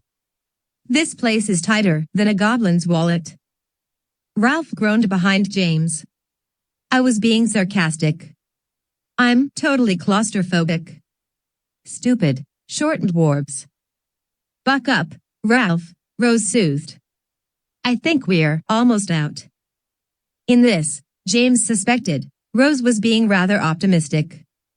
Still, after 10 more minutes of cramped walking, all angling steadily upwards, the ceiling finally raised, joining a much broader, human-sized corridor. Flames flickered from an iron sconce hung from the ceiling by black chains. "Goblin fire," Rose said, wiping her brow. "Burns on nothing and never goes out. Probably been there for centuries." "What's with all the rubbish all over the floor?" James frowned, pointing toward a litter of pickaxes, pails, and helmets some distance away. Oh, Rose exclaimed happily, trotting forward for a closer look. "Dwarf-made tools. They're supposed to be some of the best made in the world." She stooped and plucked a small spade from the floor, pulling it from a bed of ancient cobwebs. "Light as a spanner, but strong as a manticore. And look." She held up another implement, a short-handled axe, just my size, too. "This, I believe," Scorpius said, joining Rose near the strew of tools, "is what's known as looting." "So, Tosh. They've been here for ages." The dwarves are long gone from these tunnels. James drifted closer and held up his wand, examining the rough stone wall. Just out of curiosity, what do you suppose did that? Zane and Nastasia leaned close, peering at the wall. A series of irregular, deep scratches scarred the stone. Ralph frowned nervously. That must have been some pickaxe. They look more like. James swallowed, reluctant to continue. Claw marks, Nastasia nodded, running a finger along one of the deep scratches. Rose's voice echoed tentatively from some distance away. Chaps. Is this what it looks like? James and Scorpius stepped over the strew of cast-off tools and turned a sharp corner. Rose glanced back at them where she stood, pointing. Another pile of debris ranged further along the corridor, dancing in the orange glow of another goblin fire sconce. Those aren't dwarf tools, Ralph squeaked, stopping behind James. Those are dwarfs. Unfortunately, Ralph was correct. Tossed hither and thither against the walls and over the rough floor were small, heavy-browed skulls, broken ribs, and various bits of skeletal arms and legs. Glinting mellowly among the bones were complex metal shapes, broken, scattered, and covered with dust. Armor, James gulped. Look. There's a shield. And some sort of chain mail, all ripped to bits. And there's a sword, with a hand still attached to it. Now that's a battle I'd have liked to see, Zane announced fervently. Dwarves are tough cusses. And their armor is the strongest stuff going. He plucked the sword from the floor and shook off the skeletal hand clinging to the hilt. It fell back with a dry clatter that made James wince. See? Not a nick on it. Not even a speck of rust.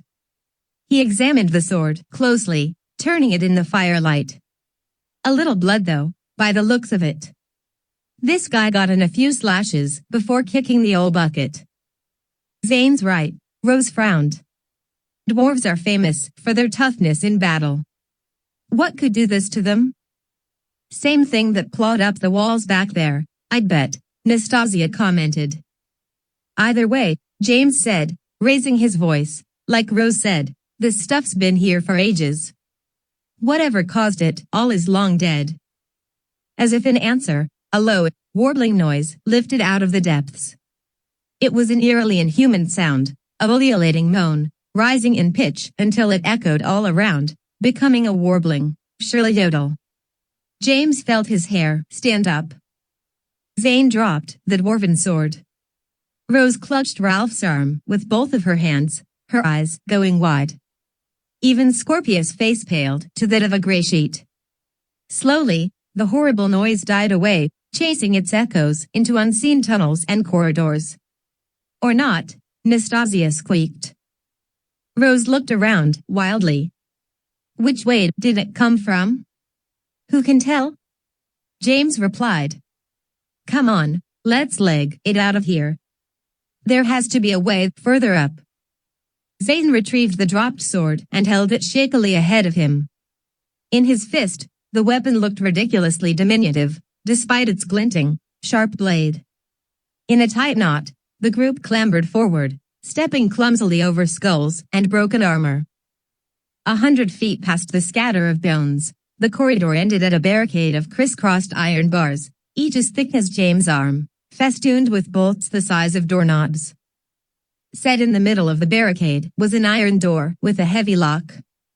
Painted on the rough stone wall on either side of the barricade were large white skulls and crossbones.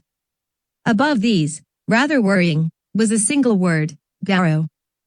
"Oh man," Zane commented worriedly. Rose frowned at the cracked white paint. "What's it mean? What's a garrow?" Scorpius shrugged. "Sounds like some kind of sweet you'd buy at Honeyduke's." Zane shook his head fervently. "It's no sweet. A garrow is a legendary American monster," Nastasia explained. "The good news is that no one's seen any for hundreds of years. She frowned thoughtfully. The bad news is that they love caves and tunnels. Ralph's voice was thin with worry. So, what's it look like? Cross a basilisk with an alligator, Zane said, then give it tusks, as the size of hubcaps, and claws like a hippogriff. But, Nastasia added, holding her hands about 2 feet apart, you know. Bigger. Scorpius pushed to the front of the group and gripped the iron barricade with both hands. He peered through the bars at the dark corridor beyond. Looks like they pinned it in good, though. So long as it stays on the other side of these bars, I expect we'll be all right. Closer this time, the eerie warbling cry came again, echoing all around. Are you sure, James asked, joining Scorpius in front of the ancient barricade, that it's on that side of the bars? In answer, the tunnel behind them rumbled. Dust sifted from the ceiling. On the heels of this came the unmistakable sound of claws scraping on stone, approaching swiftly. I think I need a bigger sword, Zane said breathlessly, spinning toward the sound. Rose? James called, grabbing his cousin by the arm. Unlocking spells are your specialty, right? He pushed her toward the iron door. So make with the unlocking. I can't, she protested. I haven't calibrated my new wand for unlocking spells yet. What? I'm just as likely to make it sprout fur as to unlock it, she cried, both frightened and angry. Somebody else has to do it. The Gauro screamed again, blotting out every other sound. It seemed terribly close. The floor vibrated with its approach. Bloody hell, Scorpius exclaimed. Ralph? Time to go to work. Ralph nodded, his face slick with sweat. He stood back and leveled his wand at the ancient door. Alohomora. A brilliant golden bolt struck the lock, illuminating its ancient keyhole. The door rattled violently in its frame. James grabbed one of the bars and tugged. Still locked, he said, stepping back again. Try another one.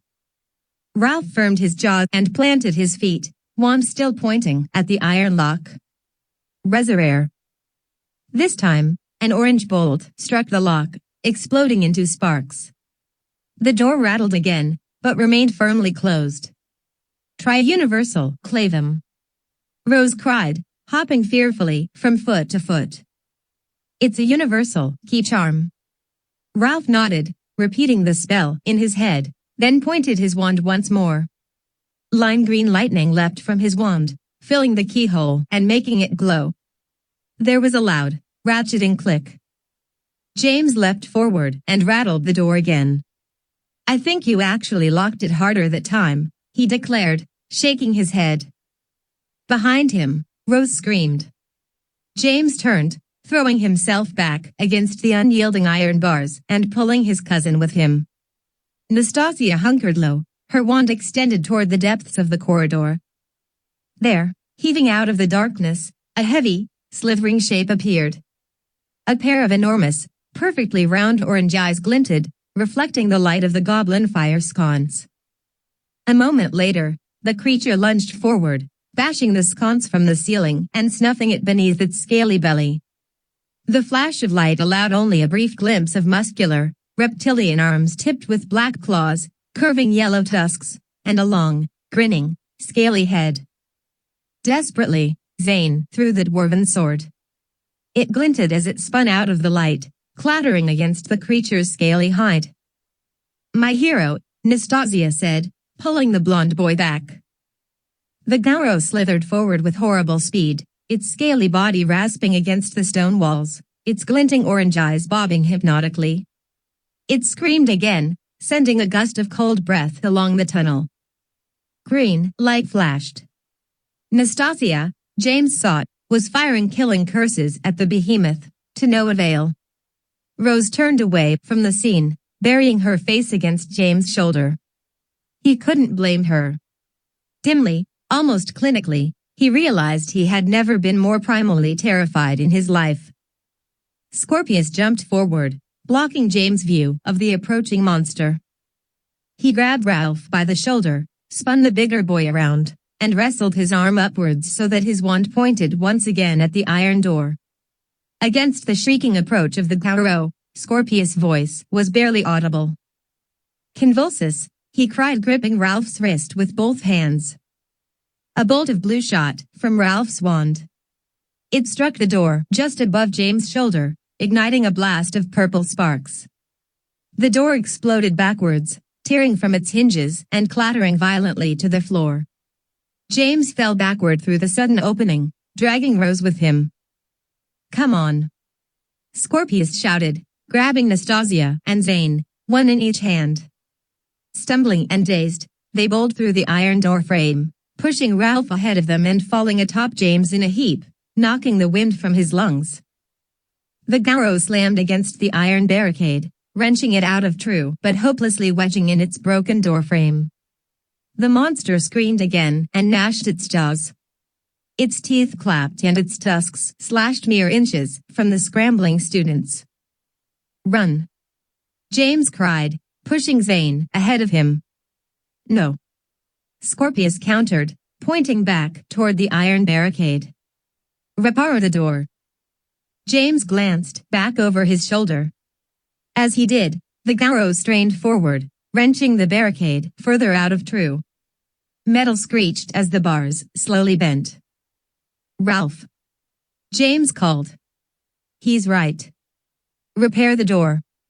Quick." Dazed, Ralph glanced from James to the broken door where it lay, bent almost double, on the stone floor.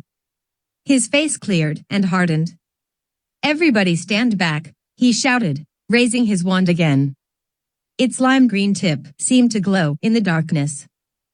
James pressed back against the stone wall of the tunnel, joining Rose and Scorpius. Nastasia and Zane huddled across from them, their faces pale and worried. A loud, wrenching screech echoed through the tunnel. The Garo had forced its head and left shoulder through the deteriorating gate. It screamed, filling the tunnel with its cold breath and chilling, ululating shriek. "Reparo!" Ralph shouted, raising his voice somehow over the noise of the Garo. With a sudden metallic screech, the door straightened, flipped into the air, and spun back toward the iron barricade. It slammed back into its frame, punching the Garo backwards, head over slivering tail, so that it crashed against the floor and slid, arms flailing and slashing at the stone walls. When it came to a stop, it fell back limply, its tail forming a question mark on the gritty floor. Rose quavered, "Is it dead?" Zane shook his head. "No chance. Just knocked out." "You sure that repair job of yours will hold, Ralph?" James asked faintly. Ralph nodded with grim confidence. "Good as new, I'd wager." He turned to Scorpius and frowned. "That thing you did, grabbing my wand hand. I didn't think that was possible." "Neither did I," Scorpius shrugged shakily. "But I remembered something my grandfather taught me." James joined him in the center of the tunnel, unable to take his eyes from the repaired barricade and the horrible prone creature behind it. "And what was that?" Scorpius gestured at Ralph's wand. "Subtlety is a dead man's last mistake." Nastasia nodded.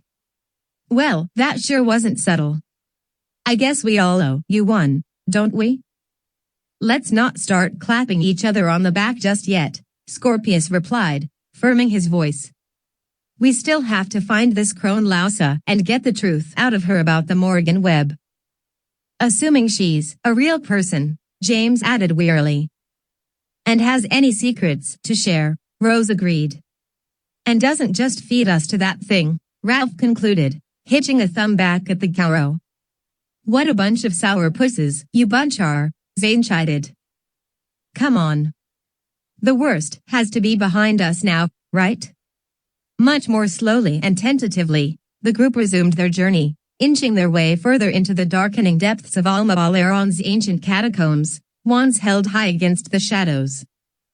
James didn't want to admit it aloud, but he had a foreboding feeling that Zane's assumption couldn't be more wrong.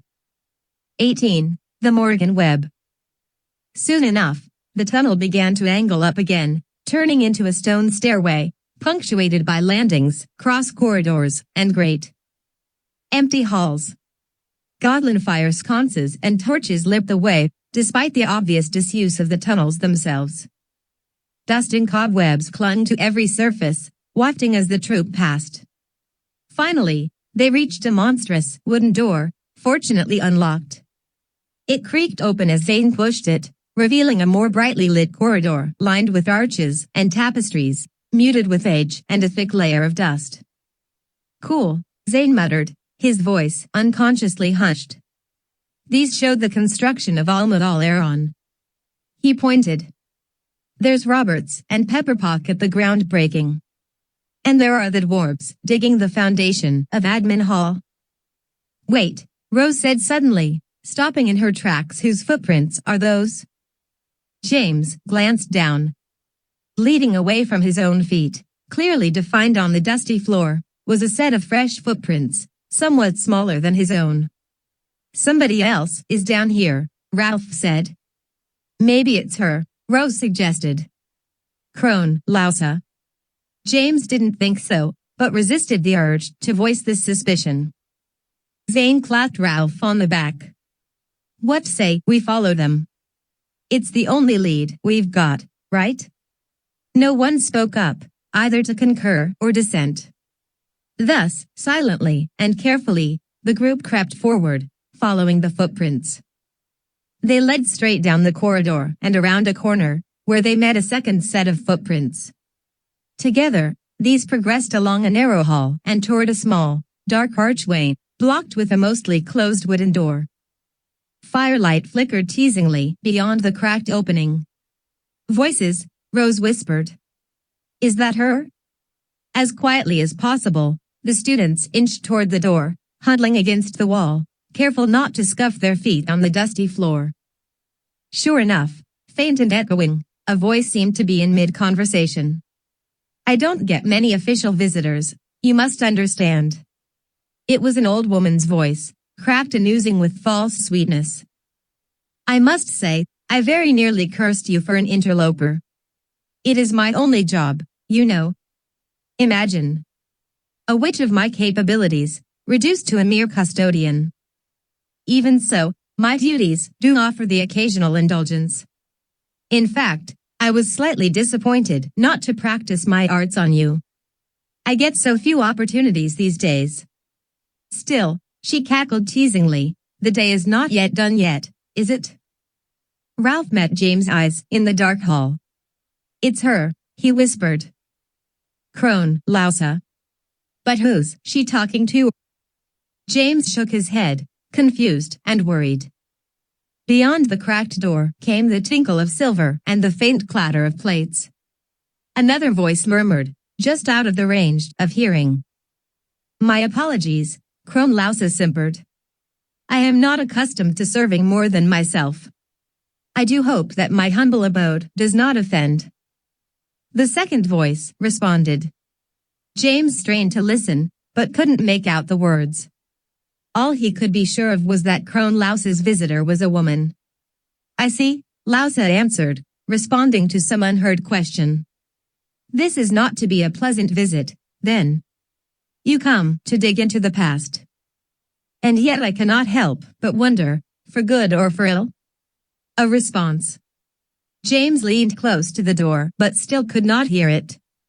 The visitor was deeper in Crone Lousa's quarters, it seemed, around some hidden corner or behind some obstruction. He tried to peer through the crack of the door but could only see the faint flicker of fire, a simmering cauldron, the back of a blanket-draped rocking chair and a mass of blurry shadows. Information, then, Lousa said, a suspicious smile in her voice. It is quite popular today not to take sides, is it? I would almost prefer that your interrogation be for evil intent than for mere information. I confess that I like to know where people stand. It makes things much simpler. But so be it. Ask away. I am obliged to respond. The visitor spoke immediately. James pressed his ear to the door's opening. There was something familiar about the voice. It was a woman, and he was almost certain she was not American. His eyes widened as a thought struck him. Could it possibly be the Lady of the Lake? If so, perhaps it would finally provide the proof Rose and Scorpius needed to believe that she was real.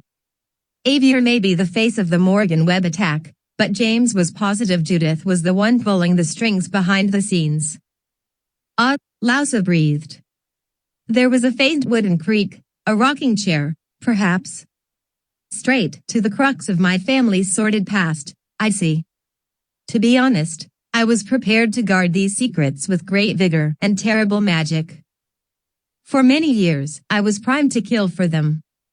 I laid webs of misdirection, wove great protective spells, prepared vicious traps and counter-jinxes.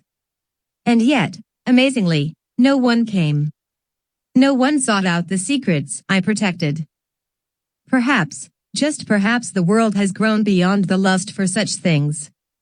Perhaps my wardens were right when they assured me that there was no one left in the world mad enough to resort to such horrors. Lousa sighed deeply, mournfully. Indeed, after these many decades, no one came. But now here you are, the very first.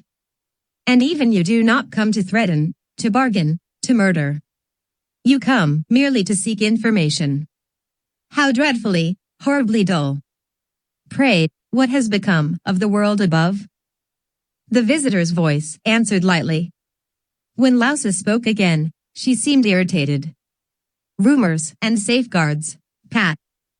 No one seeks such secrets without intent to use them.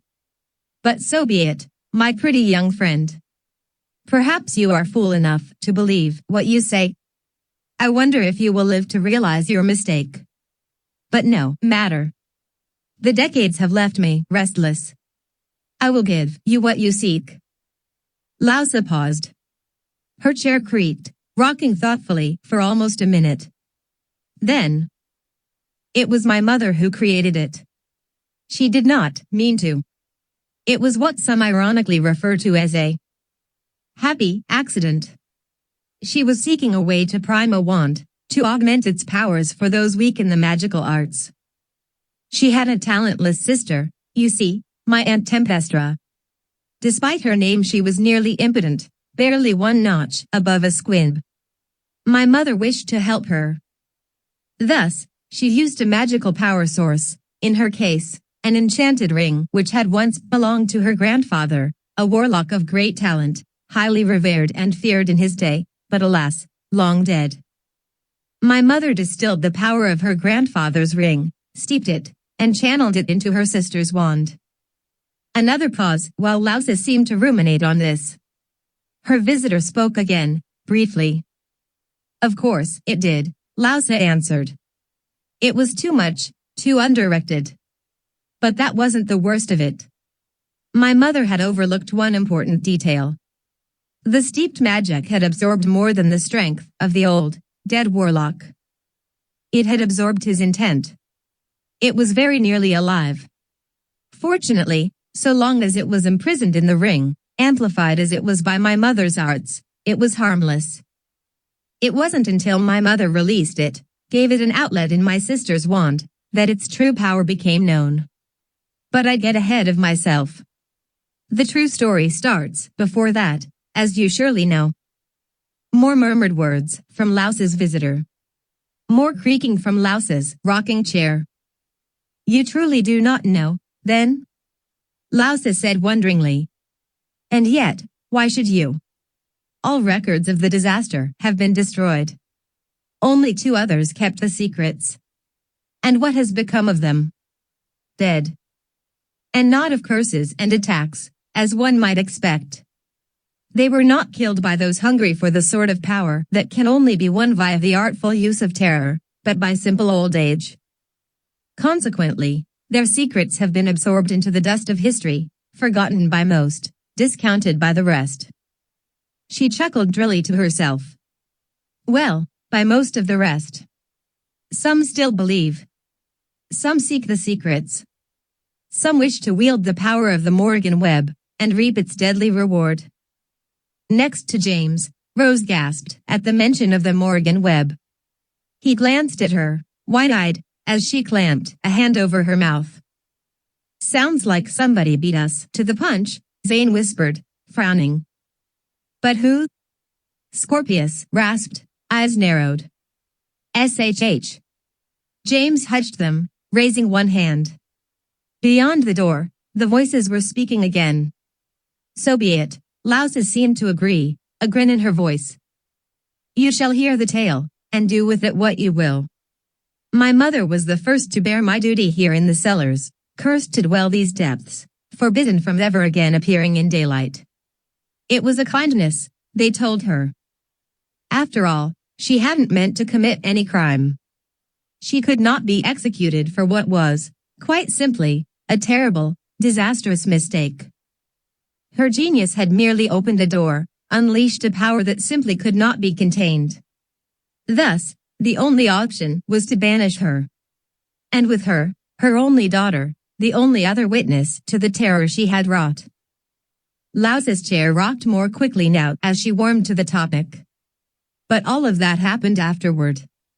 Before the terrors of that night, my mother, Principia Lousa, was a highly regarded professor at the institution above us. Her treatises on the interconnected magical constants of the natural world were groundbreaking, earning her world renown and a position of great honor. Thus, when she announced that she had perfected a theory regarding the transfer of magical energies, the wizarding world listened with great interest. After all, such a discovery could, in theory, grant normal lives to the magically weak, and even to squibs. Some went so far as to conjecture that muggles could be empowered, allowing them to utilize magic that was utterly absent from their own nature. Satisfied with her theories, my mother finally prepared a human trial. This would be conducted on her own sister, Tempestra, using the energy long steeped from my aforementioned great-grandfather's warlock ring. Representatives from magical institutions the world over gathered to witness the event. Nearly 100 of the wizarding world's smartest and most accomplished technomancers, arithmeticians, and healers convened in the medical theater, breathless with anticipation.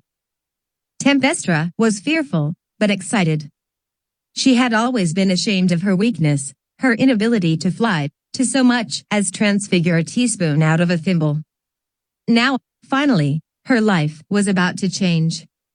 If only she had known. Lousa paused again. Her voice was growing hoarse with so much unaccustomed speaking. There was a faint clatter as she seemed to take a drink, firming her voice.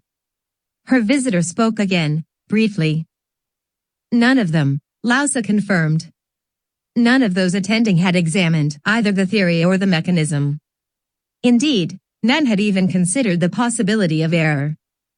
My own mother was too blinded by her good intentions to contemplate the potential for disaster. Thus, it was with great fanfare and lofty expectations that my great-grandfather's ring was unveiled, having been steeped in a charmed trunk right there in the theater. The process was deceptively simple in its execution. It was a timed release. At a particular moment, the very stroke of noon, the transfer would trigger. My mother watched, standing there beside her sister, one hand on her shoulder. The others waited silently, wide-eyed, knowing that, one way or another, they were about to witness history in the making. The rocking chair creaked again. The visitor's voice murmured. James pressed his ear to the door. Of course, she did, Lousa replied quietly. It was instantaneous, and horrible. I was watching, from the wings, backstage, barely 5 years old at the time. My Aunt Tempestra was holding her wand out in preparation, of course, pointing at the ring, ready to accept whatever it meant to give. She was tense, trembling, but there was hope on her face. That's what I remember the most, in spite of everything. At the first chime of noon, the transfer triggered flawlessly, just as my mother had predicted. It crackled like lightning, connecting my great-grandfather's ring and Aunt Tempestra's wand. Her fist tightened on the wand. It looked like she couldn't let go even if she had wanted to. But the lightning didn't stop. It built, became blinding. Murmuring, Lousa's visitor was clarifying something. She was, Lousa confirmed dully. My poor aunt was dead the instant the bolt struck her wand.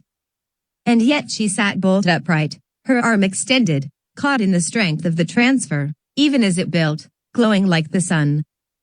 It barely took a second from the launch of the transfer. The power overwhelmed her wand. It was inevitable, of course. And that's when it happened. Rose was leaning over James now, straining to listen. Lousa's voice had weakened as she spoke, reducing her words to faint mutters. There was a long, ringing pause. And then, finally, she continued. The transfer leapt away from my aunt's wand, she said hollowly, living the memory as if it was happening in front of her all over again. Not in one direction, but in every direction. A dozen bolts struck out, connecting to the wizards and witches closest to it. Instantly, they jerked where they sat or stood, petrified by the jolt of power. And also instantly, branching from them, more bolts lanced out, connecting to those behind them. In a fraction of a second, every witch and wizard in the theater was caught, frozen, and petrified, in the web of the transfer. It was their wands, you see. The power of the ring, amplified to murderous proportions and imbued with the vicious malice of my great-grandfather, connected every wand in the room, forming an inescapable web of death. In less than a second, 100 witches and wizards fell dead to the floor of the theater. All I remember is the silence that followed. The terrible, awful silence. I survived, of course. I was too young to bear a wand, thus I was spared. My mother, standing right next to her dead sister, had accidentally broken her own wand that morning, stupidly, in a pointless, meaningless carriage mishap. She was cursed to live, to spend her final years remembering that moment, knowing that she was responsible for the worst mass killing in the history of the country. And that, my pretty young friend, Lousa concluded, her voice barely a dry rasp, is the tale of the Morrigan web. Despite the rumors, my mother never intended to create a weapon of terror. The only time it was ever used, it was an accident, a tragedy, spearing its unwitting creator and dooming her to a life in the sunless depths. Here, with me, she lived the remainder of her years, haunted by guilt, bearing the secret of the most powerful magical weapon ever devised. There was a long silence. James' knees ached from hunkering so long in the darkness, but he barely noticed. His mind raced with images of the upcoming Quidditch summit, hundreds of Hogwarts students, Quidditch players, and teachers, along with the attending wizarding world leaders and their entourages, all bearing wands. All suddenly connected in a crackling web of cursed magic. The wandless Muggle leaders would survive, blinking in the terrible aftermath, confused and clueless. They would be defenseless before Avior and his minions, who simply needed to stow their wands in a safe place until the web spent its deadly force. The result would be massacre upon massacre as the Muggle survivors were cut down, one by one, like targets at a carnival. Lousa's visitor was asking a question. You misunderstand, the crone wheezed. My great-grandfather's ring was not the key to the Morrigan web. The ring served only as fuel. The deadly nature of the web is that any sufficiently magical object can power it, any tool or sigil that has absorbed the strength and purpose of a very powerful witch or wizard, now dead and gone, leaving only their essence behind. My great-grandfather was a warlock, a purveyor of warfare and death, and yet he was no horror. He was simply an amoral man willing to sell his dark talents for a rich income. Even so, look what his reflected essence reaped when untethered and amplified. If only my mother had used someone else, a witch or wizard of noble heart and gentleness, she may well have succeeded in her plan. Or, at worst, created a web of mere pixie dust and flowers. But that, unfortunately, did not happen. This is the world we live in, my young pretty, a world brimming with evil determination. A world full of wicked witches and wizards whose power and intent lingers after their mortal death, just waiting to be amplified and unleashed with the proper spells and preparation. The horror of the Morrigan web is that anyone can do it, if only they know how, and can locate a sufficient source of magical fuel and dark intent. The visitor spoke again.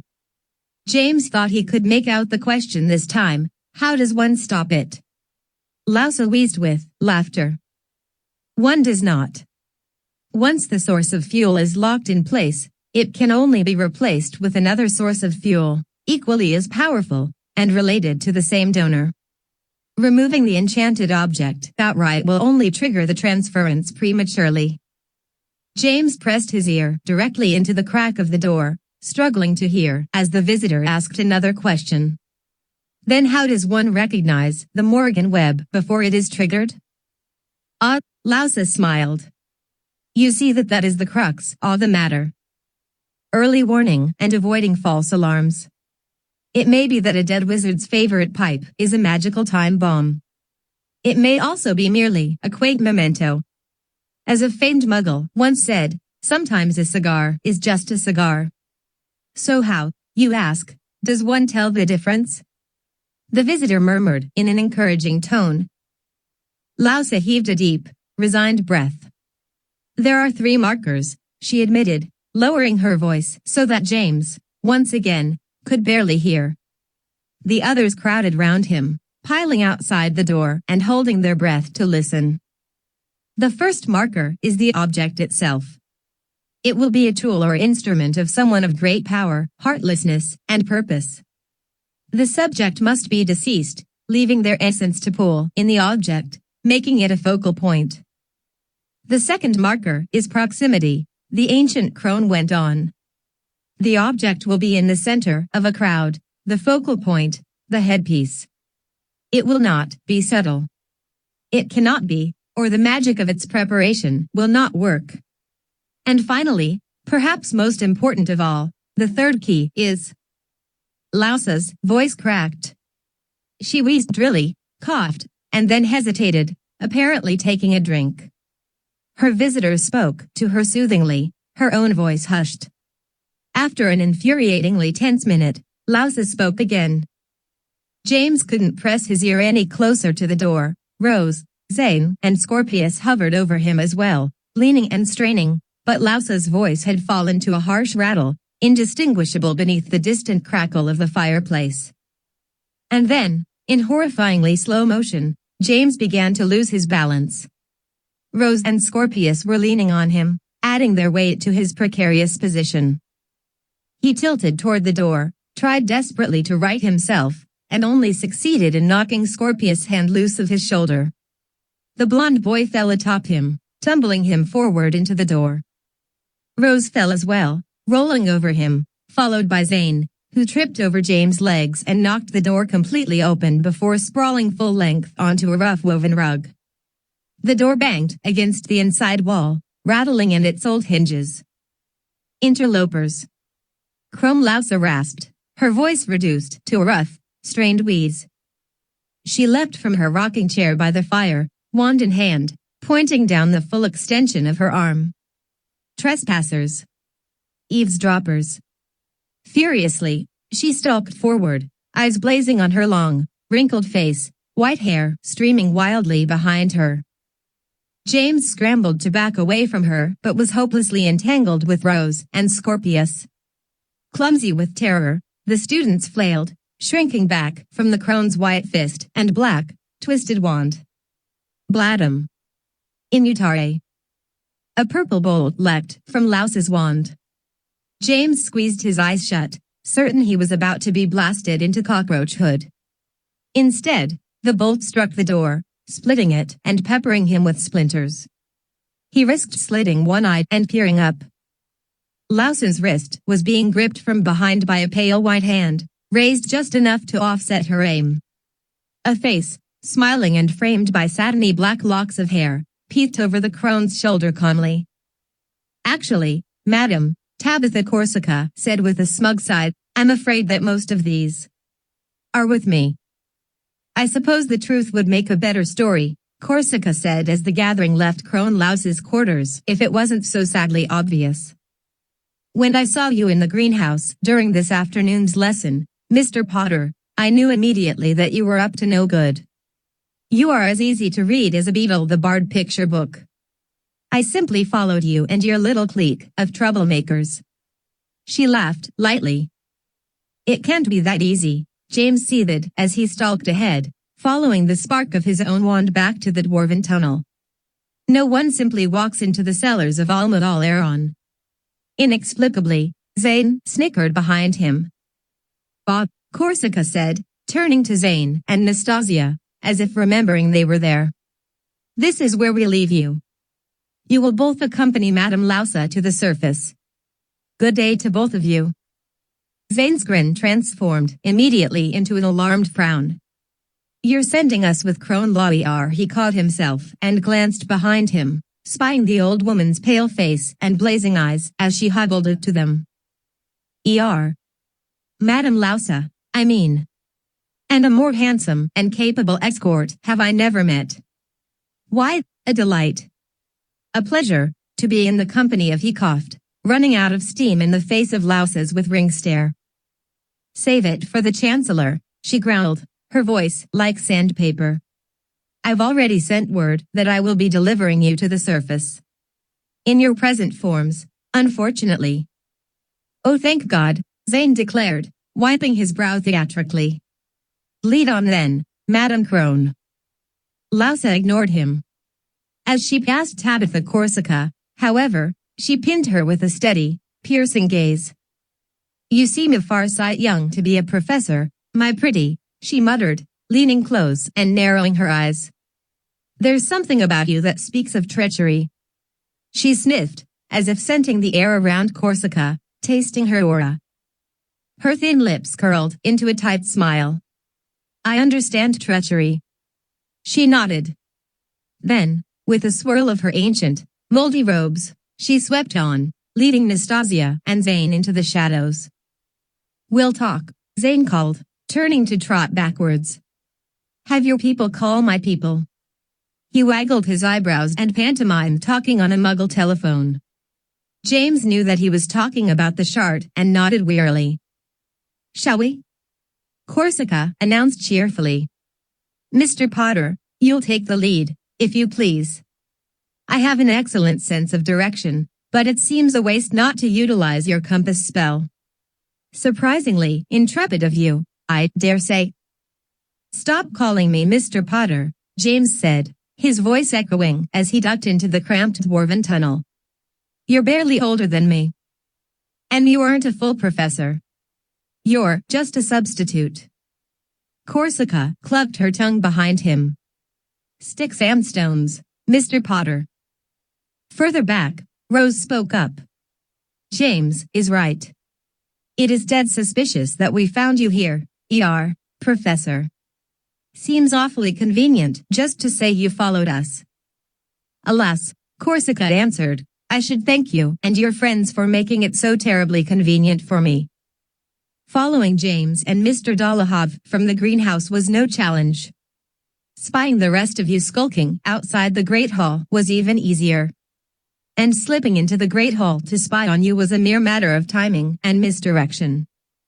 It was you, James sighed. You were the person we heard slipping through the doors right before Zane and Nastasia showed up.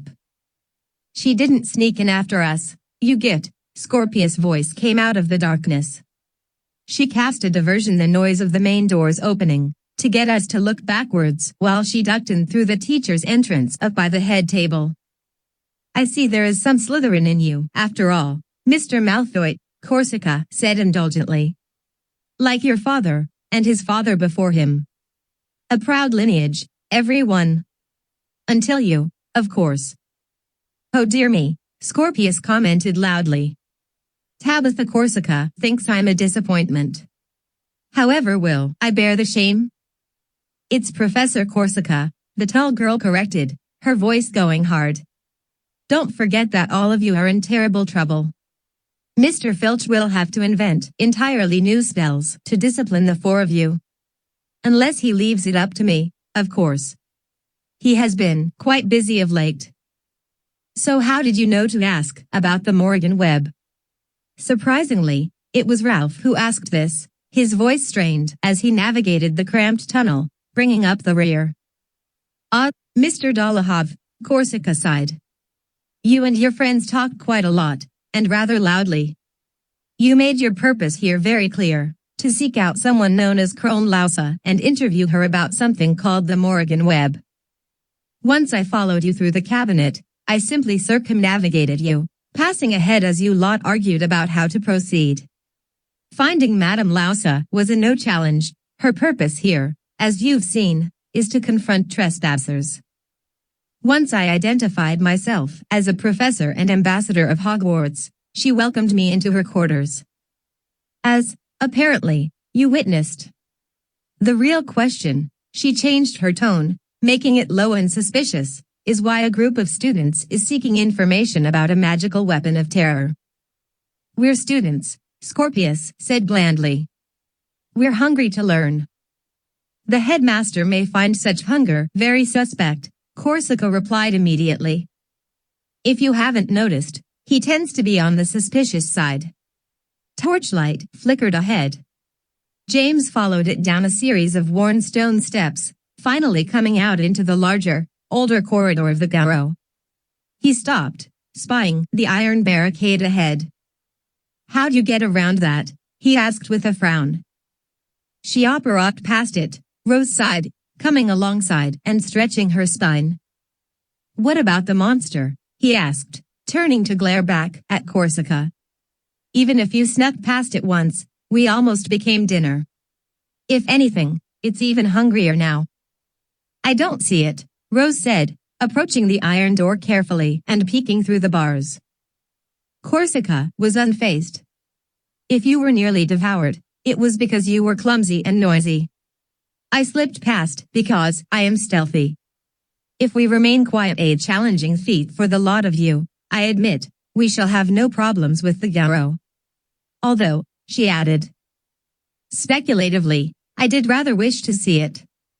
Was it red? It was green, Scorpius answered. Green with orange eyes. Bob, those are the especially vicious ones, Corsica nodded, impressed. But such is life. Shall we? We can't unlock the door, Ralph said, almost challengingly. We had to destroy it and repair it afterward. Of course one cannot magically unlock dwarven doors, Corsica chided. Dwarves are far too clever. And frankly, I am surprised you were able to open it by force. But no matter. My method will suffice. I cannot apparate to the cavern below, we simply do not know it well enough to avoid splinching. But this. She vanished with a crack, reappearing several feet down the corridor, on the other side of the iron barricade. Is simplicity in itself, she finished with a cold smile. I shall return for you, one by one, using the long apparition to Protego Maxima. There was a sudden flash of light. A pulse of magic appeared before James, separating him from the barricade. Next to him, Rose recoiled in surprise from the sudden wall of shimmering blue light. Glancing aside in alarm, James was shocked to see Ralph standing straight, his wand outstretched and his face grim. Shield charm, he said firmly, his dark eyes glaring at Corsica. The strongest one of all. You taught it to me yourself, Tabitha, my first year, when I was in your Fong and Talons club. Do you remember? I do, Corsica answered, cocking her head. I have to admit, Dolohov, I didn't think you had it in you to use it. Especially not like this. What are you up to? Ralph ignored her question. Tell us what the third key is, he demanded. The third thing that identifies the Morrigan web. Tell us, and I'll drop the shield charm. Ralph? James asked, shocked at the sudden ferocity on his friend's face. What about the... You know...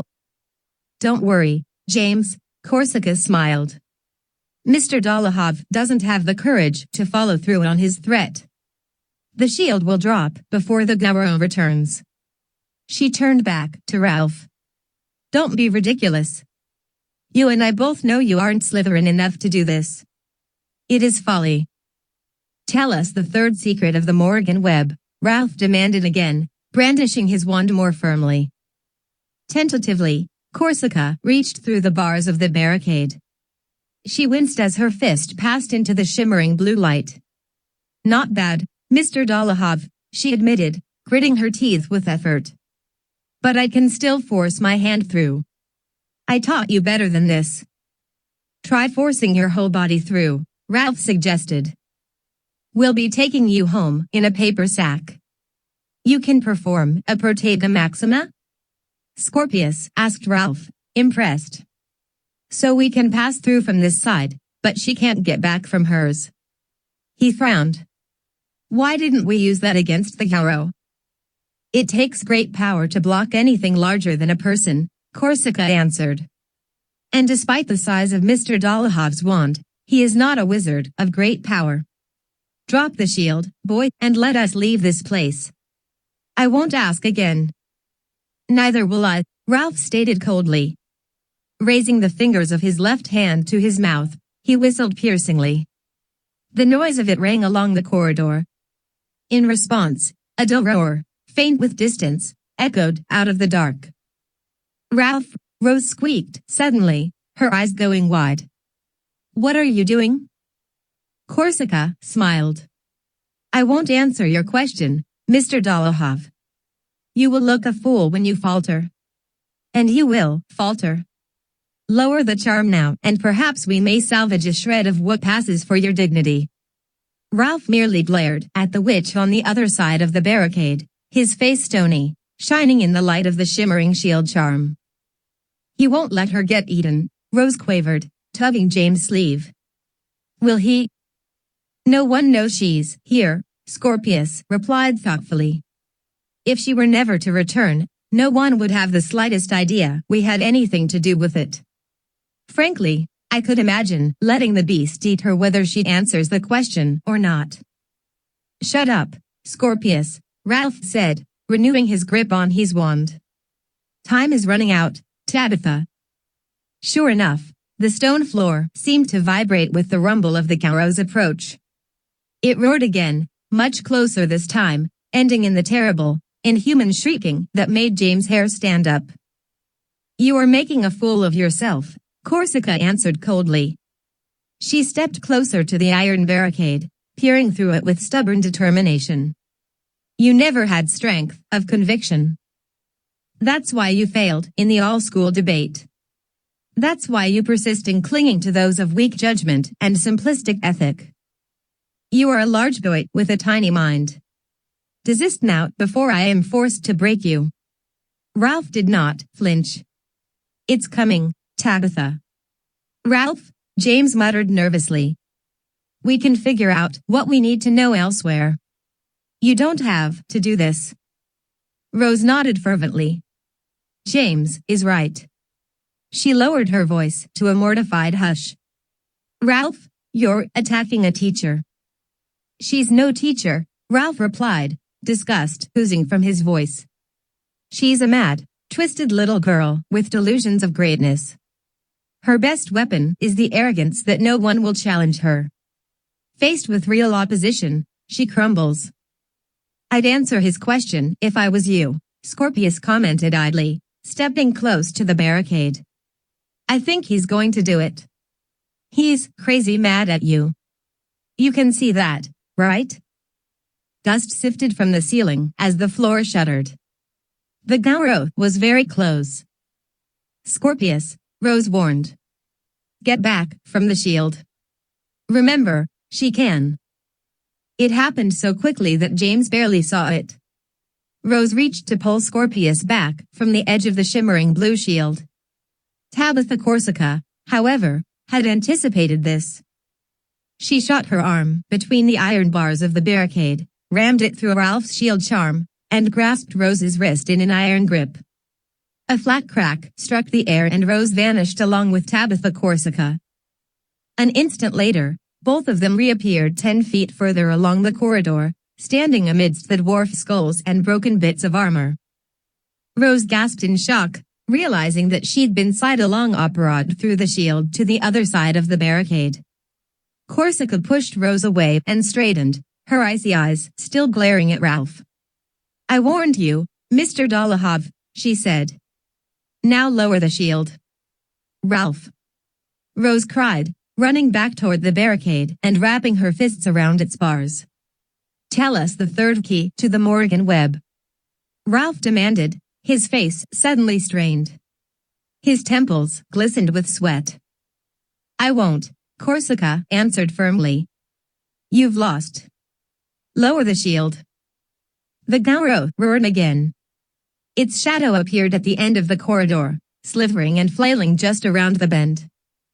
Rose's eyes were wide and terrified. She spun around, throwing her back against the bars of the barricade and staring back toward the approaching shadow. "It's over, Ralph," James shouted, grabbing his friend's shoulder and shaking him. "Let them back through." Scorpius nodded. "He's right. Drop it, Dolohov." But Ralph did not. His arm was like a statue, gripping his wand and maintaining the shimmering blue wall.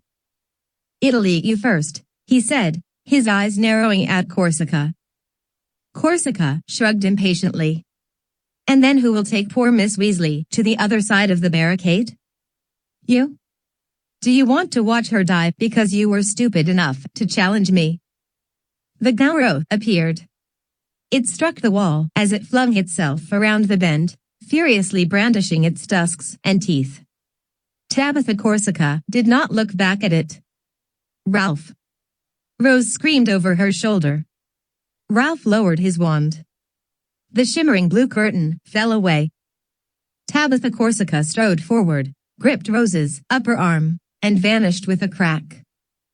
The Gauro slammed onto their footprints, gnashing its teeth in dumb rage. Frustrated and starved, it thrashed forward and hurled itself against the barricade. The iron screeched at the impact, rattling in its old moorings but holding firm. Rose grabbed James from behind, panting with terror and clinging to his arm. Stupefied, Tabitha Corsica's voice called. A flash of red struck Ralph in the back, knocking him to his knees. He dropped his wand and crumpled to the stone floor unconscious. "Poor Dolohov," Corsica muttered, stepping out of the shadows and nudging Ralph with her foot. "He never should have tried. He really shouldn't have." James almost struck out at Corsica with his own wand. He glared at her, then at the unconscious shape of Ralph on the floor. "Don't," Scorpius muttered, sensing James' thoughts. "It's over." "Malfoy shows sense," Tabitha agreed with a sigh. "For once." Rose shuddered as the Gauro threw itself against the barricade again, clanging against the iron with its curved tusks, its claws clattering viciously against the stone walls. Scorpius shook his head. "It really was a good gambit," he admitted, ignoring the tall witch and her pointing, threatening wand. He shook his head. "Pity it just didn't work." 19. Hagrid's detention. The next several days were filled with the worst sort of anxiety. The return trip out of the Alma-Aron cellars had been almost disappointingly uneventful. With the Gauro trapped on the other side of the iron barricade, Tabitha Corsica had simply entranced it with a child's lullaby charm until it fell into a deep, snoring sleep. Sneaking past it had been silently hair-raising, but relatively easy. Ralph, the last to be sidelong operate past the barricade, had resumed consciousness by then, although his wand had been confiscated by Corsica until the return to Hogwarts.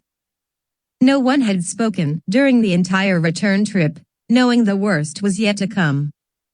Since then, Tabitha Corsica had surely told Headmaster Grudge everything that had happened.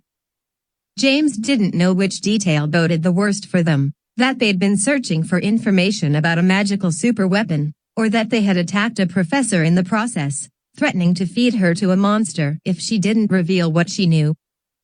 This would not be merely a matter of punishment, James knew. This would surely result in expulsion, or worse. "Ralph here will get the brunt of it," Scorpius whispered as they huddled at a table in the library late one night, ostensibly studying. He's the one that pulled the wand on Corsica. Not us. Besides, it seems she's had a bat in her bonnet about him for years. Even so, we can't just let him take the blame, James said, keeping his head lowered over his history of magic essay. Scorpius shrugged. I'm pretty fine with it, actually. I don't care what happens to me, Ralph muttered morosely. Maybe it'd be best if I did get expelled. I could go back to my dad. Together, we could tell the order what we know.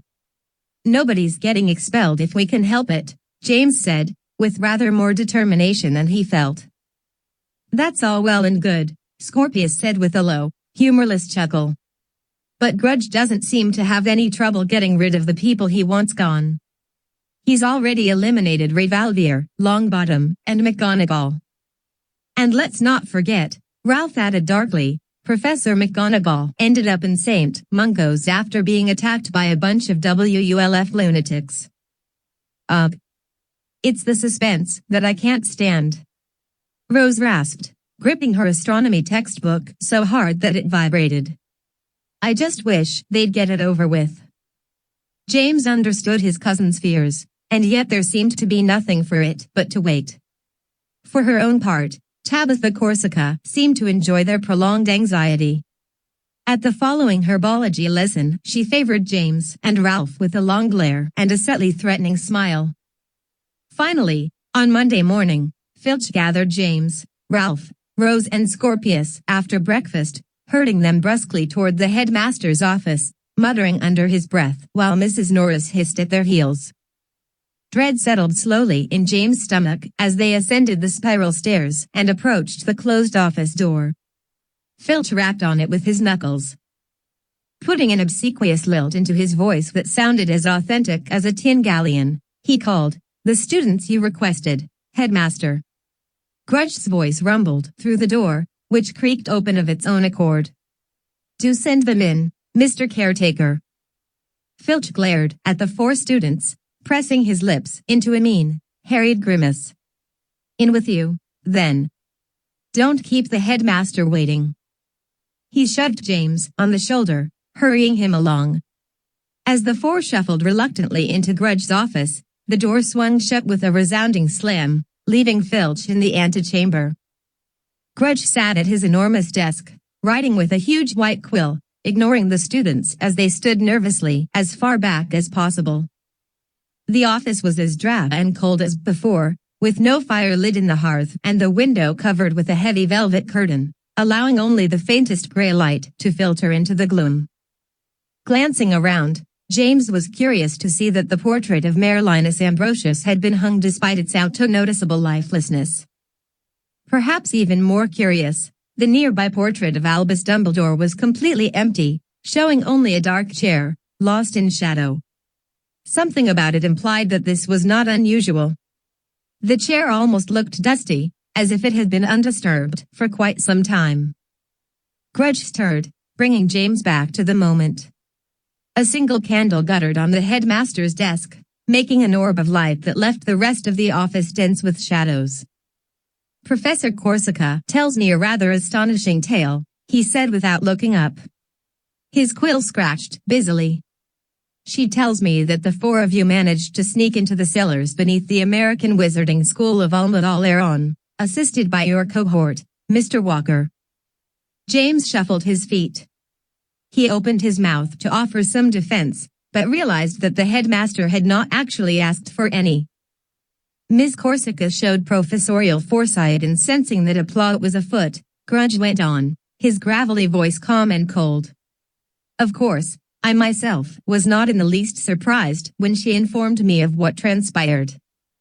"Headmaster," Rose said suddenly, stepping forward. "We." Grudge silenced her with a raised left hand, its palm as white as a fish's belly in the candlelight. His eyes flicked up from his parchment, pinning her from beneath gray eyebrows. "I am not interested in your explanation, Ms. Weasley. Do hold your tongue, for your own sake, unless I ask you to speak." He waited, assuring that she meant to obey. Rose took half a step backward and lowered her head. Grudge observed this stoically. Finally, he lowered his quill and gave the students his full attention. The four of you have been seen on several occasions, banding about, engaging in hushed conversations and secret congress. This is against the rules, as you well know, but I have allowed it. Why, you may well ask. Because I was curious to know what you were up to. Now, however, you have passed beyond even my patient indulgence. Ms. Corsica has confirmed this. As a result, I can no longer allow you to thwart the rules of this establishment. He paused, shifting his glare from student to student, marking all four of them. Scorpius cleared his throat softly. Are we, he asked, cocking his head inquisitively, expelled? Sir? Grudge flipped his eyes back to Scorpius. Expelled, Mr. Malfoy, he repeated. Do you believe you are deserving of expulsion? James glanced at Scorpius, but the blonde boy did not return his look. No, sir, not this time. Just trying to be clear, sir. You may indeed deserve expulsion, Grudge said, raising his chin speculatively. And perhaps I should make it so, despite the lack of a concrete reason. Your secret councils here at Hogwarts have been suspect enough. But to take your meetings to Alma Valeron, to its most clandestine locations, completely outside the realm of our supervision, that I simply cannot allow. The old man sighed deeply, still taking his gaze from face to face. As you now know, Ms. Corsica was intrepid enough to follow you. She briefed me on everything she witnessed, your clandestine meeting in the caverns, adjourning your cabal of malcontents. She tells me that she listened intently, hidden in the shadows. And she tells me, rather unfortunately, that despite her best efforts, she was unable to overhear your secrets. James stared at the headmaster, his mind spinning. Tabitha had not told the headmaster everything. He could scarcely bring himself to believe it. Was this, perhaps, a trick? Was he teasing them? Dimly, he realized that Grudge was glaring at him, silently measuring his response. So, James said suddenly, groping to sound angry, offended, anything. That sneak. Why, I can't believe she listened in on us. Grudge pressed his lips into a thin, skeptical line. Is there anything, he growled slowly, that you would like to tell me, Mr. Potter? Anything to tell you, James repeated, his face burning red. I think I know what the secret council of yours was about, young man, Grudge interrupted impatiently, picking up his quill again. There is no need to lie. It will only make matters worse for you. Admit it, and I may let you off easily. Relatively speaking. James said again, glancing desperately from Ralph to Scorpius. Scorpius sighed. Night Quidditch, sir, he said resignedly. He hung his head. James held his breath, his eyes wide. Grudge's eyes were like chips of ice as he watched Scorpius, suspicion rolling off him in waves. The moment seemed to last hours. Finally, the headmaster sat back and nodded, eyes narrowed. Thank you, Mr. Malfoy. I am pleased that one of you, at least, shows enough sense to speak up. Such truly inane foolishness, this night Quidditch. After the dismissal of Mr. Longbottom, I assumed it would naturally come to an end. Apparently my expectations for good sense are too lofty for some of you. With an imperious flourish, he signed his name to the parchment on his desk. This, students, is the terms of your probation. According to it, none of you shall be seen interacting with the other at any time. No two of you will study together, sit next to each other in lessons, or engage in conversation during lessons or private hours. If you do so, believe me, I shall know, and there will be no further warnings. Breaking the terms of this probation will result in immediate expulsion from this school. Have I made myself exceedingly clear? next to James, Ralph, and Scorpius nodded. Rose muttered assent. James took a small step forward. Just curious, headmaster, he said, steeling his nerve. How will you know if we break the probation? Grudge regarded him before answering. Surely you don't expect me to answer that question, Mr. Potter. James' cheeks burned. I thought I might ask, sir, if we knew that there really was no place to sneak off to. I just thought it might help us to, avoid temptation. We're, sort of, incorrigible that way. I have my ways, young man, Grudge said dismissively, returning his attention to the parchment before him. I do not need to explain my methods to assure you that there is no part of this school beyond my benevolent eye. You should thank me for this. By my vigilance, I may yet save you from your worst enemy, yourself. Yes, sir, James answered, stepping back and pretending to be mollified. Thank you, sir. He lowered his eyes, but his mind was suddenly racing. Grudge tapped the probation notice with his wand, creating a small stack of exact duplicates.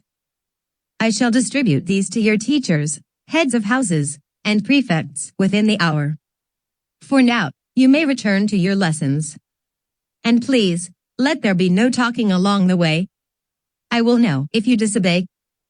Yes, sir, James said again, more emphatically this time. His eyes were narrow with growing suspicion as he stared at the floor. Behind them, the headmaster's door creaked open again, announcing their dismissal. Silently, Scorpius led the other three from the room, quickening his pace as he reached the antechamber. 4 sets of footsteps rang on the spiral stairs as they descended. James knew that what he should be feeling most was relief. For some reason, Tabitha Corsica had not told Headmaster Grudge the most damning parts of their trip to the cellars of Almadal Aeron, neither the bit about the Morrigan web nor the part where Ralph had threatened her with toothy monster death. Normally, Corsica would like nothing more than to see James, Ralph, and his friends kicked out of the school, humiliated and defamed. Why she had avoided such a golden opportunity was a mystery of truly epic proportions. As he stalked along the corridor making for the stairs, he sensed Rose's eyes on him, expressing her own surprise and shock at this inexplicable development. And yet what James was feeling most was a sudden, vindictive certainty. As he reached the top of the stairs, he glanced back, assuring that Grudge had not followed them. The halls were completely empty, punctuated only by the dull, echoing warble of classes in progress behind closed doors. Satisfied, James turned to a very large painting that overlooked the staircase. The painting depicted a group of witches reclined around a boiling cauldron, most sipping enormous tankards or dozing in the morning sunlight. It's you, isn't it? He whispered harshly, leaning close and addressing a tall but otherwise nondescript witch in the background. You're the one spying for Grudge. Admit it. The witch regarded James sternly, defiantly, offering no response. James. Rose hissed, pulling on his sleeve. Come on. What are you doing?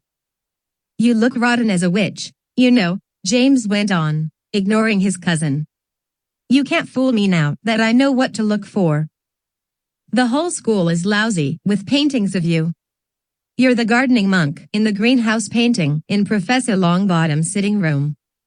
You're the knight in Professor McGonagall's portrait of King Creagle.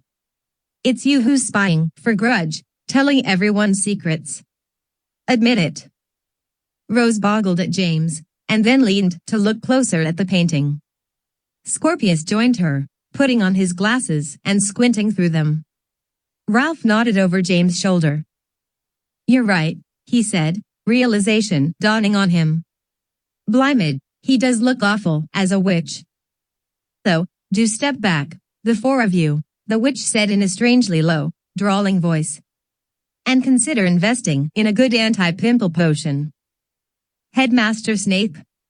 Rose breathed in an odd voice. She suppressed a giggle. Is that really? You? The painted figure sighed irritably. I see you are as good at keeping secrets, Potter, as you are potion making. Make your way to your classes, the lot of you, before you get yourselves into even worse trouble. How can you be helping him? James demanded furiously. I thought you were our friend. The costumed visage of Snape sneered at James. I have never been your friend, Potter. I am, however, one of your guardians, and for that you should thank me. Headmaster Grudge is quite right. You need someone to save you from your own disregard for the rules and pathological delusions of grandeur. I am all too willing to assist in that endeavor. Rose looked both shocked and crestfallen. It's you, sir, she clarified, glancing from the painting to James and back. You've got portraits scattered all over the school? And you're using them to spy on everyone for Headmaster Grudge. Spying is a subversive term, Snape sniffed. I am obliged to offer the entirety of my services to the new headmaster. As a result, I have been charged with observing. Those with nothing to hide have nothing to fear. James shook his head. Because of you, we've lost Revolver, McGonagall, and Longbottom. I had nothing to do with any of their predicaments, Snape glanced away dismissively. Each of those professors earned their own removal. If you disagree, take it up with the headmaster. It is none of my affair. Rose's disappointment was quickly boiling into anger. Everyone's living in fear because of you, she declared, struggling to keep her voice low. Good people, people who were your friends and comrades, are afraid to speak up against what's going on, all because you're broadcasting their every word to Grudge. That's Headmaster Grudge, and it behooves you to remember it, Miss Weasley, Snape declared, rising to his full height in the painting. Like it or not, he is in charge, now, and things will be done according to his design. Those who chafe under that requirement are, by definition, unfit to serve under his leadership, regardless of their history, either with me or this school. But, Ralph frowned sadly, Professor McGonagall got attacked. She's still in St. Mungo's. All because somebody wanted to keep her quiet. Maybe even Headmaster Grudge. Is that who you want to work for? Conjecture and hearsay, Snape retorted under his breath, but James could see that this had struck a nerve with the painted former headmaster. He moved closer to the painting and lowered his voice. You don't have any choice in the matter, he whispered. Do you? You have to do what Grudge wants. Because, being dead, you don't really have free will any longer. Snape refused to meet James' eyes. As usual, Potter, you speak as if you know what you are talking about. And also as usual, you do not. Just like the portrait of Headmaster Phineas Nigellus Black, Rose nodded slowly. My mum says he had to do what Headmaster Dumbledore asked, whether he liked it or not. All the old headmaster portraits are honor-bound to serve the living headmaster. Phineas Nigellus seemed to think it was a curse more than a duty. Snape glared at Rose from the painting. None of you have the slightest idea what you are talking about. Move along. Go to your classes. It must drive you mad, Scorpius mused. Having to do what that crazy dictator wants. After everything you did when you were alive to shut down people like him. I was people like him, Snape countered. Men like Headmaster Grudge are the tip of the spear, the ugly truth that few are willing to acknowledge.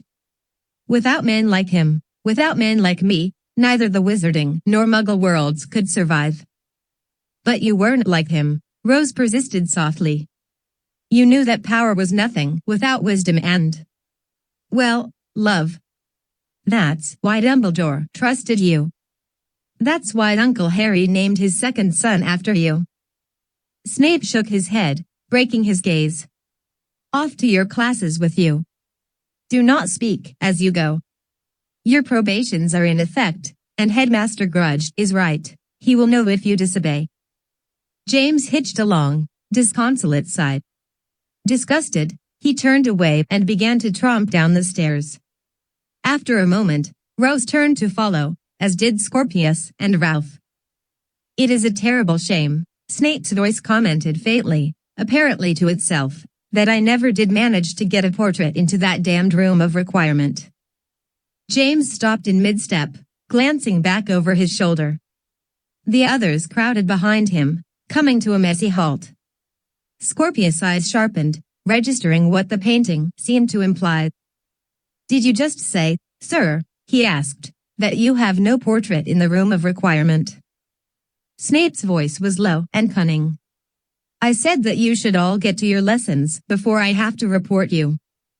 "I see, sir," Scorpius answered. "Certainly, sir, thank you, sir." Turning and sharing a collection of secretive grins, the students continued their tramp down the staircase.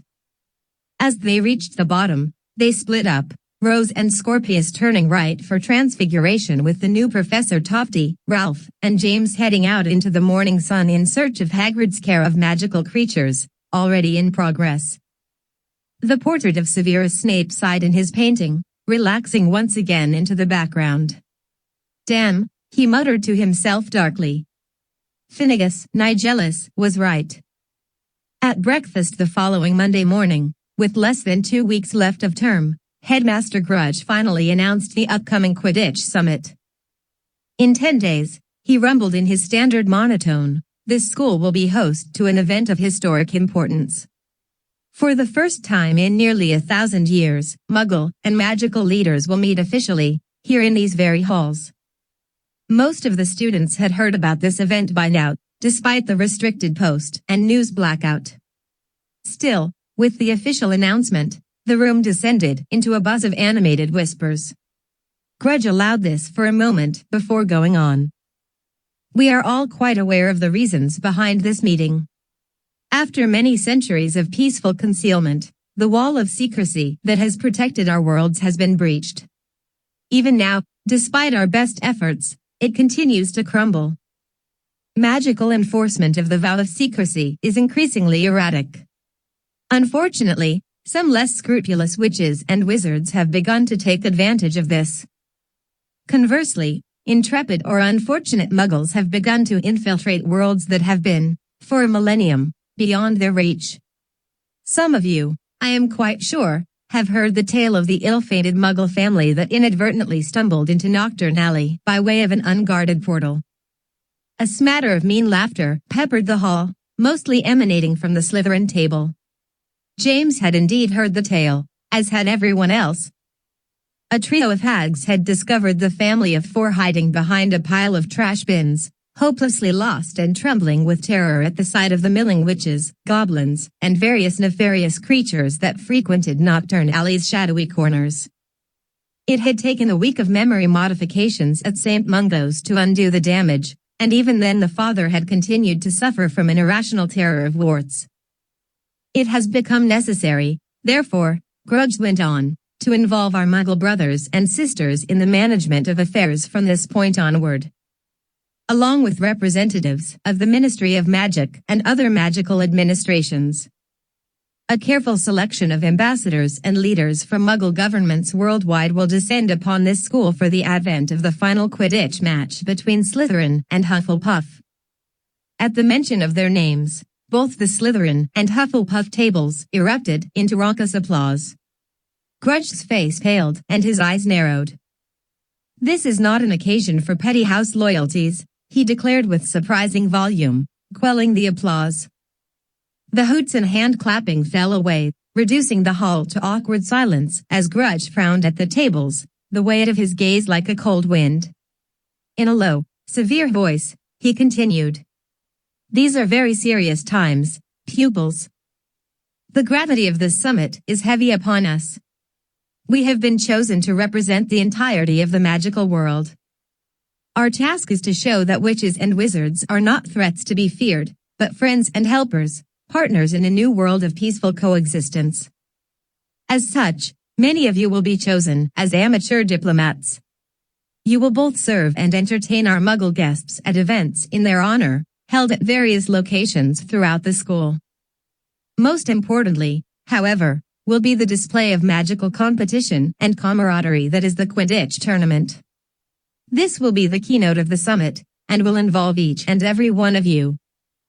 You will attend, and you will be on your best behavior.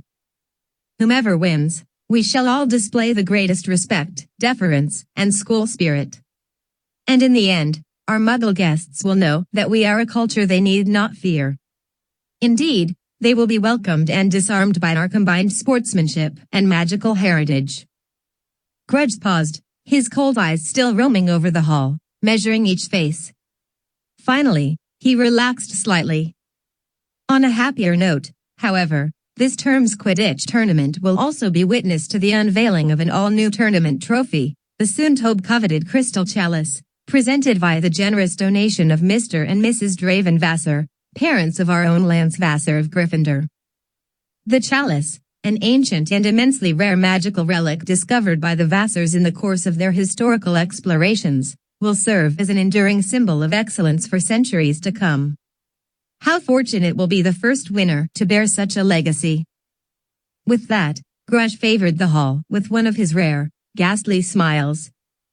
Ugh, Rose muttered, cupping a hand to the side of her face to block the sight. It looks like magical fish hooks are tugging at the corners of his mouth.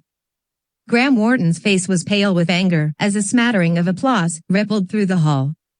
Isn't it just like Lance Vassar to lose us the Quidditch Cup and then produce some even better cup to award the winner? James was distracted, however, by the chilling certainty of Grudge's announcement.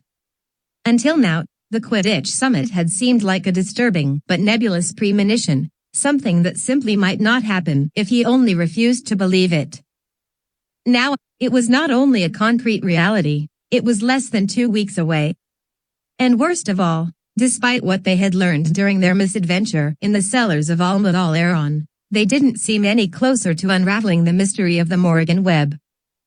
With the announcement, the final days of term seemed to trickle by with eerie, capricious speed. This was due in large part to the typical end-of-term rush of examinations, accompanied by the mountains of homework that continued to be piled on.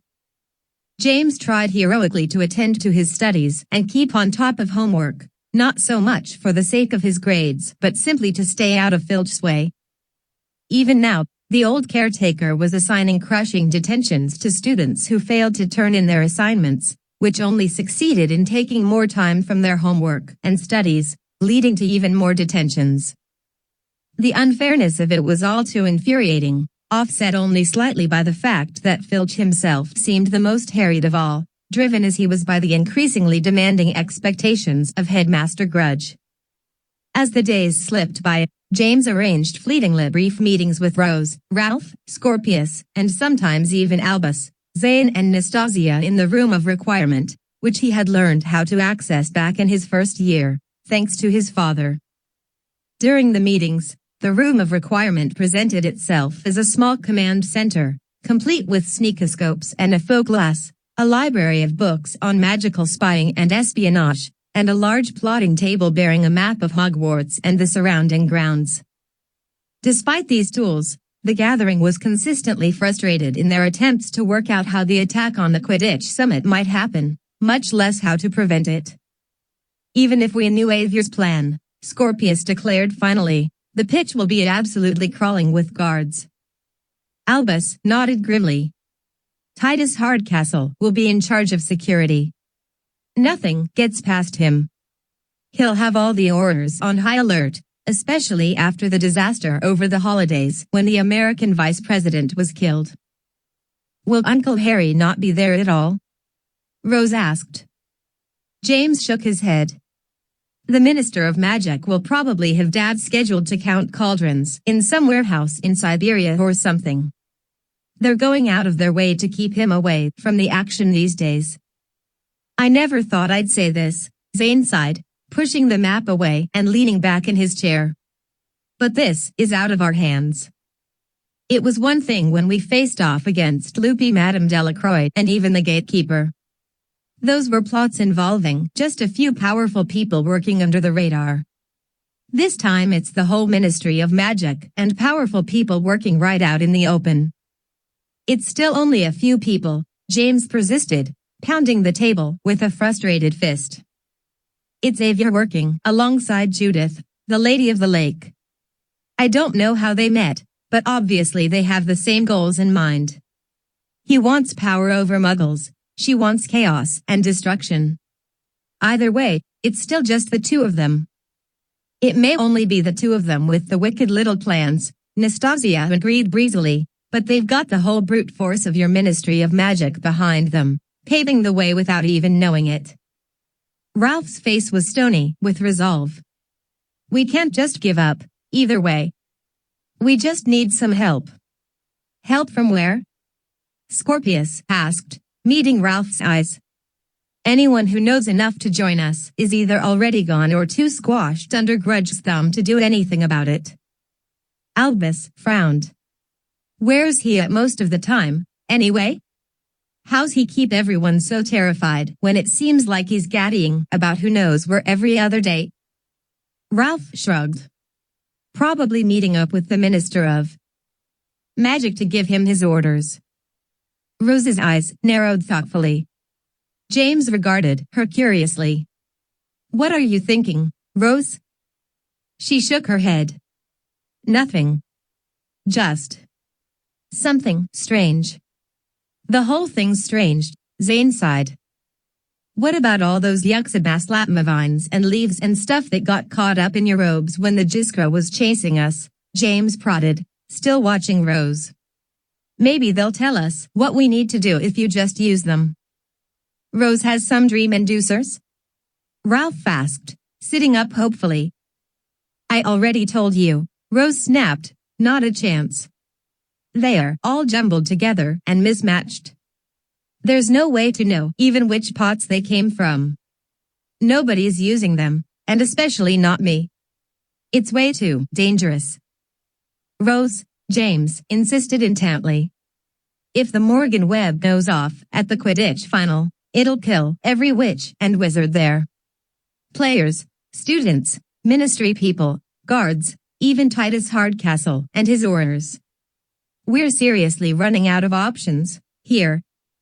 But Rose was firm in her resolve. Those Yuxabaslatma fragments won't help us, James. They're too mixed up and torn apart. If I was smart, I would just bury them somewhere and forget about them. But I do have an idea for how we can save at least a few people, and maybe even more than a few, if the Morrigan web does go off. We just need to get started immediately. What, Rosie? Zane asked eagerly, leaning forward again. Rose looked from face to face. It's too simple, really, she said. The web connects every wand in the vicinity with some sort of ultra-killing curse, right? We just go to the Quidditch final without our wands. Us and as many other people as we can convince. There was a moment of odd silence as everyone considered this. James nodded, remembering. In Kronlaus's story, her mother survived by not having her wand with her. She'd broken it that morning in some sort of accident. She was right in the midst of the web, but since she didn't have a wand, it didn't hurt her. Ralph, however, was skeptical. Hard to imagine that the best way to go into magical battle is to leave your wand at home. Nastasia tittered. It is if you want to live to see the actual battle, Rose countered, giving Nastasia a steely glance. And I'm not suggesting we leave them back in the dormitories. I say we find a place to hide them nearby, perhaps beneath the grandstands or even the equipment shed, safely stowed but available to us afterwards. That's pretty grim, Rose Albus said. You're suggesting we watch everyone else get murdered, then pick over their bodies to grab our wands and fight Avier and whatever bad guy squad he's assembled. You have a better idea? Rose asked, clearly unhappy with the prospect herself.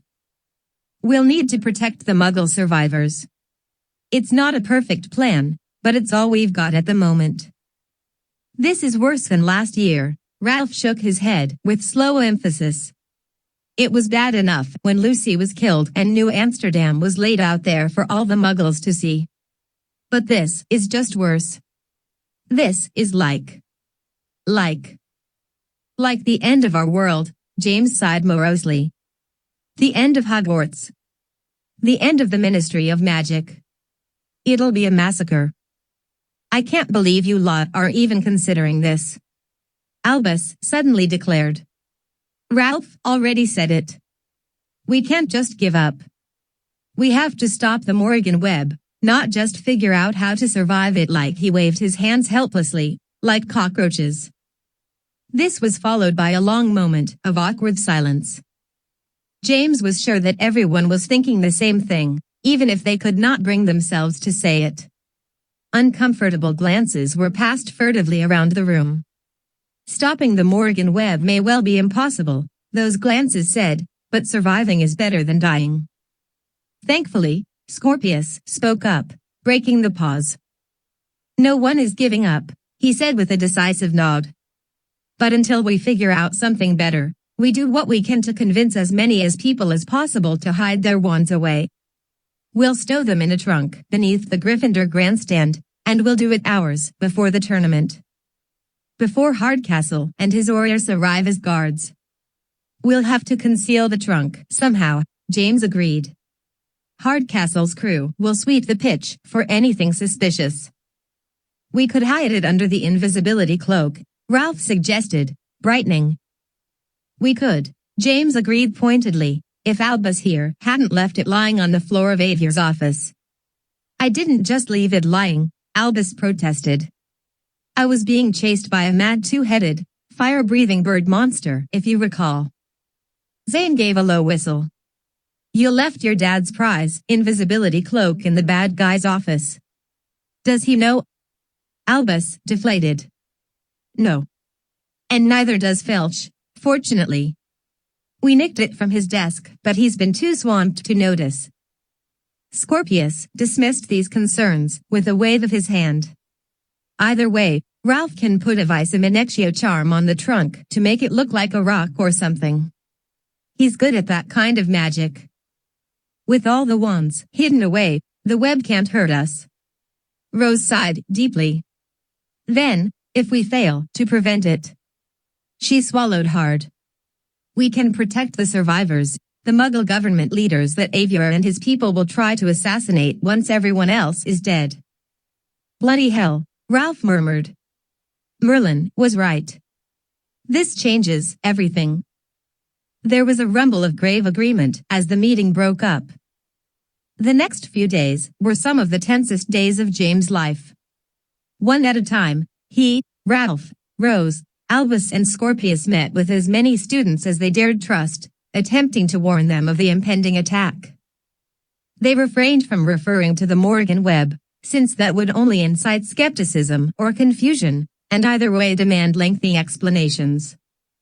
Instead, they exploited the general sense of angry suspicion the entire school harbored toward Headmaster Grudge and his draconian policies. I knew he was hiding something. Grimm hissed angrily as he and James threaded their way to the astronomy tower. You say he's covering for some big conspiracy? James nodded. Something like that. The point is it's absolutely essential that we all hide our wands before the Quidditch tournament. Seriously. Life and death. Graham glanced at him, not with skepticism, as James had expected, but grimmed. What's the old powermonger up to? His mouth dropped open in shocked revelation. He's going to confiscate everyone's wands next, isn't he? First he clamps down on the post, then Hogsmeade weekends, and now he's taking away our wands so we can only use them when he wants to let us. Of course. Why? That total dictator. James did not dissuade Graham from this suspicion.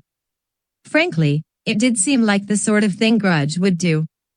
We'll be collecting wands the night before the tournament and hiding them away. No one will find them. Graham nodded. And then, when Grudge tries to confiscate them, boom, no wands to confiscate. And later, we can all collect them again. Brilliant. That'll teach the old tyrant.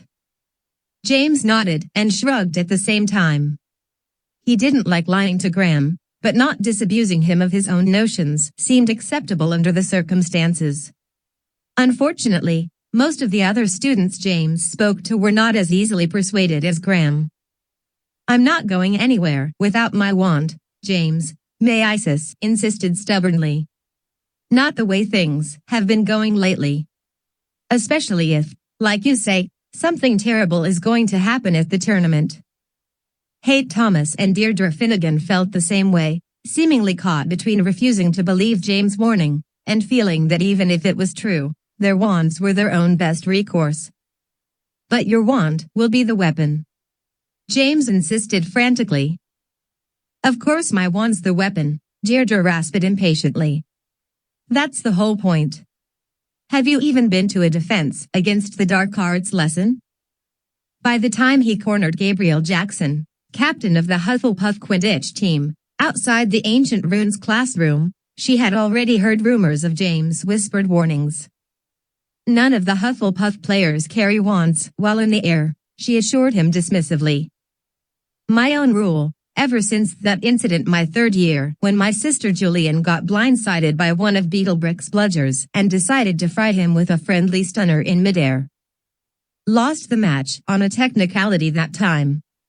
No way I'm going to let that happen again. No wands while the match is on. James accepted this with a relieved sigh. Still, Gabriel mused thoughtfully. Beetlebrick did deserve it. And he's never blindsided Julian again, I'll tell you that. Overall it was probably a net gain for the team. Maybe we should revise the no wands rule next year. You do that, James nodded. Next year. Rose, Ralph, Scorpius and Albus had had similar luck with their own contacts. Joseph Torrance and Cameron Creevy were easy, Rose muttered as she followed James into the Great Hall for dinner. Joseph trusts you, and Cameron is your biggest fan. Lily and her friends will go along as well. No luck with Aloysius, Shivani, or Penelope, though. Even worse with the Hufflepuffs who aren't playing in the tournament. They want to be able to celebrate with firework charms, the clueless morons. James nodded gravely. Secretly, he couldn't blame the Hufflepuffs, or anyone else, for doubting their story. Without details, it sounded paranoid and stupid even to his own ears. Scorpius, who could be surprisingly persuasive, and who had taught Defense Club during his first year, had somewhat better luck, convincing almost half of the Ravenclaws to stow their wands the night before the tournament. Albus and Ralph, however, had made almost no headway with the Slytherins who, like the Hufflepuffs, were keen on magically celebrating their predicted win. Still, with only 4 days left until the Quidditch Summit, they had convinced over a third of their fellow students to attend the tournament wandless. It wasn't much, it was, in fact, horrifyingly unsatisfying, but it was indeed better than nothing. James and Ralph prepared an old Quidditch trunk to house the stowed wands, hiding it in the shadows beneath the Gryffindor grandstands and disguising it with one of Ralph's Vice-Minaccio charms. Walking away from it, James couldn't help feeling that, despite their best efforts, they were resigning themselves to watching most of their classmates killed before their eyes. It was a dreadful, harrowing thought. And yet, even now, he felt no closer to unraveling Avier's plan. Despite what they had learned in the cellars beneath Almedal Aeron, they simply could not guess how the Morrigan web might be powered, or what form it might take. As the days crept by and preparations for the summit loomed, a sense of deep, palpable dread settled in James' stomach. This was worsened by the frustrations with not being able to meet in the open. Even the brief, secret conversations he, Rose, Ralph, and Scorpius had engaged in while waiting in line for lessons or while navigating the halls between classes became too dangerous, as Filch seemed to have been charged with watching them specifically. He could regularly be seen hovering outside their classrooms, steely-eyed and silently seething, gripping his black cane like a lifeline. And then, strangest of all, at the last Care of Magical Creatures class of the term, Hagrid himself gave James, Ralph, and Scorpius a detention. "You lot," he called. Across the barnyard, his voice uncharacteristically gruff. "Talking during lesson, are ye? Why, that's the last straw. Detention for ye." James straightened, his mouth dropping open in shock as foot-long purple salamanders ran pell-mell about the yard, chased futilely by the other students. What? Of course, we're talking. We're trying to round up these crazy lizards you set us on. Talkin' back, too, Hagrid frowned, his beard bristling. Double detention then. Report back here tonight at dusk, and not another word from Anio, yet. James could scarcely believe his own ears. He turned to Ralph and Scorpius incredulously. Ralph shrugged while Scorpius merely rolled his eyes. James didn't know if he was more surprised or hurt by Hagrid's sudden antagonism. All he knew was that it contributed to what was already a thoroughly miserable day. This carried into the dinner hour as Lily displayed an official-looking parchment emblazoned with the Hogwarts crest. "I've been chosen as a student ambassador," she trilled happily, waving the parchment. "I get to attend the big dinner after the tournament. We'll be singing the Hogwarts salute from the head table and answering questions about the school. I'll get to meet presidents and queens and all sorts of important people." "Quit showing off," Graham muttered. "And don't remind us of the stupid Quidditch tournament. No collection of Muggle stuffed shirts is going to distract us from the fact that we aren't even competing this year." Stupid Lance Vassar. The gall of his parents, donating some stupid chalice on a year there's no chance Gryffindor can win it. And it's all his bloody fault. "You can't lay all the blame at Lance's feet," Deirdre commented, frowning at Lance and his cronies further down the table. "James deserves a lot of the credit. If he'd shown up for tryouts." "We all know the story by now," James interrupted tersely. "Give it a rest already." James spent the rest of the evening in the Gryffindor common room, trying unsuccessfully to focus on his homework and studies. It was utterly useless. At a nearby table, Rose sat with Shivani Yadav and Willow Wisteria, shooting him worried glances but unwilling to risk joining him for a chat. As the sun set outside the tall windows, James finally gave up and shut his books.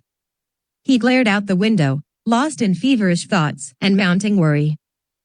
Finally, thankfully, Scorpius interrupted him. "Detention," he said briskly. "With Hagrid, remember?" James nodded, glad of the distraction, despite the worrisome mystery of Hagrid's behavior. Ralph met them on the landing, standing in the light of the Heracles window as the lowering sun shone through it, brilliantly illuminating the colorful stained glass. Silently, shoulders slumped, the three stepped out into the evening heat and deepening shadows. Crickets chirred from the depths of the Forbidden Forest as they made their way, as slowly as possible, toward Hagrid's hut. "What do you suppose he has planned for us?" Ralph asked. Scorpius muttered, "Probably scooping up dragon food in the barn." "Or worse," James agreed. "What do you think's gotten into him? He's never given us detention before." "Maybe he decided he's still cross at you for dropping through his roof," Scorpius suggested idly. James didn't think that was it, but had no better ideas. A thin stream of white smoke issued from the hut as they entered its shadow. Scorpius knocked while Ralph and James waited in the garden. When the door opened, Hagrid leaned out into evening air, regarding the three students sternly. "Here ye are, then," he proclaimed, far louder than necessary. "And about time, too." "Here." James frowned as Hagrid collected 3 large metal pails, pushing one each into his, Ralph's, and Scorpius' hands. "What's this for, then?" Scorpius asked, his voice echoing in the huge bucket. "Mushroom collecting fair Professor heretofore," Hagrid boomed, straightening. "Bursting mushrooms, that is. Sense motion, they do, and get agitated if threatened.